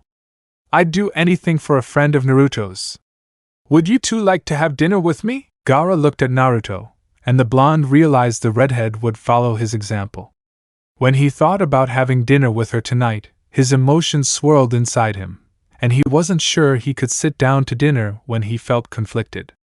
She made him rethink the things he'd believed his entire life. I have plans tonight, but can we have dinner tomorrow? He hates the flash of disappointment he sees on her face before she agrees, but he knows she needs time to think. The next day, Naruto was in his cleansing training. He had several clones practicing wind style, wind sword, A few others practicing water style, water armor and fighting each other, several attempting earth style, earth release, and another 5 practicing chakra seals. Naruto himself was following their training regimen. He made some progress with his earth chakra after finding Mito Basin in his mindscape, not to mention his Fuinjutsu. He was surprised when he first found her, but he wasted no time before starting to ask her questions about the seals. Without her, it would have taken him years to figure out how to fix Gaara's seal. He simply didn't have the experience necessary to know exactly how each part of the seal worked and how it would interact with other parts of the seal. She had been an invaluable resource. After she helped him find a solution for the seal, he asked if she could teach him more about Fuinjutsu and the chakra affinities it had. Since he hadn't been a ninja before, he knew nothing more than the basics of Earth chakra, but he'd take what he could get. The only catch was that he now had another voice in his head telling him what to do. At least she was nicer about it than Kurama had been. He was brought out of his thoughts when he felt a breach in his barrier. He sniffed the air and relaxed his tense posture. He figured his biological mother would come investigate his training grounds eventually. According to the stories Mito Basin told him, it was a miracle she waited so long. She was never patient as a child. He faces the direction his biological mistress came from. He has a passing thought to dispel her clones so she doesn't know everything he's capable of protecting herself from, but decides to risk it not coming back and biting him in the ass. Naruto watches as pale skin and a green coat come into view. His hazel eyes widen as he looks at the 23 training before finding him. She walks over and sits next to him, giving him a half smile. I see you've been keeping some secrets from me. He shrugs and plays with the grass. I'm usually working on a few different things at the same time, and you're busy being Hokage. I didn't want to bother you. Tsunade lifts his chin with 2 fingers. Baby, how many times do I have to tell you? Nothing you tell me would be a bother. I want to know everything about you. She moves her hand to cup his cheek and runs her thumb over his cheekbone. I love you so much, Naruto-kun. I wasn't a part of your life when you were younger, and it kills me. Her voice cracks as a shadow of pain crosses her heart at the memory of those 12 years. I want to be as active in your life as possible. Her eyes sparkle, and her chin trembles before she clenches it. I'll be as active as you let me be. Naruto looks down and moves closer to her so their knees are touching.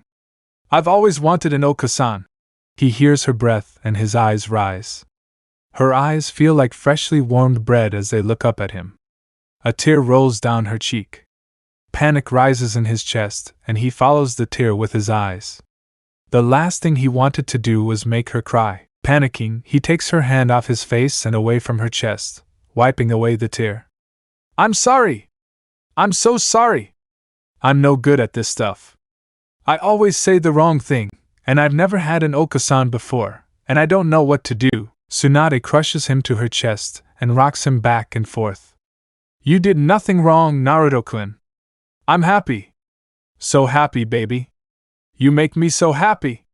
She runs her fingers through his golden hair and guides his face to her neck. You're perfect at these things, baby. I couldn't ask for a more perfect son. I love you, baby. Naruto's heart rises like a hot air balloon, and warmth spreads to every part of his body. It's a feeling he hasn't felt in years, not since his obesan died. He grabs his obesan's back and presses his face into her neck.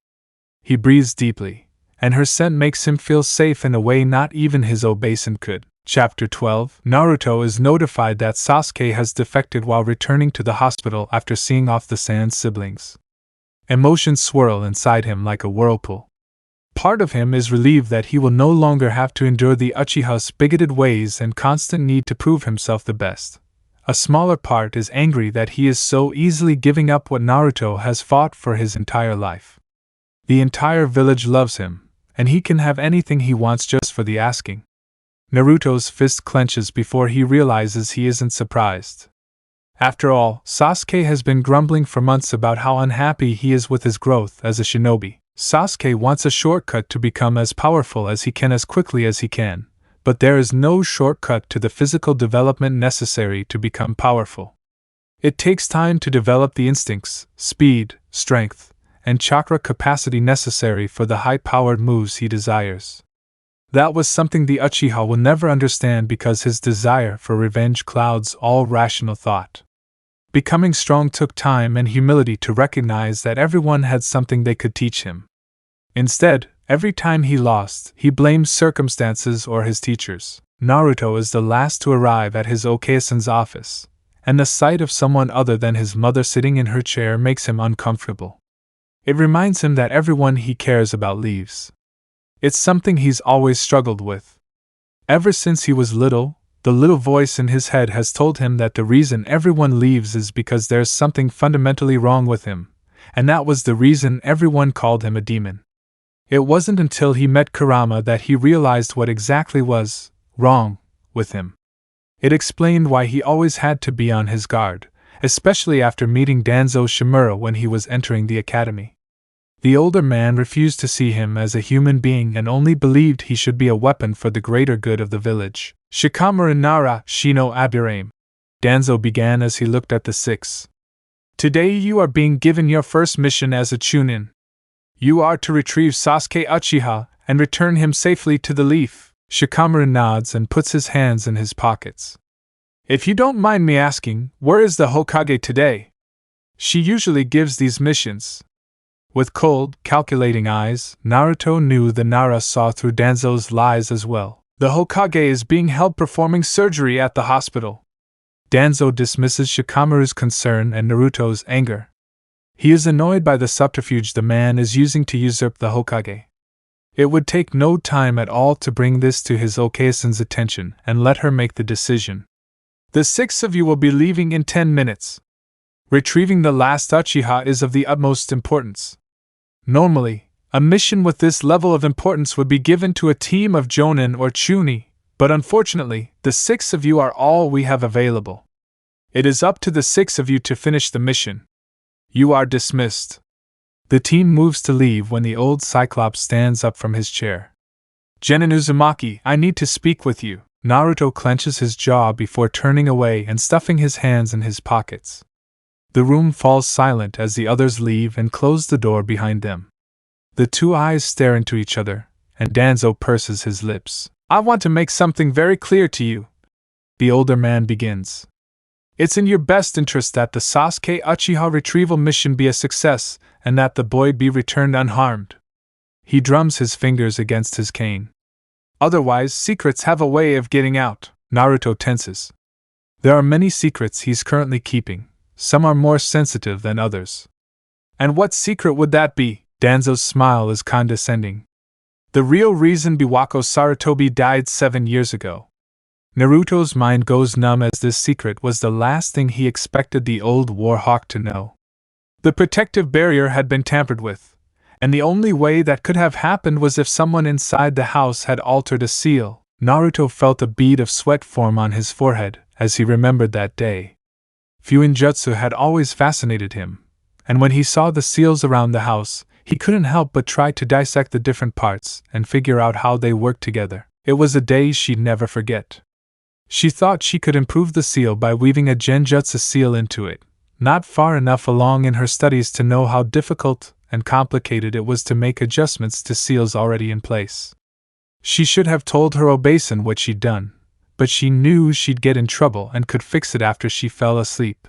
She'd never have to know. Because you tampered with the seal, a rogue ninja was able to enter the house. He sighed dramatically, condemnation burning in his eyes. However, there were procedures if that happened, and Biwako tried to follow them, but you weren't in bed like you were supposed to be. I didn't mean for that to happen. His voice trembles and breaks. Years of guilt begin to bury him as his greatest regret is thrown back in his face. He'd been trying to fix what he broke when he felt the ninja walking behind him.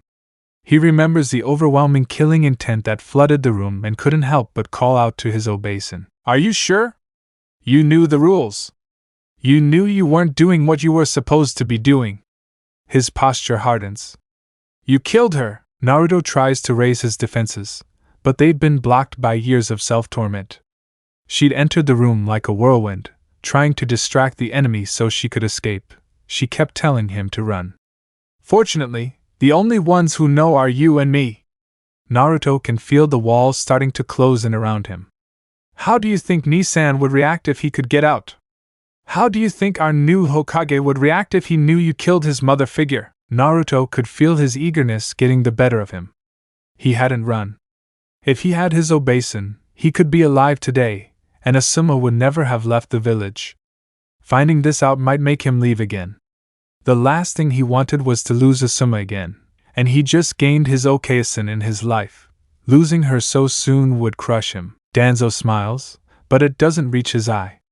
We have an understanding, don't we? Tsunade's neck snaps as she leaves the surgery room where she just completed Rock Lee's spinal surgery. It had taken 8 hours, and she thought she was going to go south several times, but she had successfully repaired the young man's spine.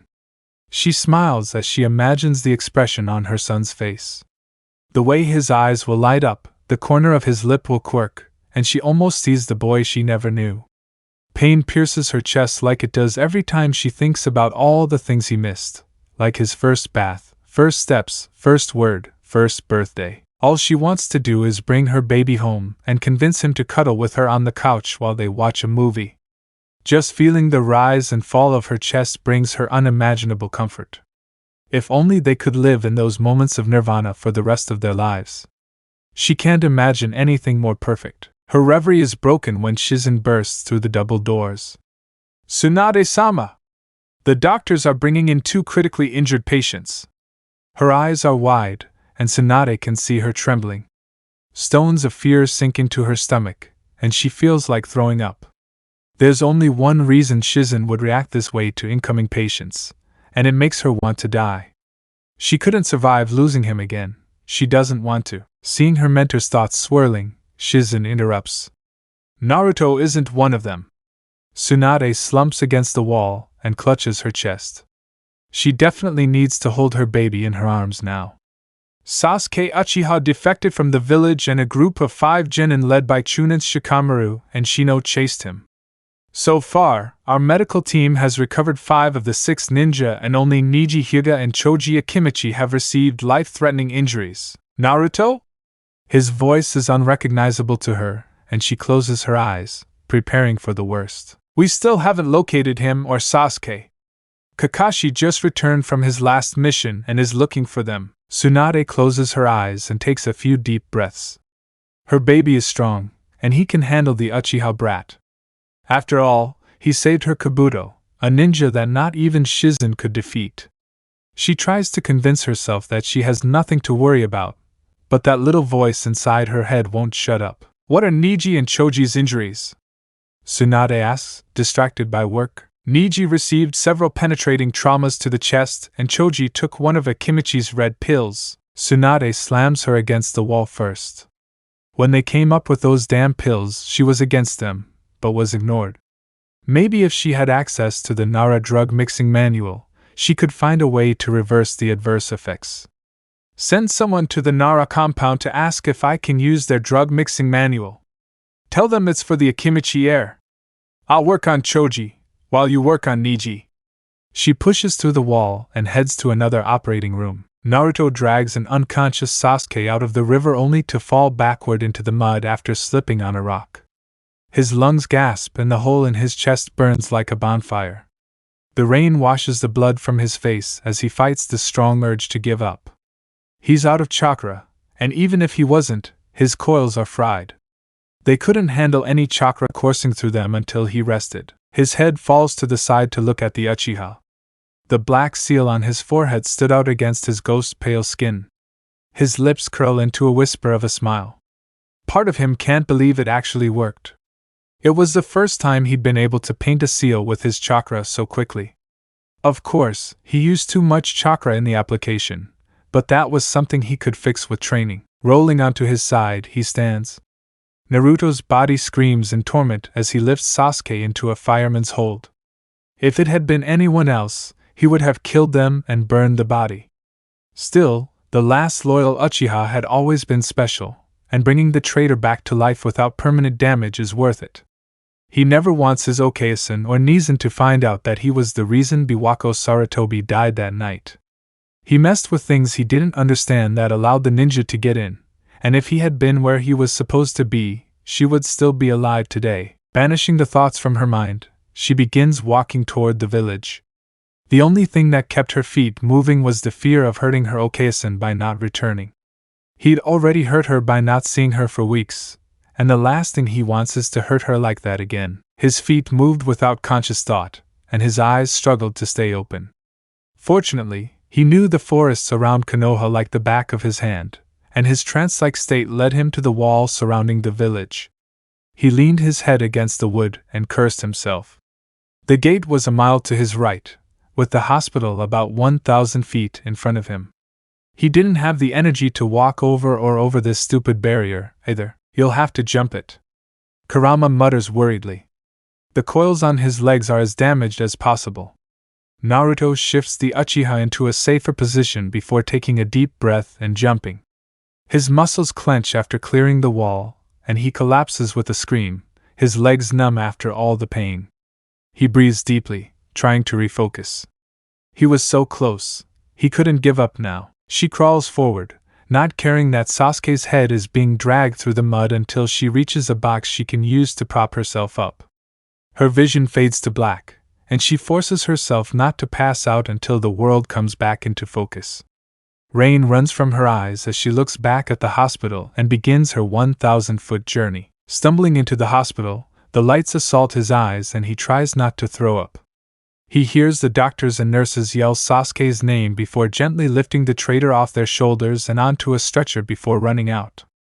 I need to see a doctor too, Naruto tries to tell the nurse at the desk. The nurse looks at him before returning to her paperwork.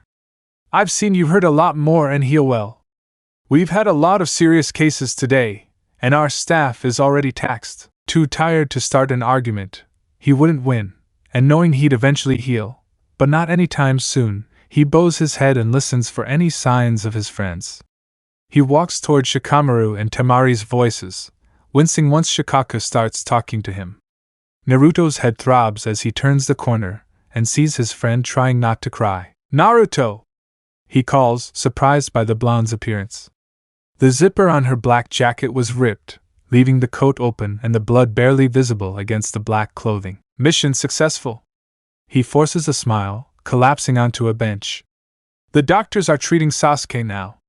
Shikaku takes a worried step forward as the doors to Choji's hospital room open. Tsunade rubs her head as she looks at the chart. He's okay now. She rolls her shoulders, knowing the tension won't be released until her baby is back in her arms. I used the Nara clan's special drug mixing manual to create an antidote That's when she looks into her son's pain-filled eyes. He smiles at her as he closes his eyes and slumps onto the bench. Blood stains against the wall behind him. Oh, Kami! She's upon him in an instant, her healing chakra already closing his wound. Don't worry, baby. You'll be okay. Tsunade's heart is in her throat, and she doesn't see the two Naras looking between the blondes. My chakra coils went off, so I couldn't heal, he whispers. His eyes are too heavy to stay open any longer. Don't worry, baby. One of her hands moves to his hair to comfort him. I'll make sure you're okay. I can stay with you tonight, right? He asks, only staying awake long enough to hear her answer. He always drinks. Tsunade presses 2 fingers to her son's wrist and enjoys the touch of his heartbeat before placing him back on crisp white sheets. Her hands move to check the bandages on his chest and trace the scars that have turned pink.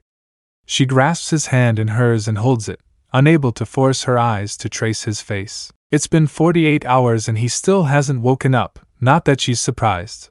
Most people would be out for at least a week after expending as much chakra as Naruto did. She longed to see his blue eyes sparkle as he smiled at her.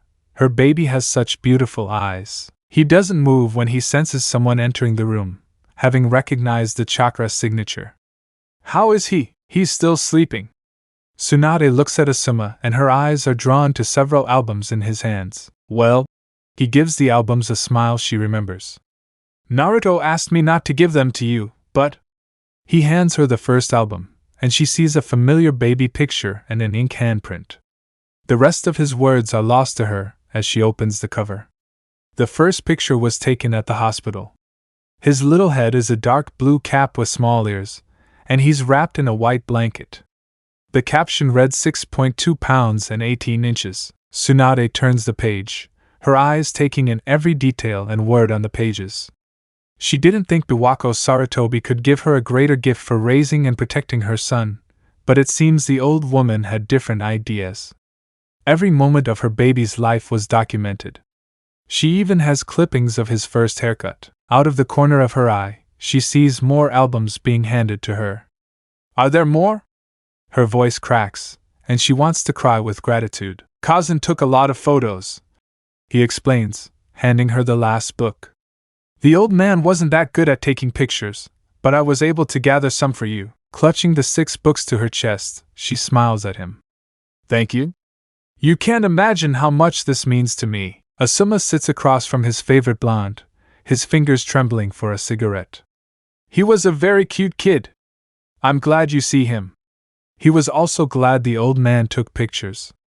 One of his biggest regrets is not seeing Naruto grow up a few years later. The two sat in silence before Asuma got up to leave, leaving Tsunade to pore over the photos. He seems like he was such a happy kid in the first few albums. His smiles are wide, and he's acting goofy. He must have been a handful for Biwako-sensei to chase after. It was in the last album that she saw things starting to change. His smile seemed forced. He looked angry and resentful. He's thinner, and she can tell he's not eating well. She hopes he's happier now. At least he seems happier to her. Looking at all the photos reminds her that she needs to get one of hers with him. She'll have Shizen go out and buy a camera when she brings in the next stack of documents. Tsunade's thoughts are interrupted when she senses her teammate's chakra signature on the window. I have some bad news, Haim. When do you bring good news? She puts down the albums and grabs Naruto's hand again. I just found out that the man responsible for releasing the Kyuubi 12 years ago is coming after Naruto now. I'll kill him if he tries, Tsunade promises, giving the old pervert a hard look as if she knew better. It's not just him. He's gathering several S-class ninja to help him, he warns. And this is the guy who killed Kushina Uzumaki. He's not someone to be underestimated. Naruto will need a lot more training if he's going to have a chance when they come for him. Tsunade takes a deep breath, trying not to lose her temper in her son's recovery room. What do you mean, Jiraiya? I want to take Naruto on a 3-year training trip, he explains, ready to run at a moment's notice if things go wrong. We'll stay on the move so they can't find us, and I'll teach him everything I know. It's his only chance. Tsunade's eyes flicker, ready to bite his head off, but she's interrupted before she can. I don't want to leave. Naruto squeezes Tsunade's hand, and she looks into the eyes she's missed so much. I know I have a lot to learn, but I can do it all here. Asuma Nizan is teaching me Wind Ninjutsu, Gai-sensei is helping me improve my taijutsu, all the Mido Obasen Fuinjutsu books are here, and… Naruto hesitates, his eyes unsure as he looks at Tsunade through her hair. You'll help me with water and earth ninjutsu, right? Yes. Tsunade can't help but rush in. I can help with taijutsu, fuinjutsu, medical ninjutsu, and developing your fire and light tenets. She brushes his bangs out of his eyes. There's so much I want to teach you. Naruto blushes and gives her the smile she loves. I'm looking forward to it. Chapter 13. Naruto walked down the prison steps with his Okaya-san by his side.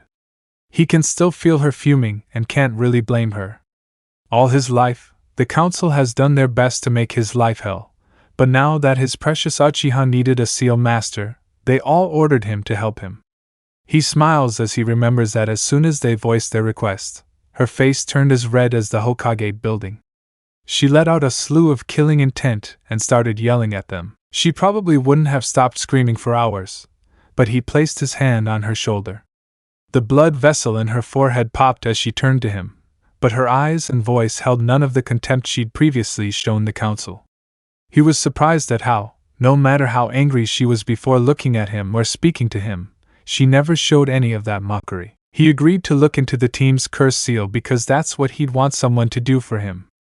Afterward, he'd have to consult with Mido Obasen since he hadn't reached her level of mastery yet, but he was sure they could work something out.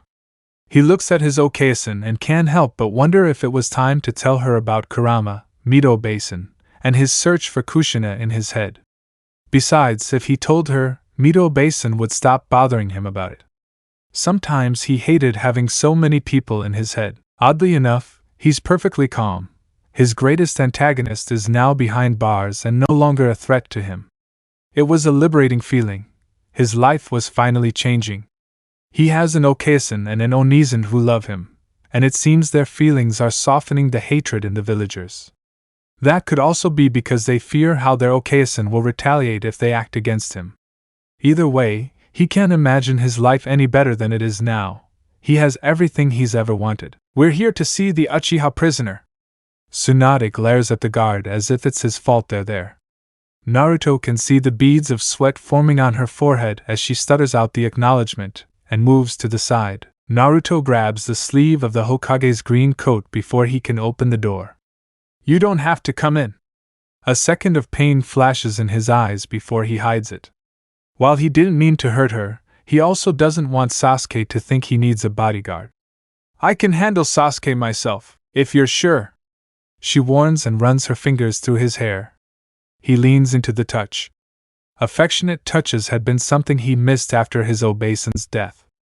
After that, every touch turned into a beating, and every beating came with broken bones. It's surprising how much he longs for all the small gestures she gives him. I'm sure, he says. She hesitates before giving him a smile. He smiles back before walking into the room where Sasuke is waiting. The Uchiha sits chained to a chair in the middle of the room, the black ink of his seal a stark contrast against his paper-white skin. I had thought it impossible for the Uchiha to be any paler than he had been, but it seems 3 months without sunlight have proven me wrong. The boy looks thin, and his angry expression only makes him look sicker than he already does. He has purple bags under his black eyes, and his clothes are wrinkled and dirty, as if he fought with the guards when they brought him here and chained him. What are you doing here, Dobe? She asks, and Naruto can see the tension in her shoulders as she tries to break free. Are they locking you in here too? Naruto approaches the prison to get a better look at the cursed seal. The council has asked me to observe this seal and see if I can remove it. The blonde drones in thought as he examines the markings. It was an interesting seal. There were no technical components, and it was nearly impossible to decipher any of the details. What could you possibly do, Dobe? Sasuke spits out.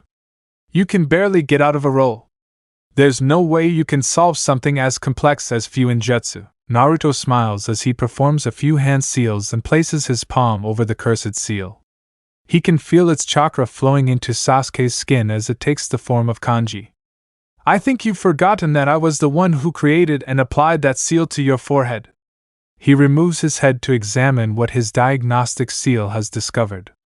His eyes wander over the seal and his eyes widen at what he finds. Each tome serves a specific purpose.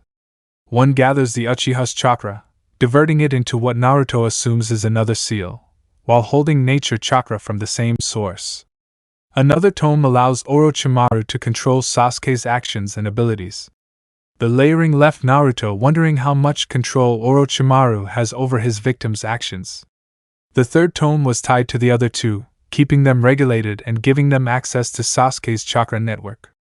It was so interwoven with his chakra system that removing it could cause permanent damage. We both know it was a dirty trick and you just got lucky. She bites and backs away from Naruto. There's no way I'm losing to you in a fair fight. Naruto arches his brow as he tilts his head. Why did you try to leave the village anyway? It wasn't something he could understand. Sasuke had everything he didn't have. Everyone in the village cared about him and everyone wanted to be his friend. There wasn't a person who didn't want to help him, and people sought him out so they could train him. It was by his choice that he was alone. You wouldn't understand. Sasuke spits and glares at him. You don't know what it's like to lose everything, to be alone. My brother took everything from me. I won't rest until I take his life. Naruto takes a step back and looks at the Uchiha. While I didn't lose my entire clan, I do know what it's like to lose everything. My entire clan was wiped out before I was even born. When the Kyuubi attacked, I was separated from my Okaisen and had to grow up without her. When I was a child, my Obasan died protecting me and Onizen left in her grief. I grew up being hunted by the village and barely surviving day to day. Don't try to make me feel sorry for you. His lips curl into a snarl. My Otosan told me everything about you. How you destroyed your breeder so you could destroy Konoha. How Biwako Sarutobi discovered how evil you are, so you killed her to keep your secrets. And Asuma couldn't live in the same village as his murderous Okayasin, so he left. The maniacal look in Sasuke's mind told him how much psychological damage growing up had inflicted on him. All the villagers were trying to finish what the fourth started all those years ago when he sealed you away in baby form. Your Otosan and Onaizen, they really did a number on you. Naruto says, his temper rising at the insult to his mother. Shut up! His eyes blazed with fury. The only reason you're not here with me is because of that bitch of a Hokage. Naruto reacts without thinking, and his mother's temper shows. The thought of someone disrespecting his Okayasin filled him with more anger than he'd ever felt before. He grabs the back of the team's head and slams it against the robbery table. He can feel Kurama's chakra rising inside him, begging to be let out. It was one of the difficult things about being a Kyuubi Jinchuriki. Whenever he got angry, the beast inside him would rise up to destroy whoever was on the receiving end of his wrath. He lifts Sasuke's head and is about to hit it again when he takes a good look at the table. There's a huge crater in the steel, slowly filling with blood leaking from the hole ripped in the center. The shock of seeing the red turn gray again makes him let go of his hair and take several steps back. The ninja and medical guards rush into the room to unlock Sasuke and take him to the medical wing. He stares blankly, due to the disappointment he felt in himself. He had planned to not let what the team told him out. After all, he thought he'd heard it all before. Someone he loved being attacked by him was a new low he'd never experienced before, and it was something he never wanted to feel again. Hearing someone talk about his Okayasin like that makes him sick. It makes him want to fight anyone and everyone who thinks badly of her. The council members rush into the room after his Okayasin and begin shouting as she stands in front of him like a shield. He watches as their faces turn red and flies spit out of their mouths. The concentration of negative emotions in the room directed toward him makes his head spin. They crash into him like a hurricane, and it's all he can do to keep his head above water. He grabs the green Hiyori in front of him, and his eyes find the only face in the room that is calm. Shikaka's kind eyes find Naruto's, and he gives him a tiny smile as he leans against the wall. The Nara family was one of the few people in the village who never treated him like the demon everyone else thought he was. Shikaka even saved him from an angry mob, which resulted in his facial scarring. The man opens his mouth, but Naruto can't hear him over the rush in his ears. He leans into his mother and rests his cheek against her back. Sometimes he wishes they could leave the village and go somewhere where no one knew them and no one hated him. Then he wouldn't have to worry about people finding out he's her son and taking it out on her.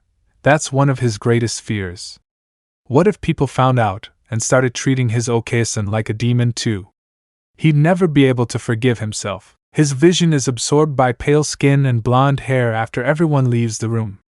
Her blue eyes meet his, and he can't help but wonder why exactly she's defending him.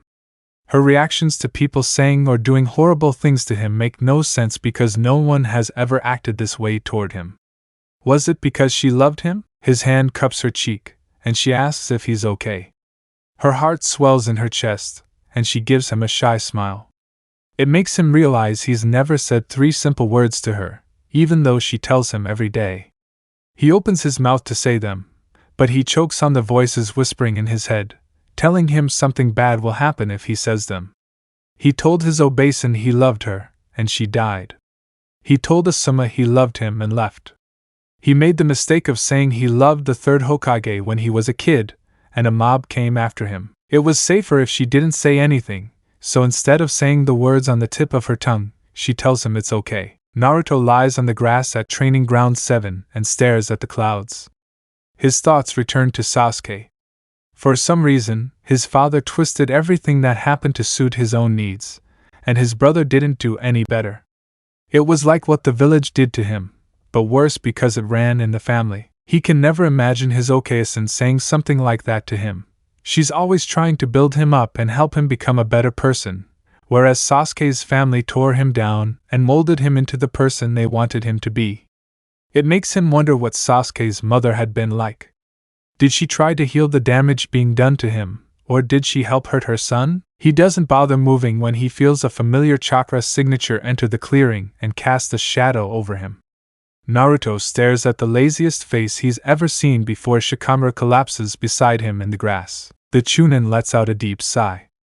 Just when I thought you couldn't be any more troublesome, you find a way. Naruto turns his head to look at the shadow user and snorts. What did I do this time? You're the son of Tsunade Senju and Minato Namikaze. Shikamaru snorts, and Naruto doesn't even bother to panic. It was only a matter of time before the Nara found out, and he was only surprised he hadn't done so sooner. Are you going to tell the rest of the village before the Hokage puts everyone in the hospital after she hears the rumors? Shikamaru turns his head to Naruto, and the blonde wrinkles his nose in disgust. It makes every hair on his body stand on end and his stomach churn. He can only imagine his Okaisen's reaction if she finds out, and he prays to Kami that she never does. Fortunately, the entire village is smart enough to know that their Hokage should never be told. I'm not sure what people will do if they find out, the Nara hums. Reactions would likely vary widely. Many would likely be ashamed of what they did to their princess's son, while others would offer marriage proposals. Panic begins to creep over Naruto at the thought of having a woman in his life, but he rejects it. I don't want to get married anytime soon, and even if I did, I don't think she'd let me. I've noticed she's a bit protective of you. Most merchants start to tremble whenever they hear your name now. That Jonin was hospitalized when he called me a demon too. Naruto muses, and Shikamaru grunts a troublemaker. Much of his life has changed since that day at the bar. When he was little, he would sit on the swings and watch mothers play with their children, giving them hugs and kisses. The Kaisen hold their children's hands when they walk down the street, and hold them in their arms or on their laps when they're tired. It was something he always wanted, and now that he's had it, he's afraid of losing it. The two friends sit in silence as Naruto works his nerves to ask his next question. It's something he's wanted to know for a long time, but has been too afraid to ask anyone. Do you think Kaisens ever stop loving their children? He has so many secrets, and in his opinion, each one has the ability to make the life they build implode on itself. Shikamaru is quiet as he watches the billowing clouds. If anyone knew if that was possible, it would be the Nara. Naruto has heard many stories over the years about how Shikamaru would do something that would incur his mother's wrath, but the story has never extended to what happens next. How long does it take until mothers start to resent their sons?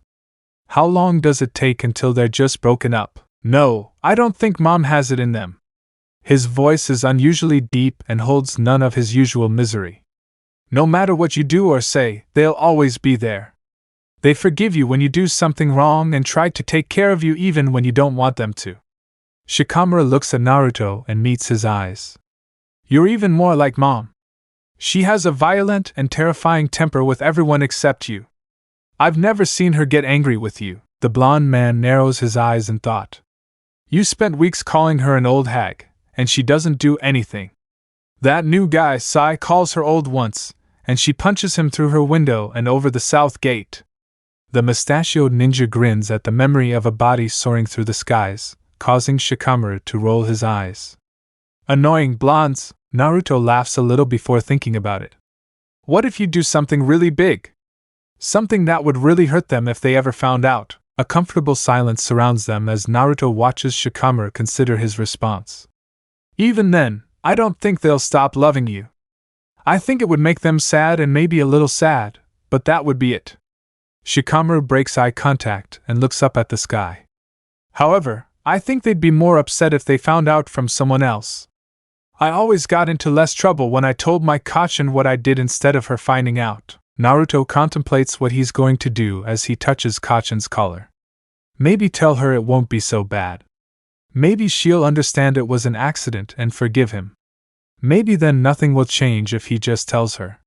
She could hug him like she did when he told her about the night he was born. He loves it when she does that. Maybe she'll tell Asuma too. The voices in his head begin to sound, causing the confidence he'd gained to wither and die. He'd tell them eventually. I just don't know. After all, he had time. Chapter 14. Naruto smiles as he watches Konohamaru and the gang train. Ever since the gang caught him training with their Okayasen several months ago, they insisted he train them. It was something he found he enjoyed doing. There was something about teaching someone else a skill that called to him. Perhaps after becoming Chunin, he would apply for a teaching position at the Ninja Academy. Boss! Boss! Konohamaru calls, pointing to his forehead. I'm doing it! Naruto grins at the sight of the leaf stuck to the boy's forehead despite how hard he was running. Good work, kid! He lifts another sheet and hands it to the boy. Try making 2 of them stick together now. We'll need to build up your chakra reserves before we can begin the more advanced chakra control exercises. The 3 clapped in unison and continued their exercises. He loved watching them train and grow. It was as if he was growing right along with them. Having to explain how to do an exercise made him think about it differently, and helped him understand the concept more. For example, having to explain how to make the leaf swing against his forehead gave him new insight into how to blend his earth and water releases to ultimately consciously control his wood release. Naruto sits in the lotus position after taking a seed from his pocket. He holds the seed between his hands and closes his eyes. Taking slow, practiced breaths, he reaches the center of his calm, glad that it came to him so quickly. Some days it takes him a while to find peace within himself. There were times when it was hard for him to let go of all the voices in his head telling him he wasn't enough, and that the things bullies have told him his entire life are true. Since his Okayasen had returned to his life, things had gotten easier. Some days, like today, he could hear her voice in his head fighting all his demons. She was relentless in telling him that he was good, that he was loved, and that he was important. At night, her voices grew even louder and sometimes prevented him from sleeping. It was on these nights that he snuck into his Okayasen's room and under the sheets. She never questions him and just welcomes him with open arms. Smelling her perfume, hearing her heartbeat, and feeling her strong arms around him gave strength to the voice in his head. She kisses his forehead and strokes his hair until he falls asleep. Something about her kept his recurring nightmares at bay and just made him feel safe. Refocusing, he begins to channel his earth and water chakra. Before, he always let the chakra flow like a river, similar to when he practiced water walking or tree climbing, and the 2 fought for dominance until one smothered the other. This time, he makes the chakra lighter, almost like a mist, and tries to make the 2 swirl together. When different chakra natures refuse to combine, he experiments with different ratios, knowing that at some point the 2 will have to combine. It was only after an hour that he finally felt their chakra star intertwine. He smiles as he channels chakra into the seed in his hands. He feels it begin to wiggle, and soon his palm begins to tingle. Looking down, he opens his hand and sees a small sprout peeking out. His sense of accomplishment is almost overwhelming, and he feels an overwhelming urge to go show off his Okayasen. She would be as proud of him now as she was when he finally mastered the Iwa no Yoroi technique. It was just as he was contemplating ending his training session that the hair on the back of Naruto's neck stood on end. Manic excitement and an overwhelming aura of death surged through the tree line, so strong that the 3 Ninja Academy students fell to the ground, trembling in fear. The man has slick back gray hair and brown eyes. A headband marking him as a rogue ninja of Yugakure is wrapped around his neck. His black cloak opens, revealing his Jashinism collar and gray shinobi pants. He held a large red sickle on a chain loosely in his hands, and a sickening grin was plastered on his face. Naruto drops back into a fighting stance, his eyes never leaving the shinobi's figure. Konohamaru Moegi Udan. Naruto pulls a kunai from its sheath. I need you to run back to the village as fast as you can to get help. Luckily, they listened and left. I just had to pick the training ground furthest from the village. Kurama grumbles as he sits down. I haven't seen a Jashin priest in over a century. I thought they were killed years ago. If only we were that lucky. Naruto thinks, looking at the sickle. You'll want to avoid that at all costs. Even a nickname will give him the power to kill you. Kurama warns, and Naruto thanks him. One good thing about being a Jinchuriki is that he has a being who's been around as long as the ninja arts to impart his wisdom and experience on. He doesn't want to know where he'd be without him. Naruto Uzumaki. The man tests the name on his tongue.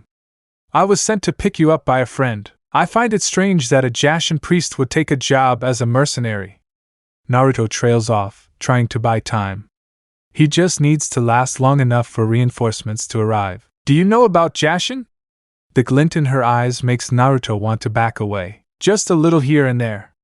Naruto's anger surged through her at her response. And here I was hoping I'd found another believer. I hope your death doesn't disappoint me as much as your life did. He takes a step forward, and Naruto fights the urge to take a step back. You haven't answered my question. Why is a priest of Jashin taking on mercenary work? His smile grows. I was told that an Uzumaki can survive having a bijou extracted. That their life force is so strong that things that would kill the strongest Kage only slow them down by a week. I'd like to see this for myself. So that's all you're getting out of this? It doesn't seem worth the risk of coming here. Once you remove the bijou, I will sacrifice you to Jashin. Offering a life like yours will be one of the best ways to pay homage to him. Naruto didn't even have time to think of him as crazy before the mad priest attacked. Asuma makes his way across the field. Why his little brother insists on training all the way here is beyond him. It was much easier to choose one of the training grounds closer to the village, but he always chooses the one just outside the walls. He takes a couple of puffs on his cigarette. However, Naruto wouldn't be his little brother if he ever chose the easy way out. Too bad he was too excited to wait to tell him the news. He wonders if his Otoro will be happy to be an Ajisen. Until last year, Naruto always tried to avoid boys because if he got near one, his mother would come out of nowhere and start hitting him with the newspaper. It was especially sad because when he was little, he always wanted a younger brother and would always look for him.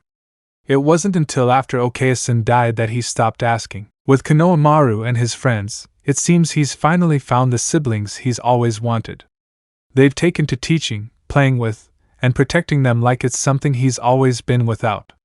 It came naturally to the blonde, and he only wishes it could have happened sooner if Lady Tsunade had raised him. After all, she had putty on her hands, and he honestly doesn't know if he would have been able to resist her pleas. His attention is drawn to his little nephew and friends running toward him. The fear on their faces makes him grow, and a stone settles in his stomach. Asuma-Ajisen! Naruto-Nizan needs help! He yells, his breath coming in small gasps. His heart is pounding more in terror than because they've been running. A big, scary guy in a black coat appeared and he had this curved sword and Naruto told us to go get help. His eyes are darting around, unable to focus on one thing. Konohamaru, calm down and take a deep breath. He puts his hands on the boy's shoulder. He looks at the boy's equally pale and sweaty friends and tries to put his anxiety aside. What's wrong? Naruto-Nizan is fighting a big, scary guy. Her eyes begin to water as emotions begin to overwhelm her 6-year-old body.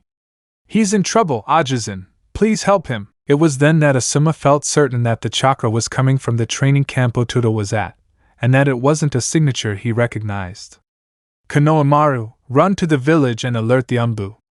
His nephew blinked back tears, his face as hard as a 6-year-old could muster. Make sure they tell the Hokage. We're depending on you. Konohamaru and his friends nodded and headed off toward the village. Asuma starts running toward where the chakra came from. The first time someone came after his brother, he wasn't there to protect him, and the worst happened. He wasn't going to make that mistake again. As he enters the clearing, he sees Naruto weaving and swerving to avoid the enemy ninja and cast a protective barrier using earth, water, and wind jutsu. His Otuto is strong, easily high Chunin level, but there's no way he can defeat a ninja of this caliber. It wasn't hard to recognize him. After all, he was in every nation's bingo book, with that big sickle in his hands. Not much was known about him, other than that he was a religious fanatic of an unknown religion, and that he killed his entire village. He's an S-rank shinobi, and all the books say they only participate in groups of 4 or more. However, they had no other choice at the moment, so he took advantage of the best opportunity he had. He activated his trench knives and used a substitution jutsu to appear right behind him. Sensing this, Haiden turned his head with a big grin on his face. Asuma didn't hesitate to cut off the man's head. His head falls a foot away as the body falls on top of him. Asuma approaches his brother, grabbing his arms and looking down at him. He doesn't seem hurt, and is just a little angry and panting. He smiles at the boy and laughs a little. How do you manage to get yourself into dangerous situations? He squirms a little, and Naruto smiles sheepishly. What would you do without me, huh, Asuma? Naruto is interrupted but scoffs. You didn't think it would be that easy, did you? The siblings stare, their eyes wide and tense, as Haiden lifts his head and places it back on his neck. His feet form a symbol in the ground with his blood. He forms a hand seal and runs his fingers along the ground where flesh meets flesh and skin meets skin. What? Asuma's voice cracks, and he stands in front of Naruto. What he's seeing simply doesn't fit into the world he's come to know. How is this possible? Haiden starts laughing, and Naruto's strained voice whispers behind him. He worships Jashin, and he must be a high priest to still be alive. You're fabulous. Haiden looks like a kid who's just been given a pony. You must have been a priest yourself in another life. It's a shame I have to kill you. He contemplates for a second before his eyes light up. I'll find your next incarnation and teach you the ways of Jashin. Together we'll be unstoppable. He begins to laugh maniacally, and the tension in Asuma's body grows. This man is crazy, and there's no way they can beat him if he can't die. Naruto, I'm going to engage him in close combat. I want you to stay back and use long-range jutsu to help. All right, Mizan? Naruto's face hardens in agreement. But whatever you do, don't get hit, not even a scratch. A looming feeling of dread settles over him. He'll use your blood to curse you. Thanks for the warning, Ototo. Asuma grumbles as Naruto hops away. All he has to do is stall Haiden for 30 minutes. That's how long it'll take Konohamaru to reach the village and Tsunade-sama to get here. He grips his knives tighter. He knows he probably isn't going to survive this, but he has no choice. No one is going to hurt his little brother while he's still alive. Tsunade rests her chin on her hand as she taps her pen against the wooden surface of her desk. There was a pile of paperwork sitting in front of her, but every cell in her body rebelled against doing it. The only thing keeping her from leaving was the thought of the wrath Shizen would rain down on her. But she was getting close to the point where she was willing to endure it. Maybe if she found her baby before Shizen found her, she could get her to give her sister the puppy dog eyes to get her out of trouble. Thinking about her baby made her want to see him. To see the way his big blue eyes sparkle when he shows her a jutsu, or the furrow in his brow when he concentrates. Her favorite is probably when he wants something and his head turns to the side, his eyes lower, and he whispers his request. He's always so nervous when she asks him something. If only he knew she'll give him the world, all he has to do is ask. She loves the way his eyes always widen in surprise when he says yes. It makes him look so young, and like the child she's seen in pictures. She can't help but take him in her arms and kiss his head. He always takes a second to lean in and wrap his arms around her. Then he'll let out the breath he's been holding and snuggle closer. It's moments like those she wishes she could live with forever. The day he doesn't accept her affection so easily will be the day he'll be part of her heartbreak, and she prays to God that day never comes. It can never make up for all the time, hugs, kisses, and cuddles she misses. It's only made her more determined to be there for him every day for the rest of her life. Her eyes find the photos on her desk, and she couldn't be happier that Asuma gave her all the albums her sensei had created when Naruto was growing up. A photo of a baby Naruto gobbling up his stuffed frog leg is one of her favorites, along with photos of Naruto entering and graduating from the academy. Her number one favorite is one of the two of them together. He's standing in front of her, his right arm wrapped around her shoulder. She leans over his shoulder to kiss him on the cheek, and her cheeks flush with embarrassment. His cute little nose is wrinkled, but he's still leaning in toward her. She couldn't be happier that Shizen had been there with a camera that day to capture the moment. She's snapped out of her thoughts when an Anbu flashes up to her desk with a boy in his arms. The boy is wearing a blue scarf around his neck, and if she recalls correctly, he's begun stalking her son in an effort to learn Naruto's secret techniques. Hokage-sama, Konohamaru, you have to hurry, old woman. He hurries. The vein in his forehead twitches and his eyes flash with fire in reference to his age. She's about to let him have it when his words freeze her. Naruto-Nizan and Uzumaki are in trouble. A big, scary guy came out of the forest and they need help. Uzumaki said he had to tell you. Tears begin to fall from her dark eyes and her voice fades. Please put them away. Her eyes shift to the Anbu, and she doesn't have to say anything for him to know what she wants to know. Training Camp 23. Tsunade doesn't wait another second before climbing out the window and moving as fast as possible to reach her son. 2 Anbu squads and several ninja who saw her leave the Hokage follow her. She can hear the Nara air asking what's going on, but she simply speeds up. There's no time to answer questions when her son's life is at stake. Naruto unleashes another Suiton, Fumamizu's shuriken, and watches as it finally lands on Haiden. The man's face turns to anger as he faces the genin. I don't have time for this. He takes off towards Naruto. The blonde ignores Asuma's shout and runs through a set of hand seals that Asuma himself taught him. Katan Goen no Jutsu! He shouts, before spitting a stream of fire from his mouth. Haiden performs a backflip to avoid the fire and lands behind Asuma. Naruto cancels the jutsu to avoid hitting his brother as Haiden swings his scythe. Asuma raises his trench knives to block it, and Naruto's eyes widen as he realizes his trench knife is too close to his face. The scythe barely bites his skin, but Naruto knows it's more than enough. He runs his hands through his hand seals for a Kaze Jirai no Jutsu when he sees Asuma finishing his own hand seals. He yells at him to stop, but ash has already left his mouth and he clenches his jaw, and the flame ignites. As soon as the flames die down, Naruto springs into action and attempts to force Haiden out of the symbol on the ground.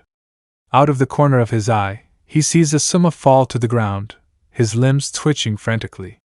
Being unable to launch any attacks puts him at a real disadvantage, and Haiden is ready to take advantage of it. Naruto knows it's over when he feels Haiden skewer him like a dango, pinning him to the ground. His breaths become wheezy as maniacal laughter fills the clearing.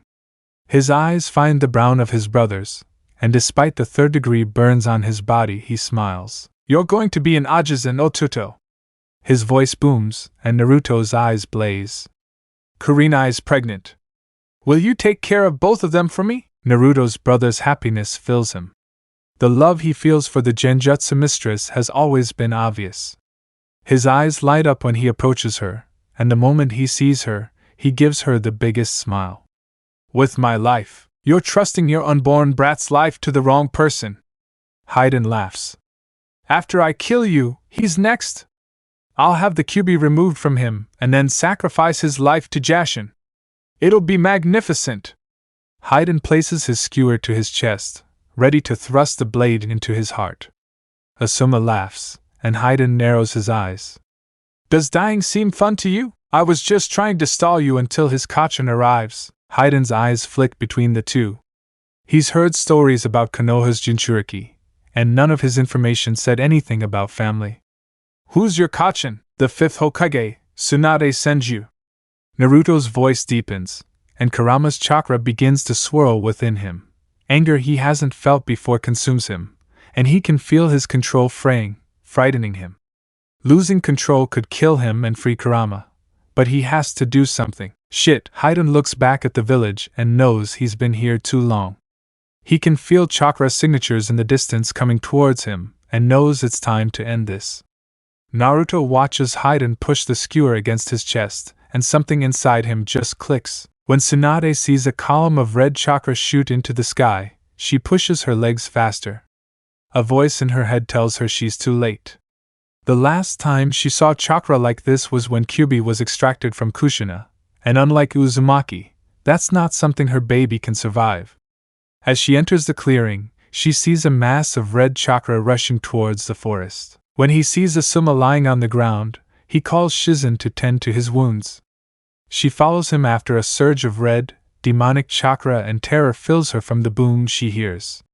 It takes several minutes, but she finally reaches her baby. The chakra around his body is thick enough that she can't make out his features. 6 tails of demonic chakra sprout from the skeletal frame forming around him. He's on all fours, as if turning into a fox, and is crouching over a maniacally laughing body below him. Yes! Yes! Kill me! Hayden coughs blood and glares at Naruto like a god. He's never been so close to death before. His legs have been vaporized and his left arm was crushed several minutes ago. I've waited so long for this. Help Jashin grant me his final gift. Tsunade watches, wide-eyed, as her son triggers a QB chakra bomb at point-blank range and unleashes it on the man, decimating him in an instant. She crosses her arms in front of her to help absorb the sonorous sound of the chakra release. Channeling the chakra into her feet, she manages to avoid being thrown back like some of the other ninja who had followed her. Dust has billowed around him, and she squints, trying to see through the particles. She can barely make out his figure, and see his baby body throw his head back and ignite another QB chakra bomb. The pain radiating from here, son, is paralyzing as another blast shoots into the sky, and she can no longer resist the urge to try to comfort him and help him regain control over his bijou. She leaps forward and wraps her arms around him, ignoring the chakra burn she's receiving. It's over, baby. She holds him closer to her chest, and is relieved when she feels the QB's chakra returning to the seal. The skeleton crumbles and fades, and she can finally see her baby in all its chakra. All its skin has peeled away, and its eyes are reddened with slits for pupils. Its body is shutting down, and she drops to the ground and takes it to her lap. She channels healing chakra into her hands, but it doesn't seem to be helping her son recover. An Anbu appears beside her on one knee, his head bowed. Tsunade-sama, Shizen-san couldn't heal Asuma-san. I'm afraid she's passed away. Naruto stands still, and Tsunade waves her hand to dismiss the Anbu.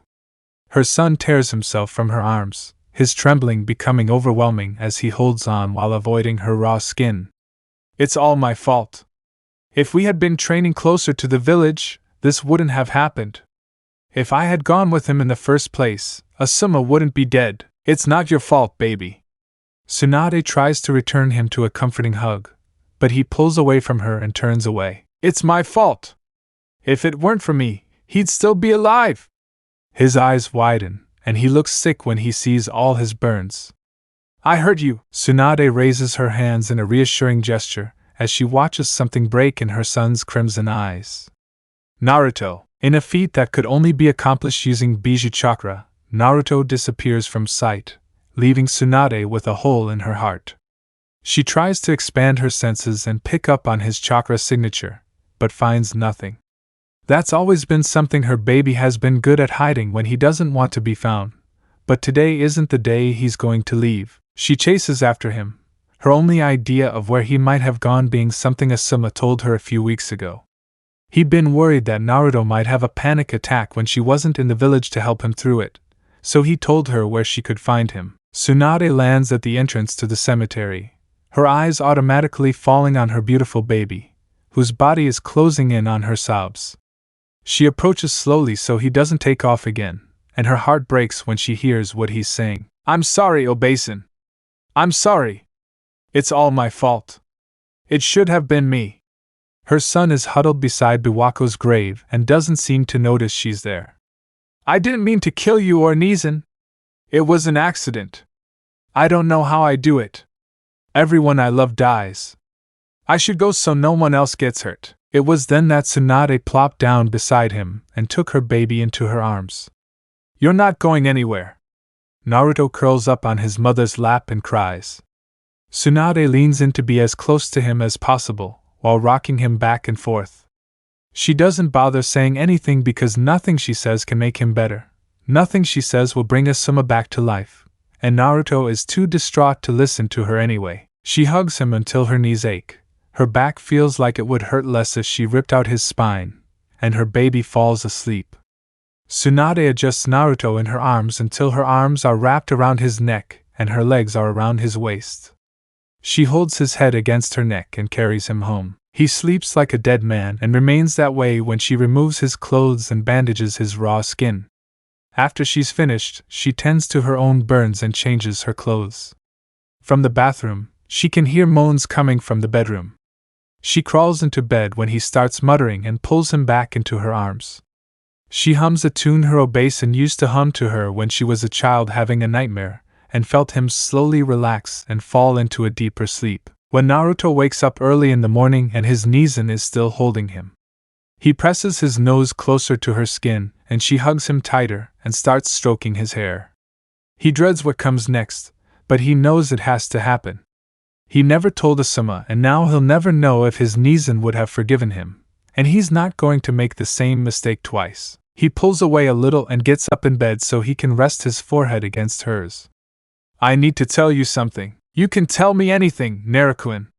She starts rubbing his back, and for some reason, the action coupled with the nickname makes what he's going to say harder. He knows there's a good chance that after telling her everything, she'll never try to comfort him like that again. She might even leave him. I was the reason Obasan died. The words are hard to choke out, and he unconsciously reaches out to her, seeking the comfort she's ready to give. I was messing with the warding seals around the house and broke them. I didn't say anything, and when I tried to fix them that night, I wasn't where I was supposed to be when the ninja came in, so Obasan wasn't able to get us out of the house. He stabbed her, and when he moved to grab me, I killed him. He takes a deep breath and can't bear to look up at her, so he rushes forward. But that's not all.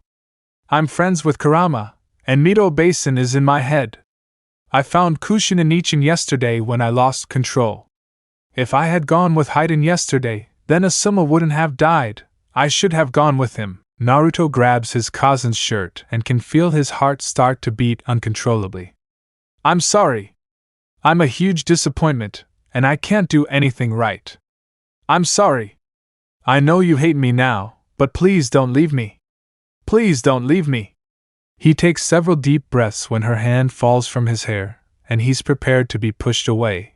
After all, it's been happening his whole life. His heart starts to break, and he closes his swollen eyes, not wanting to see the look on her face when she stops loving him. Tsunade's hand cups his bandaged cheek and kisses his forehead, swollen eyes, nose, and cheeks.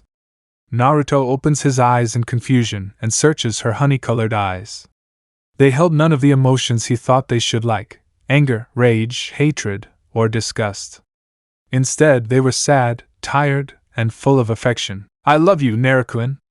His thumb runs along her whiskers, and the arm around her back pulls them closer.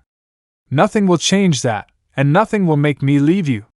My love for you isn't conditional, baby. You don't hate me? His voice is small and broken as relief begins to overcome him. I could never hate you. Emotions overwhelm Naruto, and he thrusts forward, causing Tsunade to fall backward. He nuzzles her neck and holds her as tightly as possible. His hand finds her hair and he kisses her temple. However, I have a few questions. Are you willing to answer them? Naruto nods his head against her neck, not intending to move anytime soon. Tsunade runs her fingers through his hair as she strokes his back. First, I want you to know that you were in no way to blame for Asuma and Biwako's deaths.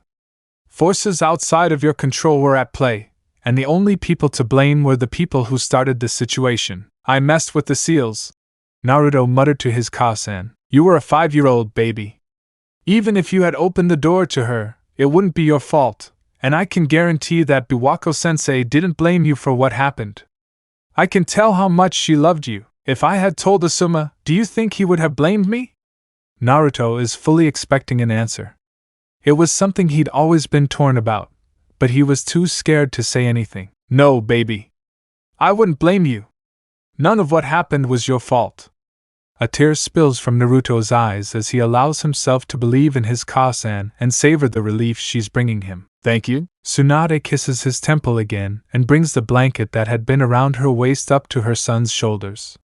Can you explain a little more about what you mean by Mito Obasan and Kushina-chan on your head? Naruto squirms a little nervously and starts playing with Tsunade's hair.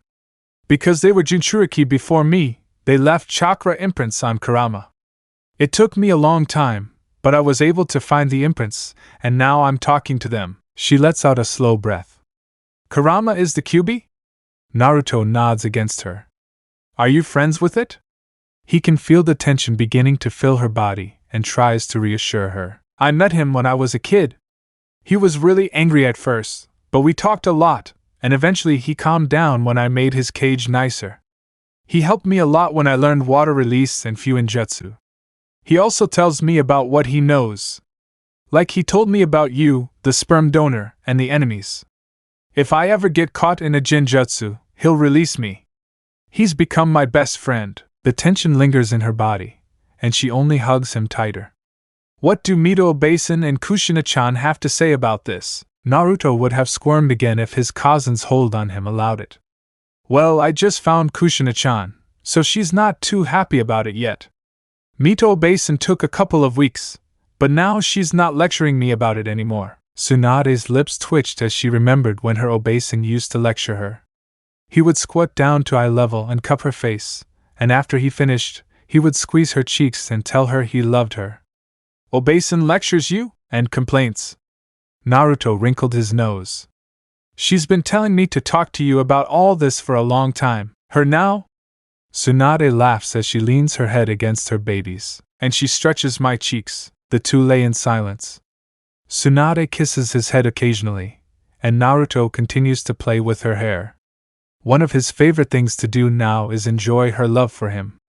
Every time he thought she would reject him, she surprised him by pulling him closer. He smiles and lifts his head to look at his cousin. Obasan says he loves you. Tsunade smiles into his hair and hugs him closer. I love her too. Naruto continues to stare at her, and she can see the nerves dancing in his eyes. His fists clench in his shirt, and she rubs his back, trying to calm him down. Her little boy opens his mouth several times, but the words escape him. He's everything she's ever wanted in life, and there's nothing better than holding him like this. His baby blue eyes were the most beautiful she'd ever seen, and his thick, golden blonde locks felt right at home against her fingers. I love you, baby. She watches as his eyes warm and his fingers lose their tension in her shirt. Ka-chan? Tsunade's heart melts, and she knows she'll never take those words for granted. Do you drink? Naruto looks down and works his lower lip between his teeth. When his eyes meet again, the love she sees in them almost overwhelms her. Tears spring behind her eyes as she tires of pushing them away. Let me know in the comments below if you guys want the next part. Also check out my other video that has been shown and left. Thank you for watching. If you enjoyed this video, please like and share this video. And have a fantastic day. Bye.